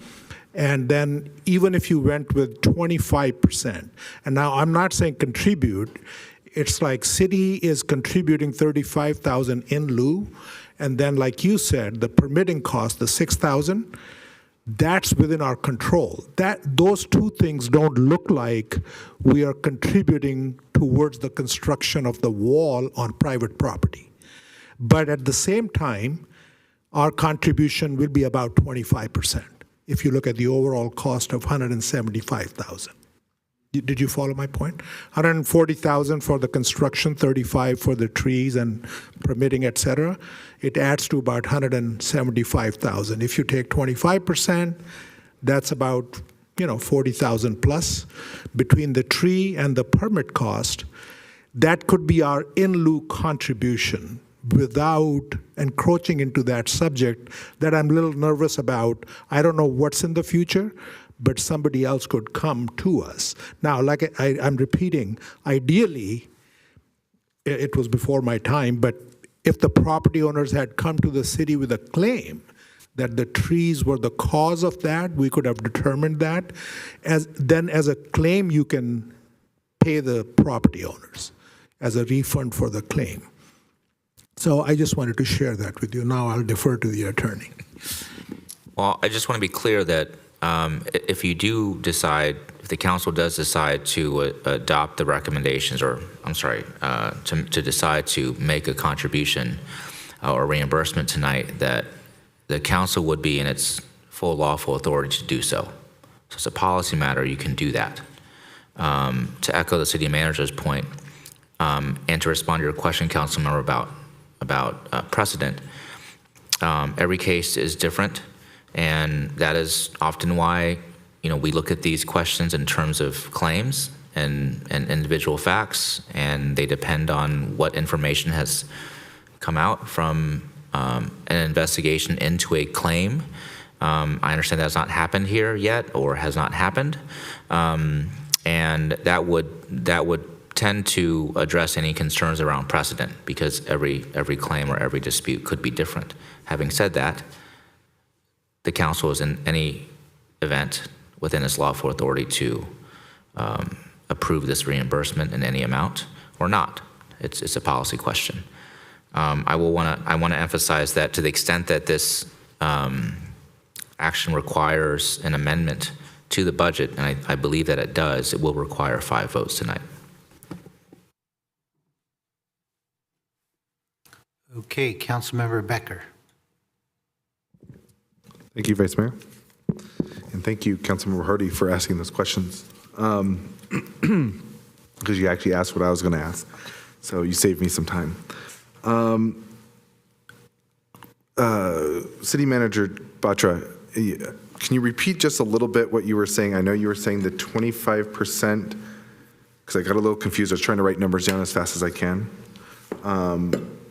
You said 25% is what the, okay, 35,000, okay, and 6,600, okay. So I see, me personally, I see the 1, 2, and 3 alternatives as being something I'm favorable to. More likely, I see 3 being more favorable for me. but I can also work with number 2. So I'm willing to make a motion first for number 3. Item number 3, alternative number 3, which is reimburse property owners 100% for permits, demolition, and temporary fencing, 50% for wood fencing and staining costs not to exceed $95,000. Is there a second?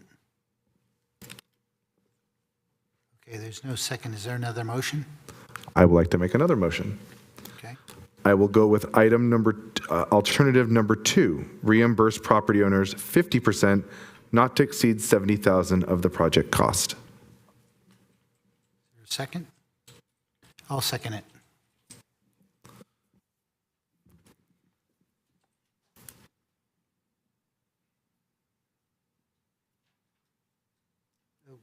Councilmember Park, did you have a? Okay, go ahead. Sorry. So last time this came up, I believe that the funds were going to come from the general fund, like we had talked about where the monies would come from, and we discussed that this would be from the general fund. And now that we've actually gone through the cost estimates and we know where all the pieces are, is that still true? Would the money still come from the general fund? Or like we also have a tree-related component, would that come from a different fund, or is that all general fund monies? So the tree removal costs are already, would be budgeted and covered under existing contracts that are in the budget.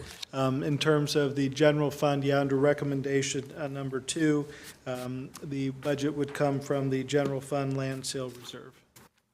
Okay, and just to be very clear, I know that we've done a lot of work and your team has done a lot of work in estimating the costs, but if it turns out that there's additional work that needs to be done, and we stated not to exceed this amount, then if there are cost overruns, those would be borne by the homeowners? Is that the intent? Yeah, so just a couple of things. One, the estimates are actually based on proposals that Mr. Peters received from the contractors who would be doing the work. In terms of reimbursements and what we're deciding tonight, yes, they're in the alternatives are not to exceed amounts. And so that would be what the city's reimbursing. Understood. And then I went through a number of calculations here as well.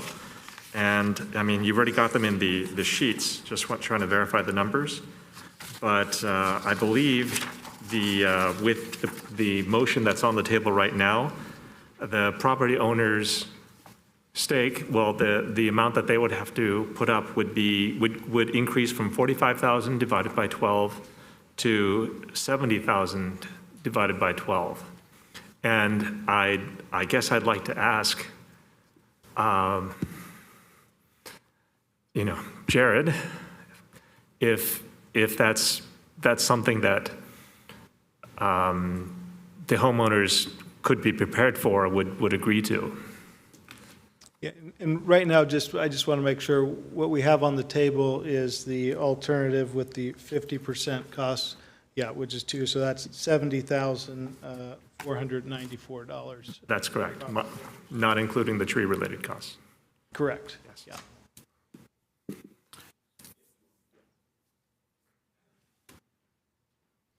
And just as a note, I think we do have precedence for this. When I think a year and a half ago, we did talk about the work it would take to connect the water mains to the sewer lines, and what was that? So but I'm just saying that there are precedents for this type of request. Appreciate the conversation. So I haven't really hammered out that question with the other residents. That does introduce quite a bit of cost into putting 70 feet of fence in the backyard of their existing houses. So I can't really answer whether or not that would be acceptable. However, I don't think it will be acceptable. Okay. And then can I ask another question about the temporary fencing? Maybe this is for Director Mobeck. But the temporary fencing, how temporary is the temporary fencing intended to be? Is it something that can be up for weeks? Yeah, the $2,000 temporary fence charge is to when the excavators come in, remove the concrete fence. that we put a temporary fence up in its place until the redwood fence can be built. So it is at most a 2-week temporary fence. I see, okay. Okay, Councilmember Hardy. I want to make the point that with the proposal, with the motion, that still sticks the city with $35,000 on top of that cost, as long as that's really clear. And I heard the term a claim wasn't made, and I didn't hear the homeowner speak to that idea of a claim at all. I heard they went to an insurance situation who said, we're not going to do anything. Shocker. An insurance company was unreasonable. But that's all I heard as far as what was done otherwise. My concern is, I think this is a concerning precedent. And if we're going to share the cost, it should be the whole cost as far as this goes, because there's $35,000 on top of this that the city will be responsible for the trees. Just my thoughts. Thank you. Okay, thank you. Councilmember Watanabe. Thank you. There were requests in the past, I believe, for the sewer laterals, but they were not approved. I've got two questions. Director Moback, if the city agreed to do this, would there be a warranty that, protecting the work and possibly indemnifying the city from any future issues? Yeah, so in terms of the warranty, so this would still be a private fence constructed privately, so that warranty would be based on the contract proposals that Mr. Peters obtained. In terms of indemnity, in the reimbursable agreements, working through with the attorney's office, typically it's pretty standard. There's indemnification language and things like that. Okay, thank you.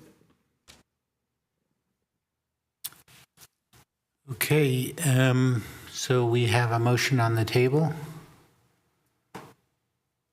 on the floor.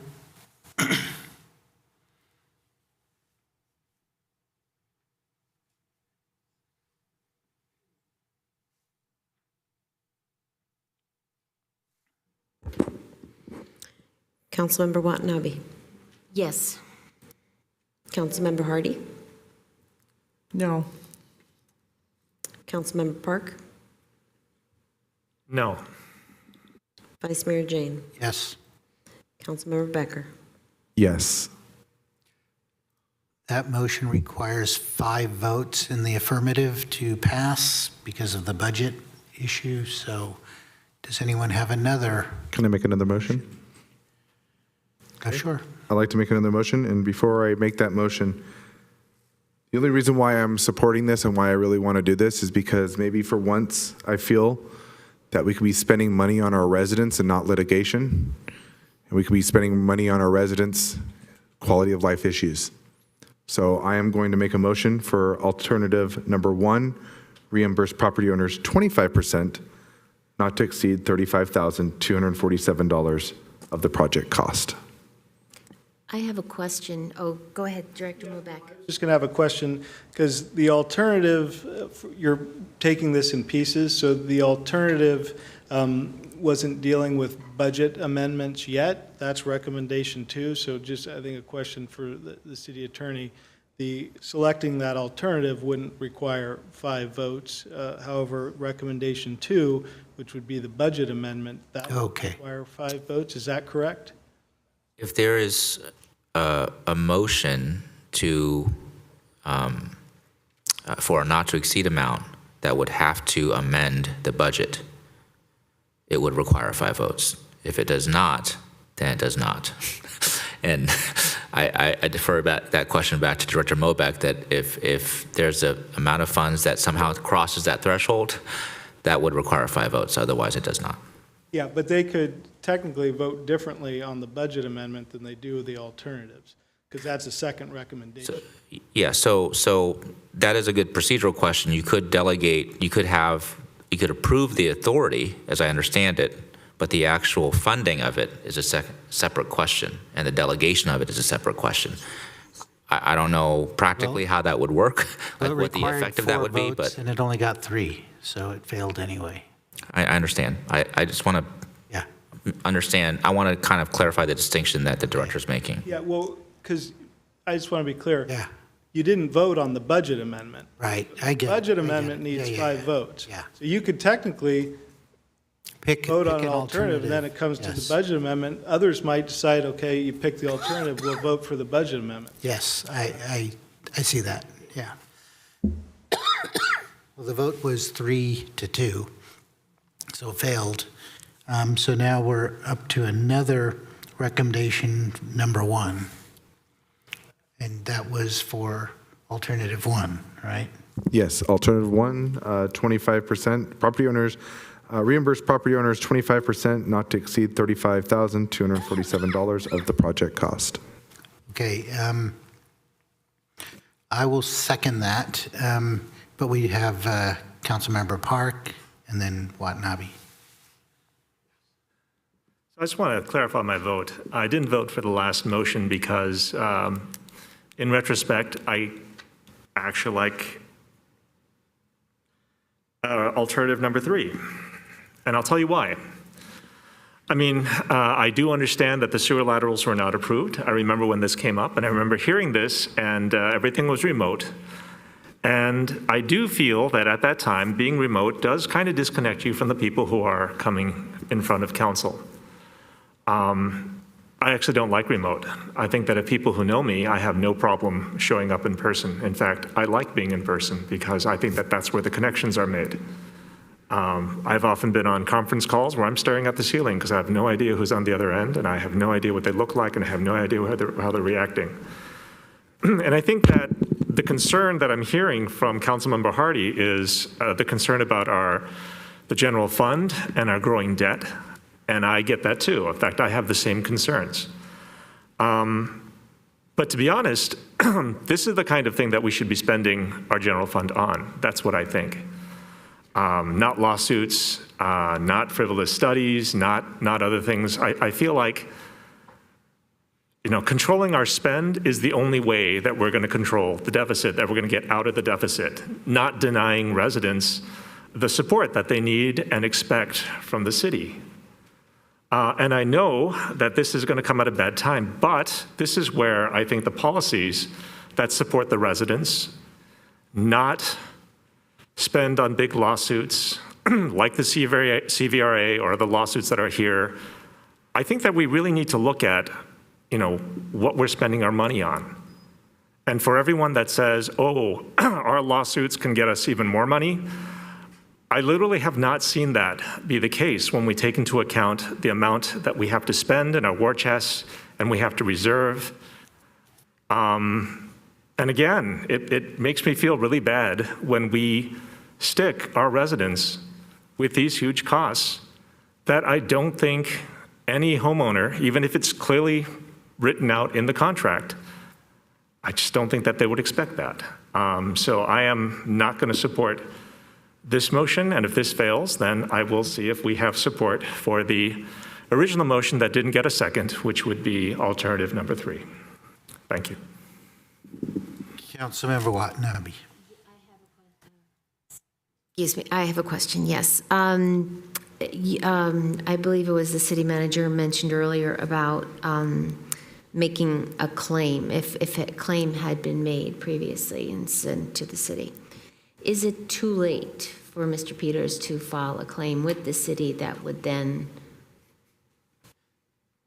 I'll take that. I don't want to advise on whether or not it is too late. There is a process that a claimant would have to go through, and I don't want to make that advice public at the dais at this time. Okay, Councilmember Becker. Okay, I just needed to clarify something. So you're not, to Councilmember Park, so you're not supporting this motion, but you'll support alternative number 3, which I think we just voted on that one. You didn't get a second. Oh, okay. Okay. Thank you.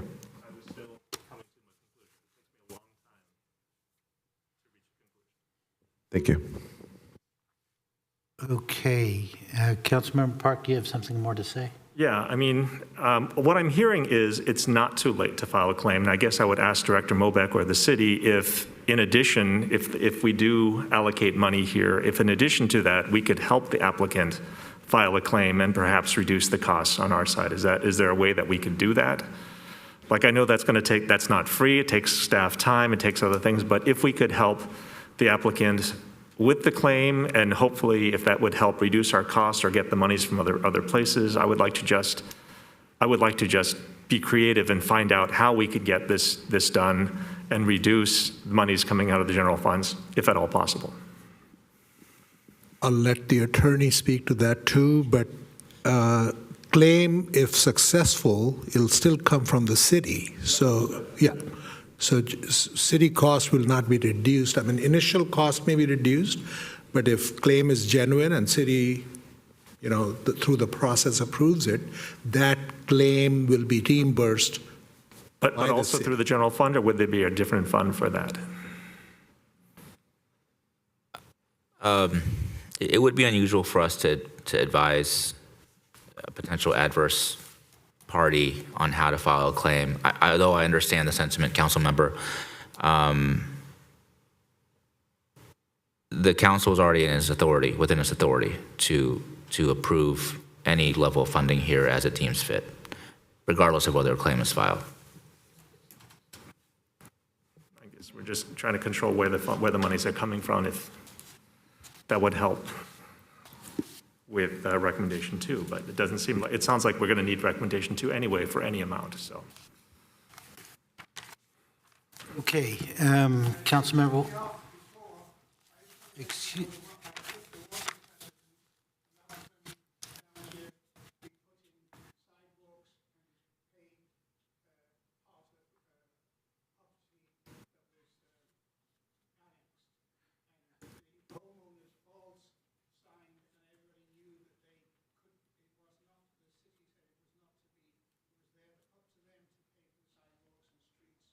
Okay, thank you. Yeah, public presentation is over. Okay. Councilmember Watanabe. Thank you. Would it be possible, because it seems like it's going to be hard to get to a consensus, especially if we're going to need 5 votes, to refer this back to staff and continue the discussion? I mean, we do want to do the right thing, Mr. Peters, but for listening to everything, I don't think we can get to 5 votes, and I'm just wondering if maybe the best thing to do is just refer this back to staff. I'm sorry, Director Moback, but to see if we can continue or to explore some options that we may have talked about.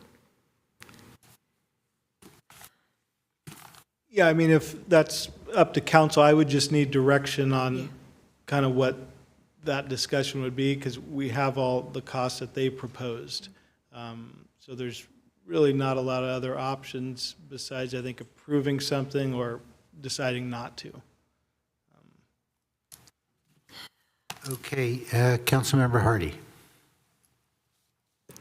Well, I was prepared to support the 25% because basically the cost, we have a similar cost for the trees, and it could be argued up to about 25% of a problem for the city. So I'm surprised you're not going to take the vote and just table So it. I think we can call the question then. All right. So alternative 1. Was that a second, Councilmember Hardy? I think I seconded. He seconded. Thought I did.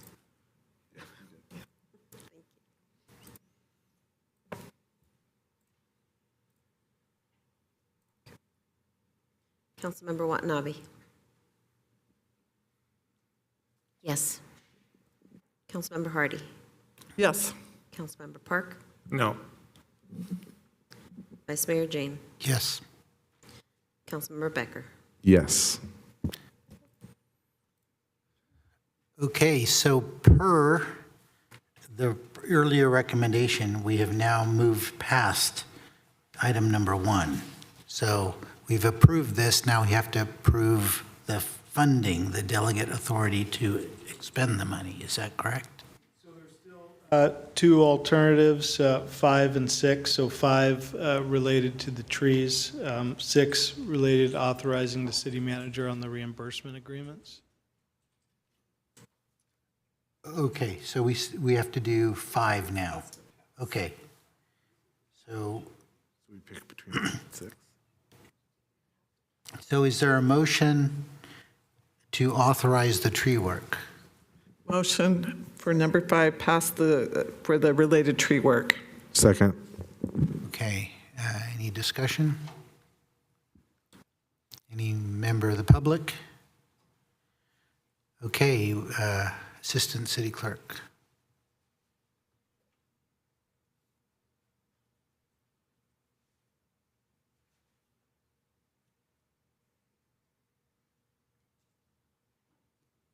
Councilmember Watanabe. Yes. Councilmember Hardy. Yes. Councilmember Park. Yes. Vice Mayor Jane. Yes. Councilmember Becker. Yes. Okay, that passes. Now we have to, is there a motion on number 6 to authorize the expenditure of the funds to delegate authority to the city manager to execute a budget amendment? All motion. I'll second it. Okay. Just to be clear, 6 is the city manager to execute reimbursement agreements. Yeah. The budget amendment Oh. is the recommendation 2. Okay, I think we'll just, okay, so we need to vote on 6. I'm sorry, okay. Is there a motion for 6? That's what he just motioned. Okay, that's for the city manager to execute reimbursement agreements. Okay, so that's, Sorry, just to clarify, I'm sorry, that item number, alternative. number 6 has that authority, but I want to clarify, Director Mobeck, that is not tied to any number?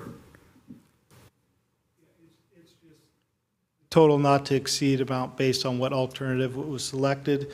Alternative number 1, so that would be 35,247. And as I understand that authority should be based on the amendment to the budget, not a freestanding authority. So it would require 5 votes. To pass number 6? Correct. Okay.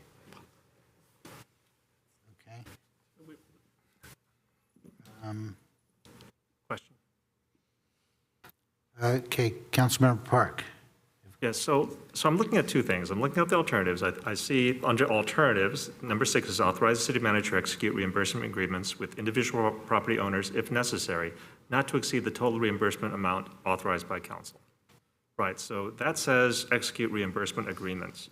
But then when I look at recommendation number 2, it says delegate authority to the city manager to execute a budget amendment, and the budget amendment, like the first one says execute reimbursement agreements, which doesn't necessarily talk about budget amendments, but it's the recommendation number 2, which delegate authority to city manager to execute budget amendment, that would be necessary to pay for the reimbursement agreements. Like, that's my understanding. So those are 2 different things, though. One is delegate, allow you to create reimbursement agreements, and then the second thing would be to execute a budget amendment offset by the general fund land sale reserve to cover the reimbursement agreements that we approved in the first motion, or for the amounts that we approved in the first motion. That's how I read it. It can be viewed that way. I think ultimately if that authority is given to the city manager to execute, it would essentially be, it would require anyway a budget amendment. So however you want to, Why don't we combine 6 and 2? Yeah. Okay, so we're approving 6 and 2. Would you like to modify your motion? Yes, I would like to modify that to 6 and 2 then. rescind the delegate authority. Yeah. Okay. It's number 6 from the alternatives, and then it's recommendation number 2 is combined. Okay, so then I will do alternative number 6, authorize the city manager to execute reimbursement agreements with the individual property owners as necessary and consistent with this report, not to exceed the total reimbursement amount authorized by the council. And then recommendation number 2, delegate the authority to the city manager to execute a budget amendment offset by the general fund land reserve based on the potential scenario not to exceed $95,548. If approved by the city council under Article 13 of the city charter, the council must first approve any budget amendment or supplement at least 5 affirmative votes. Would you like to second that, Councilmember Hardy? My contention is he just put the amount at 95,000. But it's not to exceed. So we've already approved the. We've already approved the other amount. Correct. I want to make So certain that legally we're. Correct. So as you read number 2, recommendation 2, it should be Okay. consistent with your first motion. Okay, that's what I want to make certain of. Thank you. I can second that. Thank you. Okay, Councilmember Park. I'd like to ask, what is the effect of not passing this motion? Like, we have a recommendation for what we'd like the project, how we'd like to reimburse, but then if we don't approve the funding for that, what actually happens? It's an unfunded mandate. Okay. So it'd be an approved but unfunded, another approved but unfunded project. And from the homeowner's perspective, that's like they wouldn't be able to move forward because they would have basically the entire amount on their hands. Correct. And the city we would just do nothing because, well, we didn't approve funding for it, so we just will not move forward from the city perspective. There would be a standing authority for funding, but not, I'm sorry, there'd be a standing authority for the action, but not the funding. And could we go back to the funding, or could we go back to the authority at some later date, or is it just closed? No, you could go back and figure out a way to fund it, so long as you got the mandate to do it. Okay, but funding aside, like if we wanted to redo the recommendation, the reimbursement, if we wanted to do that, if we wanted to reconsider that during the time of the funding, could we do that? Would there be anything that prevents us from doing that? No.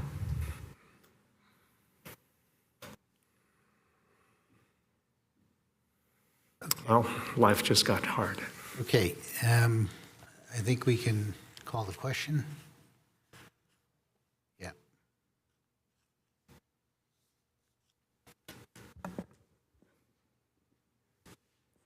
Councilmember Watanabe? Yes. Councilmember Hardy? Yes. Councilmember Park?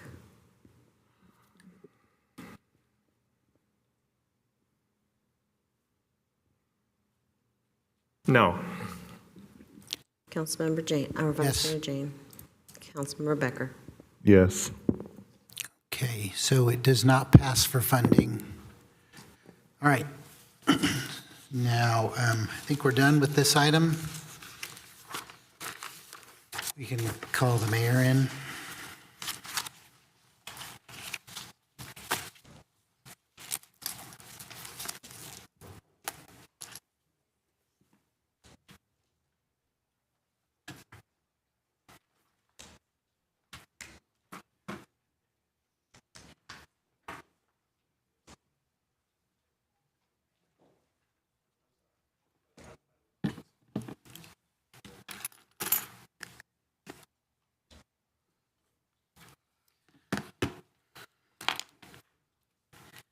All right, everyone. Next item we have is action on a written petition regarding street tree canopy advocacy. So if we have the petitioners, please come forward, please.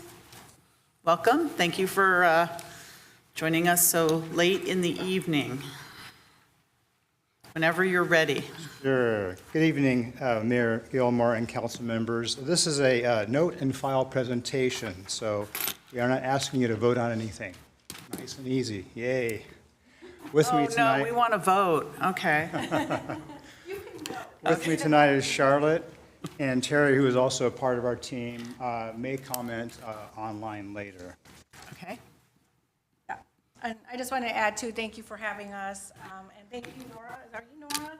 Thank you so much for getting us in here and and helping us with the process. So thank you. How to make this work? Oh, okay. So why are we here? And of course, in the name of the Lorax, we are here to because we speak for the trees. And also, we also speak for the community because we did receive a lot of feedback from our neighbors and then also from people on the Nextdoor app. We got a lot of remarks on there as well. So that is why we're here tonight. Because the time frame between 2019 and 2021, there's a lot of Modesto ash tree failures that were noted. Just because of what I heard was that because of the dryness of the soil and also wind damage and other factors, there was a lot of tree failure, which caused a little bit of a panic in the Public Works Department. And so there was a mitigation assessment that was authorized to quantify the overall health of our existing Modesto ash tree population. So pursuant to that, February 23rd, 2021, the City Council approved a contract for the removal of those trees that were deemed to be in basically poor condition. The mitigation report was the trees were ranked between good, fair, and poor condition. Most were in fair condition. I think 2 were ranked good. So you can see how the population of theirs. So what that did is that resulted in some removals. Now you notice that there's some trees that were planted. Some of those were to replace the removed. I think some of those numbers were additional trees that were planted throughout the city. So I can't say, as you can see, 427 trees planted to replace maybe 295 trees removed doesn't quite make sense. So I think the numbers we got reflected that trees may have been planted for other purposes. So we met with Dave Staub, who is in the Department of Public Works, to get a current view of the city's Modesto ash tree removal and treatment program. And so from that report, the trees were listed in poor condition, remain at 30 trees that are scheduled to remove from the original assessment lists. No, please stay on that page. Okay, sorry. Yeah, it's okay. So in addition to what Craig just said, there's no doubt that hazardous trees need to be removed. But what raised my eyebrows and others were the removal of 8 trees on my street within like 6 to 8 months, including my own tree. So I hope you can see that the response to the mitigation report was a little overly aggressive. We don't live in an extreme weather environment that is really toppling our trees down. However, we recognize that, that we do have some high winds in the winter that causes these failures, and that's where a lot of failures have been. Although recently, according to the Public Works Department, a lot of it has been in the spring of this year, and I think last year too. But anyway, we want to just advocate for a more happy medium so that we can maintain our tree canopy and just pump the brakes on some of this tree removal. Okay, now we can go to the next slide. Okay, so I'm not going to go reading. What was it? Okay, so I'm not going to go reading everything here. You can read it yourself. But we all know the benefits of trees. And I could say that, since my tree was removed, I feel a lot more heat in my house where I have to click on my AC a little bit more. Okay, we can go to the next one. So now we're going to just move on to the recommendations to the City of Santa Clara. And we also want to just thank the Department of Public Works for meeting with us, especially Dave, Esteban, and Chris. They were really wonderful and welcoming to talk through all of our concerns. So of course, if you don't mind, if we may have one more minute if we do go over. Of course, we want to protect our existing trees. It can take up to 30 years to grow to reach full maturity. The tree canopy is important to mitigate our urban heat island effect. I think we can all agree on that. I already stated we want to just tap brakes on tree removal. Also, maybe promote slow watering to roots to residents, so that maybe that will help lessen the limbs breaking. Also continue to plant new trees, which this Department of Public Health is definitely doing, and maintain our Tree City USA designation. Okay, go ahead, Craig. So in addition to that, Dave Staub mentioned that their city budget has been reduced somewhat, but that $1 million is about the appropriate level for them to try to mitigate trees and try to repair versus replace, and that would be helpful in that. Also, I think early on during that panic too, some of the communication with landowners was not quite adequate. So also the process needs to be understood by homeowners and what options that they have available to them, including getting a second opinion if they so desire, at their own cost, of course. And then following the tree removal, there's certain different options regarding the removal of the stump and also the associated roots that are in that area as well. So I'm not sure about the municipal code. Oh, okay. Just, respecting landowner rights in accordance with, and in conjunction with Santa Clara Municipal Code, which has to do with tree maintenance. So, yeah, there's, what was I going to say? Oh, I guess I would say brevity is the soul to wit. And, hopefully everybody can keep that in mind. That was the famous bard who said that. Are we done? We thank you for your time. Thank you. You said there was someone online. Is there someone online? There may that's be. Part of your team? Who is that? Terry, but I didn't get a text back from her, so I don't know if she is online. Do you see Nora? Do you see her online? Terry? Okay.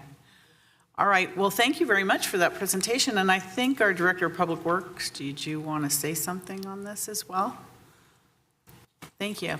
Yeah, thank you. I don't know if I need to go through any of the slides that we prepared just for a matter of time, but I do want to appreciate Craig and Charlotte meeting with our staff. I know they met with Dave to talk about our tree program. Trees are very important to the Department of Public Works.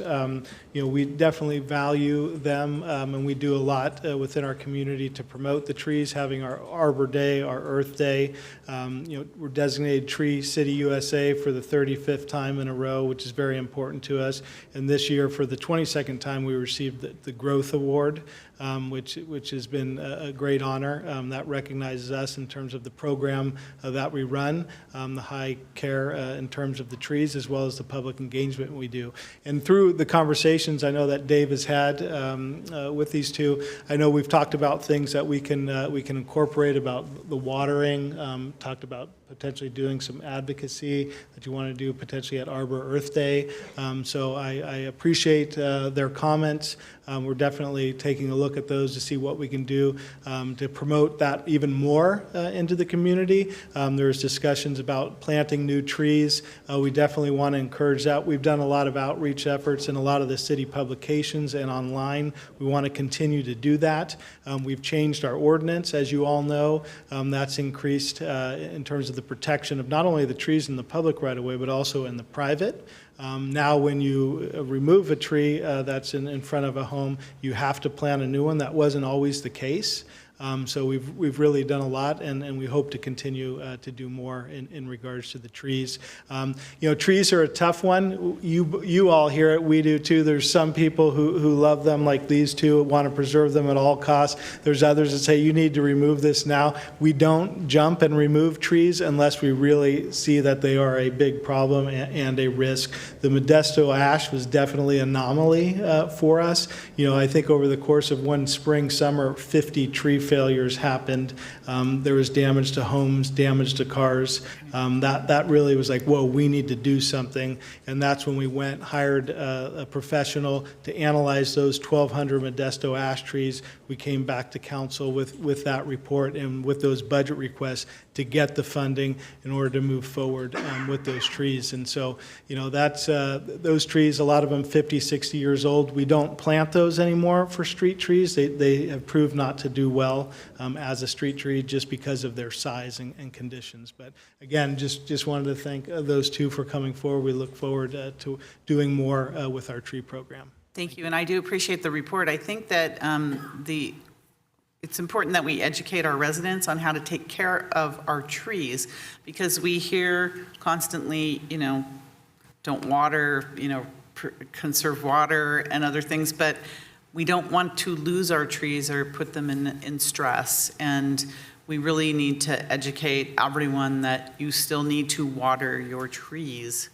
And Yeah, and new trees require more water than the mature trees as well. Right? yeah, so. No doubt about that. And So, one of yeah. the things we are doing, and it's through some of the coordination with Valley Water, and also it was mentioned in the meeting with Dave about promoting that, and we are going to push something out to our residents about, hey, continue to water your Trees, Talked about right. deep root watering. I know you brought that up with Dave, and so that is a message we do want to continue to push. Right, our lawns are going brown, but we don't want to, have thirsty trees. Exactly. Yeah, that's No really doubt. important. That is true. Yeah, we're responsible for 15,000 trees, so 12,000 in front of homes, 3,000 in medians and other city properties, so Right. quite a lot. It's important we take care of them. Councilmember Hardy. Yes, this is probably for Craig Mobeck, but my understanding, I think it was in my neighborhood where a bunch of those Modesto ashes were lost, and I want to make certain I understand now that the policy, because before it was a default policy, that if the homeowner if a tree was taken out, they had to request a tree. And I wanted to see the default being you would get a tree unless you petition not to have one back. Is that where we're at now? It's actually even a little more strict than that, whereas if you remove a city street tree, unless there's some major obstacle on why a new one can't be planted, it will be planted. Okay. So that was one of the big changes with the ordinance, because people could opt out, and we didn't want that. We wanted to make sure Exactly. we, keep our canopy going. If we take out an old one, got to plant a new one and bring it up. So. Thank you. I appreciate you going over the policy. Thank you. We have George on the line. George? Go ahead. I'm sorry, this is related to the previous item. My hand was up then, but it wasn't recognized. May I speak to that item? Go ahead. My understanding from what the city manager said was that we could set a precedent by contributing to a private fence rebuilding. On the other hand, it was stated that if a claim was made against the city, the claim could be judged and rewarded on its own merits, and every claim would be judged separately.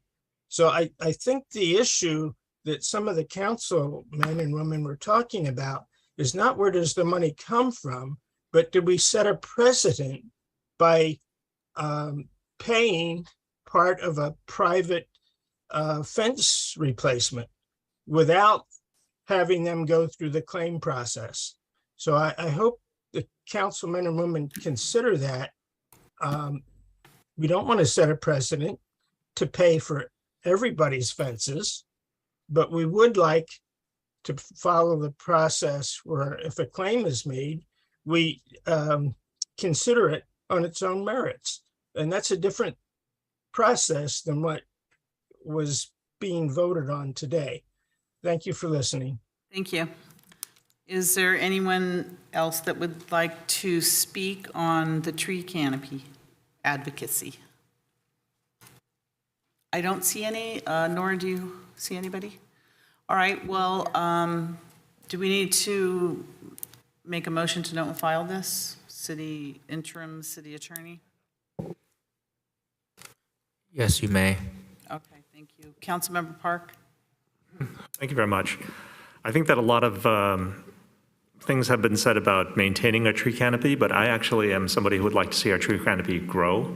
I think that people who are familiar with trees also know about the 330-300. It's not a rule, but it's called the 330-300 rule, which is, this kind of guideline that you should be able to see 3 trees from your house. There should be 30% tree cover in your neighborhood, and you should be a maximum, I believe, 300 feet or meters from a green space, not just the nearest tree, but a green space. And I think that this kind of thinking, the thinking not just of having a tree there, but the effect of the trees, the effect of not tree cover on one house, but tree cover in a neighborhood, tree cover in an area, and where our green, being very cognizant of where our green space is. I think that, and when we've said this, we talked about this several times, but I would like it to be viewed in a slightly more holistic, larger sense of this is the kind of result that we want. This is the kind of tree cover that we would like to get. This is the kind of open space and green space that we'd like to have available to people. And having trees around, not just a good touchstone, it keeps things, it also helps maintain the humidity, manage the humidity in the air. I don't think people realize this, but as someone who likes to read, I know that things are very different, me reading under a tree or reading someplace else. So thank you very much. Councilmember Becker. Thank you, Mayor. And thank you for providing us with this today. And thank you for advocating for the LORAX. I really appreciate that. Been advocating that since I was a kid too. So I'd like to make a motion to note and file. Second. Motion to note and files. There's a second. Assistant City Clerk, roll call vote, please.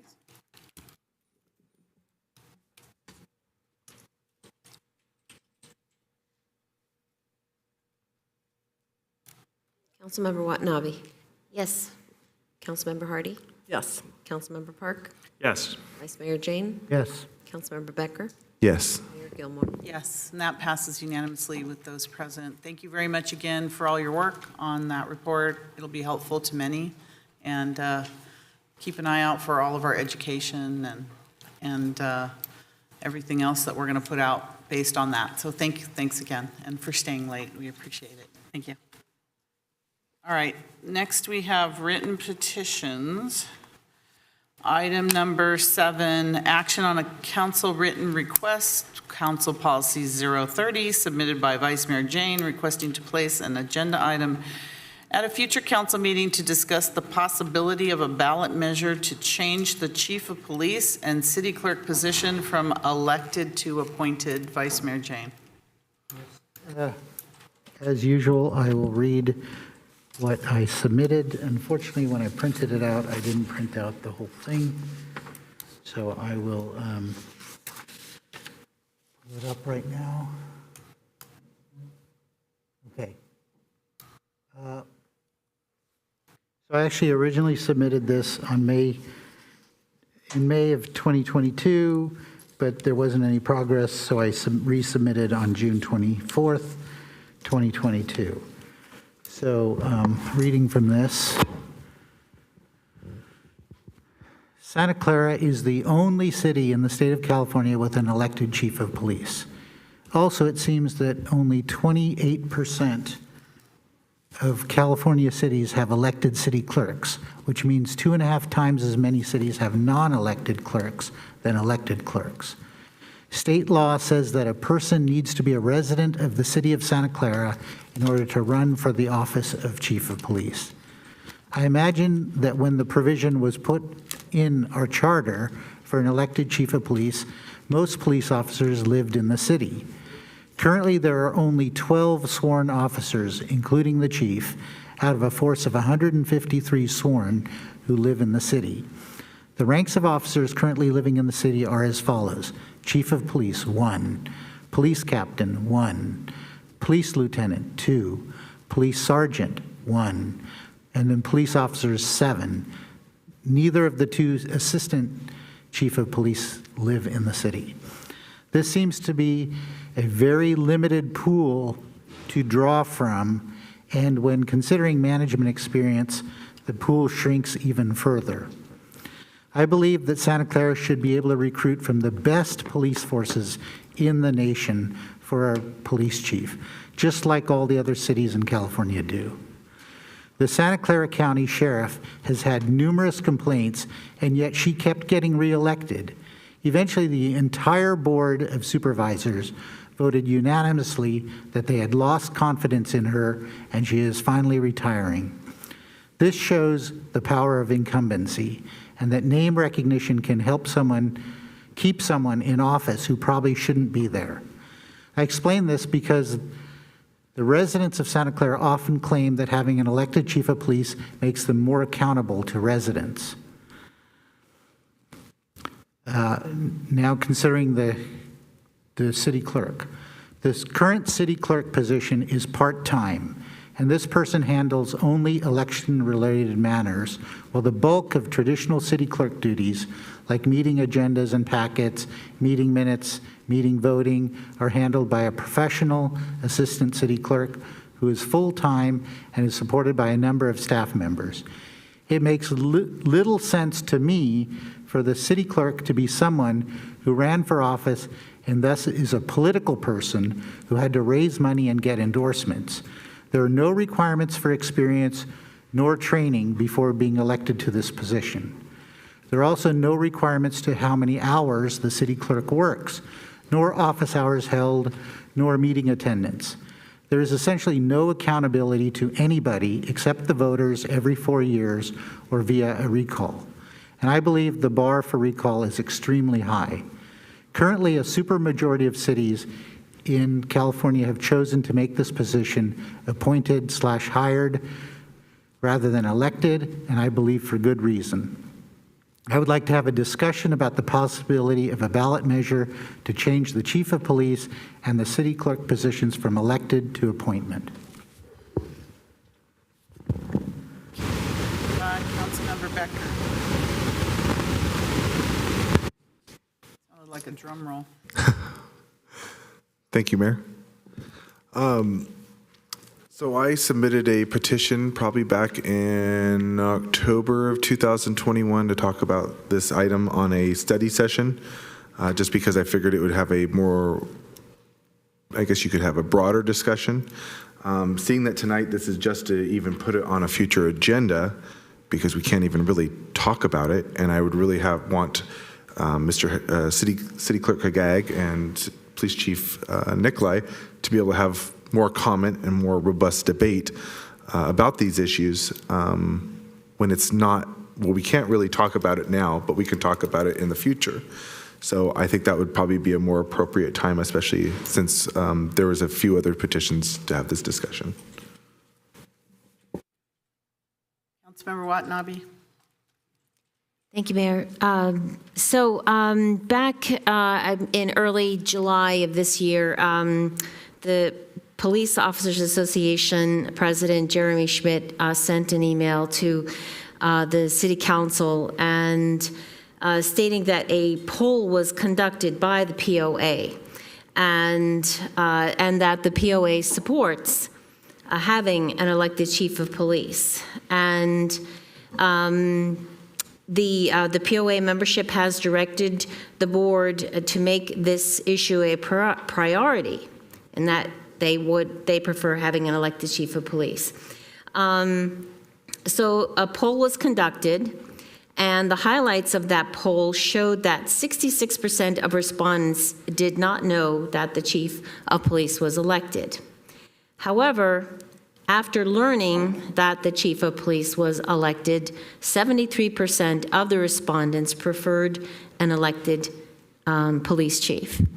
So based on that survey alone, I think this discussion does not have any merit, and it would be a waste, frankly, of our staff time to pursue such a discussion, especially based on the survey that was done by the POA. And that's all I have to say about that. Thank you. Councilmember Park. Yes, I'd like to read some of the text of resolution number 20-8895, which is whereas the amended version of the adding an item on the agenda policy expands on the current policy language by clearly stating that when a written request is first considered, discussion should be limited to whether an item should be added to an agenda and a date, not the merit of the item. And I think that as a point of order, I would like to move to put this item on a future agenda. Is there a second? Madam Mayor, I have I know. Yeah. Is there a second? I'll second it. Okay. Motion second for future agenda. All right. City Clerk? I don't know how to raise my hand, so sorry about that. I want to point out that I was interested in reading the petition from Councilmember or Vice Mayor Jane, but it so happens to be that the petition that is uploaded to the city website and the agenda only contains page 1 of his 2-page petition. So I was keenly listening to him as he was reading through it. After the first page, the second page is not uploaded. So for the benefit of the public, they do not have access to the full petition as submitted by Vice Mayor Jane. I just wanted to point that out. Thank you. Councilmember Becker. Thank you, Mayor. So yeah, I had some comments to remark on, but I think it's not the appropriate place to have those discussions. I think we need to have a more robust discussion in the future, and I think that's where we can elaborate on them. So I will hold my comments back until then. All right. Is there any member of the public that would like to speak? We do have one member of the public in the audience. The Chief of Police. Welcome. Good evening, everyone. For the City of Santa Clara. I'd like to address Vice Mayor Jane's request to agendize changing the elected chief's position to an appointed position. Hopefully we can put this to bed before it goes any further. The reason being, City Manager Batra has brought up many times at these council meetings that city staff is stretched thin and the city should focus on critical issues, and that extraneous items will stretch that even further. So what critical issues does the City of Santa Clara have right now? Well, they've got a $20 to $30 million deficit. They have no city attorney, which has been for a full year. They're currently looking for a full-time city manager that's ongoing right now. There's the increased staff workload due to staffing shortages, which is exacerbated by the city council demands. So what would this proposal do? It would add to that workload. There would have to be a report to council created for this agenda item. That would probably lead to a charter review committee, because in order to change this, it would be a charter change, which would then lead to a ballot, which would then have to be created. All of this would add city workloads and costs that we don't need right now. Bottom line, why would we do this? I said the old adage, if it ain't broke, don't fix it. Santa Clara voters have rejected this proposal numerous times in the past. As Councilmember Watanabe just mentioned, there was a recent poll that shows that this fact is still strong and true to this day. The Diversity, Equity, and Inclusion Task Force looked at this issue, and they submitted a strong letter supporting the elected chief position. In this day and age, transparency and accountability are critical. What is more transparent than an election, and what is more accountable than an elected official? Our department is respected in Santa Clara by its residents and by the lateral officers that have applied to our department. And the final point I'd like to make, in specific mention to, again, Vice Mayor Jane's motion, was that we should do a nationwide search to get the best chief possible. I've been the chief for 2.5 years. In that time, 8 other cities in our county have hired new chiefs. 7 of those have been internal candidates. So the fallacy of the nationwide search paying off is just that, a fallacy. Thank you for your time. Thank you, Chief. We have Lori on the line. Go ahead, Lori.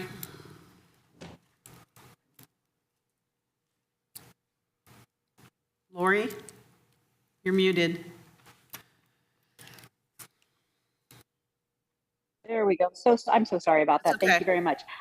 Just one quick thing. I would love to see the poll that's from the police department, see how many officers actually participated and actually see the proof of that poll to see if that's exactly how they like it. I think it'd be a really good idea for people who have not thought about it, but to go, of course, on Google and read, elected versus appointed, because there's a lot of good information out there. I'm not going to give away either way, but I would really like to see that poll, because I think that would be important to see what our officers are actually saying. Thank you. Thank you. Is there anyone else that would like to speak on this issue? City Clerk, do you have? I have more council, but do we have any other public members? I have an e-comment to read here from Susan Hinton. In opposition to this, I support keeping the city clerk's position elected and therefore oppose making it appointed. I have no opinion on police leadership positions. Note that it should be easy to find city residents who are willing to run for the city clerk position, and I definitely oppose personal agendas that address a specific concern. One should not dislike a neighbor based on paint color schemes, for example, nor based on ethnicity. End of comment. Thank you. Vice Mayor Jane? Yes, I just wanted to comment that 12 out of 153 of our officers live in the city. If we actually had an appointed city clerk, chief of police, all 153 of those internal candidates would be eligible to be chief. Councilmember Becker? Thank you, Mayor. So I would like to know if when this does come back, that I would like to have that police officer survey to be included in the packet. All right. Anyone else?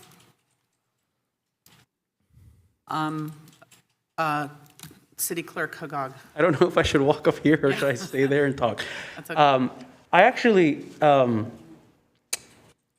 only have one, maybe two issues with the petition from Vice Mayor Jane. In particular, the sentence in which he says there is essentially no accountability to anyone except the voters every 4 years or via recall. To me, that is the pinnacle of democracy. You can't say there's no accountability to anyone except all the residents. Like, that to me is what democracy is founded on. And I would actually point the question back to each and every one of you sitting up there, the same question. There's no accountability to each and every one of you except to the voters every 4 years or via recall. So to state that the clerk or the police chief has no accountability to anyone, but it's okay if we're accountable to you seven, but not to the thousands of residents that are out there, seems to me arrogant. And it seems to me that it flies in the face of democracy, which is what we all want our city to be based off of. The other thing, which is, claims about no requirements for experience or training and other things.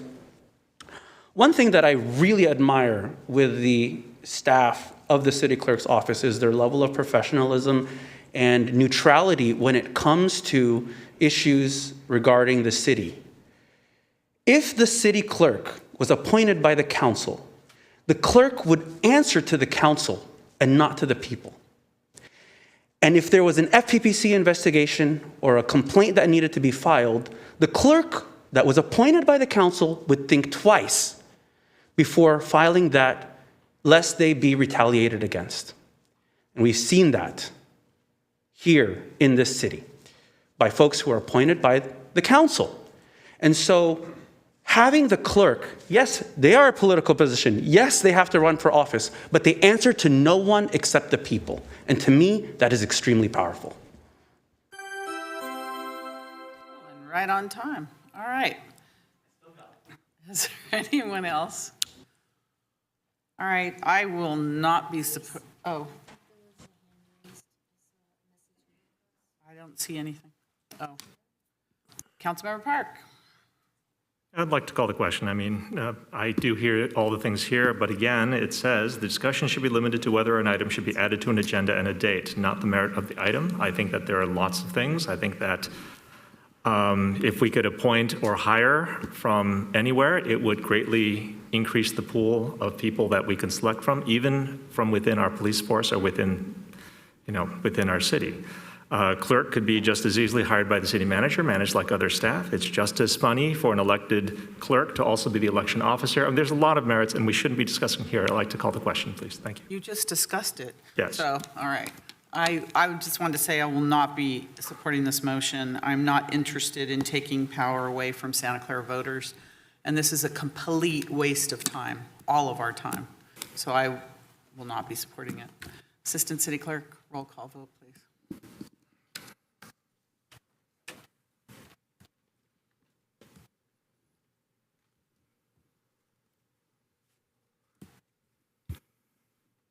Councilmember Watanabe? No. Councilmember Hardy? Yes. Councilmember Park? Yes. Vice Mayor Jane? Yes. Councilmember Becker? Yes. Mayor Gilmore? No. It passes 4-2. All right. Mayor, clarification on timing. Normally, we bring these kind of things back, it's maybe to Vice Mayor Jan, in the next 60 days or so. Should we bring it back in 60 days, or can it wait till, if there's a priority type of session, this may rise to that level because there's charter amendment and those kinds of things? Did go to priority setting. The council didn't elevate it, but he brought it back now, so now So they should we- voted to elevate it. So that's up to you when you bring it back. So would it be on a ballot? So there's no hurry because it'll probably be 2 years before it comes back, so. So it can wait till the beginning of next year, is that okay? Thank you. All right, next, action on a council written request, Council Policy 030, submitted by Vice Mayor Jane, requesting to place an agenda item at a future council meeting to discuss changing the parking policy since providing free parking at the convention center is very expensive. Okay, so again, I'm going to read from my petition. Recently, the City Council approved an annual renewal of the parking maintenance district at the convention center. Parking is free, but there are no accumulating reserves to make any major repairs to the parking structure, which is aging. I recently attended a Boy Scout breakfast at the Santa Clara Marriott on Mission College Boulevard. They were charging $5 per car for parking. I also recently visited the Baylands Park in Sunnyvale. They charge $6 per car. Valley Fair Shopping Mall has also started charging for parking, including for employees. Valley Fair just did a very large expansion, which included adding a lot of parking in a parking structure, which probably cost more than $50,000 per spot. Valley Fair is trying to get people to carpool and to use public transit and other forms of mobility. When I brought up charging for parking at the convention center, I was told that the city has a policy against charging for parking. I'm asking for a discussion of changing this policy, since providing free parking is very expensive, and as explained in Donald Shoup's book, The High Cost of Free Parking. Perhaps charging for parking at the convention center could be used to put aside money for future repairs of the parking structure. I have a question. Are you talking about just the parking structure? No. Connected to, can I finish my question? Yes, sorry, yeah. Go ahead. Are you talking about charging for the parking structure connected to the convention center and just that, or also the other parking structure that the city built to support the convention center? Are you talking about both those parking structures? I'm talking about all parking in the city. All the parking in the city? Yes, I was told there's a policy against charging for parking in the city. Well, you say, okay, you just mentioned the convention center as an example. Yes. Okay, so can you just clarify what parking you're talking about? I'm talking about, as I say here, when I brought up charging for parking at the convention center, I was told that the city has a policy against charging for parking. I understand, I know what you read when you said you want to charge for parking in the whole city. So parking at the community center, parking at the library, parking at the senior center. What are you talking about? Please just clarify. It could be anywhere where we have a shortage of parking. It could be variable. There are other cities that charge for parking in certain areas and have free parking in other areas. Just asking, what are you proposing for this city? I would like to have a discussion about where it's appropriate to charge for parking in the city. All right. Councilmember Becker? Thank you, Mayor. So just like the other item, there's a lot I want to talk about on this, but we can't really talk about it because honestly, I don't 100% agree, but I want to have that full length discussion where we can fully discuss it. So I will make a motion to put this on a future agenda. I will second it. Councilmember Park? Yes, I do understand some of the confusion because convention center does show up here quite often, but I will read, I hope, with the pertinent parts of the last paragraph, which are, I was told that the city has a policy against charging for parking. not parking at the convention center, but parking in general. I'm asking for a discussion of changing this policy, since providing free parking is very expensive, as explained in Donald Shoup's book, The High Cost of Parking. And that's what I see as the request, which is there is a policy, a city policy against charging for parking. Vice Mayor Jane is asking for discussion of changing this policy against charging for parking. And the example that he gave was convention center, but I believe that the discussion is for the policy in general against charging for parking. And I will support this motion. Okay, we have a motion and a second and a support. So is there any member of the public that would like to speak on this issue? You don't have anyone? I am not going to support this either. This is, I can't even imagine charging for parking on our public facilities. I just cannot. So, City Clerk, roll call vote, please. Councilmember Watanabe? No. Councilmember Hardy? Yes. Councilmember Park? Yes. Vice Mayor Jane? Yes. Councilmember Becker? Yes. Mayor Gilmore? No, and that passes 4-2.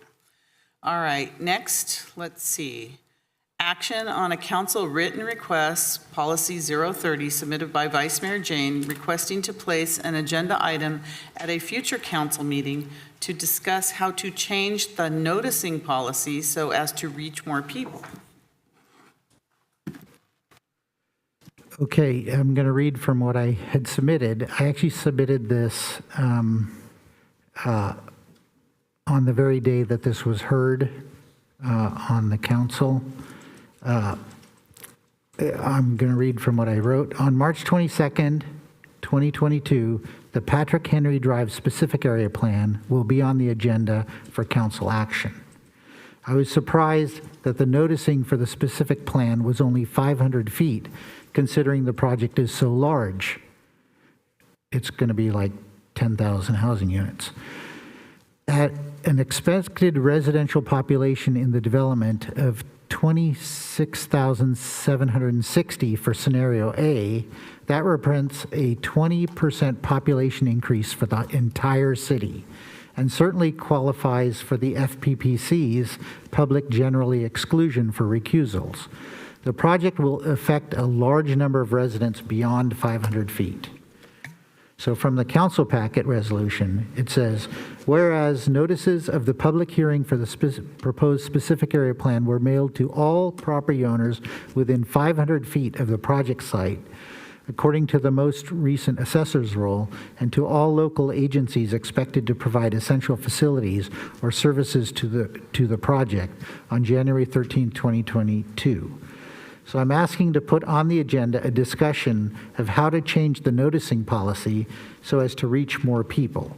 It could be based on reaching a certain number of people, or could have a different radius of notification based on the size of the project. This could be a study session or a staff proposal which council can consider adopting. So the radius would then grow to encompass a certain number of people. And rather than be a fixed 500 feet. That's what my proposal is.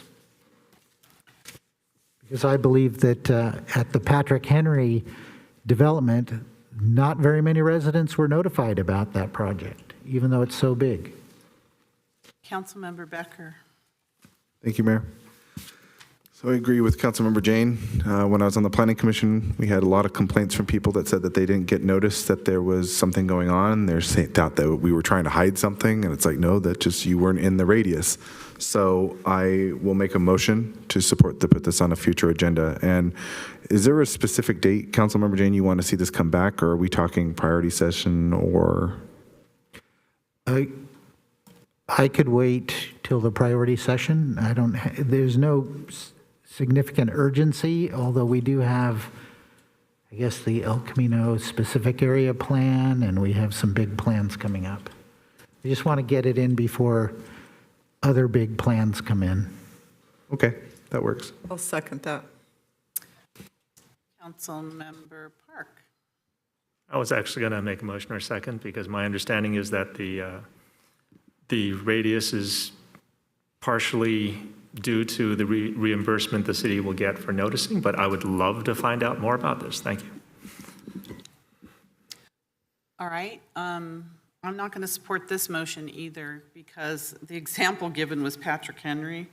You could probably go 2 miles and still not hit a residential unit that was close to Patrick Henry, so that was a very poor example of that. I think we should look at the projects on a case-by-case basis. This is just busy work, again, for the staff, and it isn't going to be productive. We have to look at it on a case-by-case basis. I won't be supporting this. We have a member of the public. Lori, go ahead, Lori. Yeah, Mayor, I would just like to say it's not what you say, it's the way that you say it. And to watch this, I had to start laughing because you already know what you're going to say. And it's, someone's trying to help. He's trying to think of some good things for the city. And instead of the way that you're saying it, it would be really nice if you could say it in a positive way, because the whole negativity thing here is a joke. All right, do we have any other public comments? All right, is Councilmember Park, your light still on? All right. Again, I think that, we can't go to extended discussion, but does noticing go to people in other cities too? Just curious. Like for a project? I'm sorry, I didn't understand what you said. If there is a project on the border, does noticing also does it go to people within 500 feet or within some radius of that project, regardless of which city they live in? City Manager? Director Crabtree's on the line with his hand up. Director Crabtree? Oh, Andrew is still there. Well, we can discuss all that when we bring it back at the time of discussion. Yeah. I can answer the question very quickly if you like, though, that we did notice residents in Sunnyvale in that particular project. Okay, then I think we can go less than a couple hundred feet for Sunnyvale residents, even for Patrick Henry. Thank you. Assistant City Clerk, roll call vote, please. Councilmember Watanabe? No. Councilmember Hardy? Yes. Councilmember Park? Yes. Vice Mayor Jane? Yes. Councilmember Becker? Yes. Mayor Gilmore? No, 4-2. Okay, the next item we have is reports of members and special committees, because we continued item 10 till the next meeting, and we've dealt with item number 11. So is there any member of the City Council that would like to make a report? Seeing none, City Manager, Executive Director. Mayor, may I just mention one thing today? This young lady who was here making public presentation, she was in the City Hall since morning. I was very concerned about her, and we worked with police department. I just want to give kudos to our PD. They had a person from the mental health group working with her. Then they were able to track the family, and the father came to pick her up. I was concerned about her safety, she's safe now. So I just wanted to share that with you. Thank you. And give kudos to our PD for their good sleuth work in a way. We have the best. Thank you.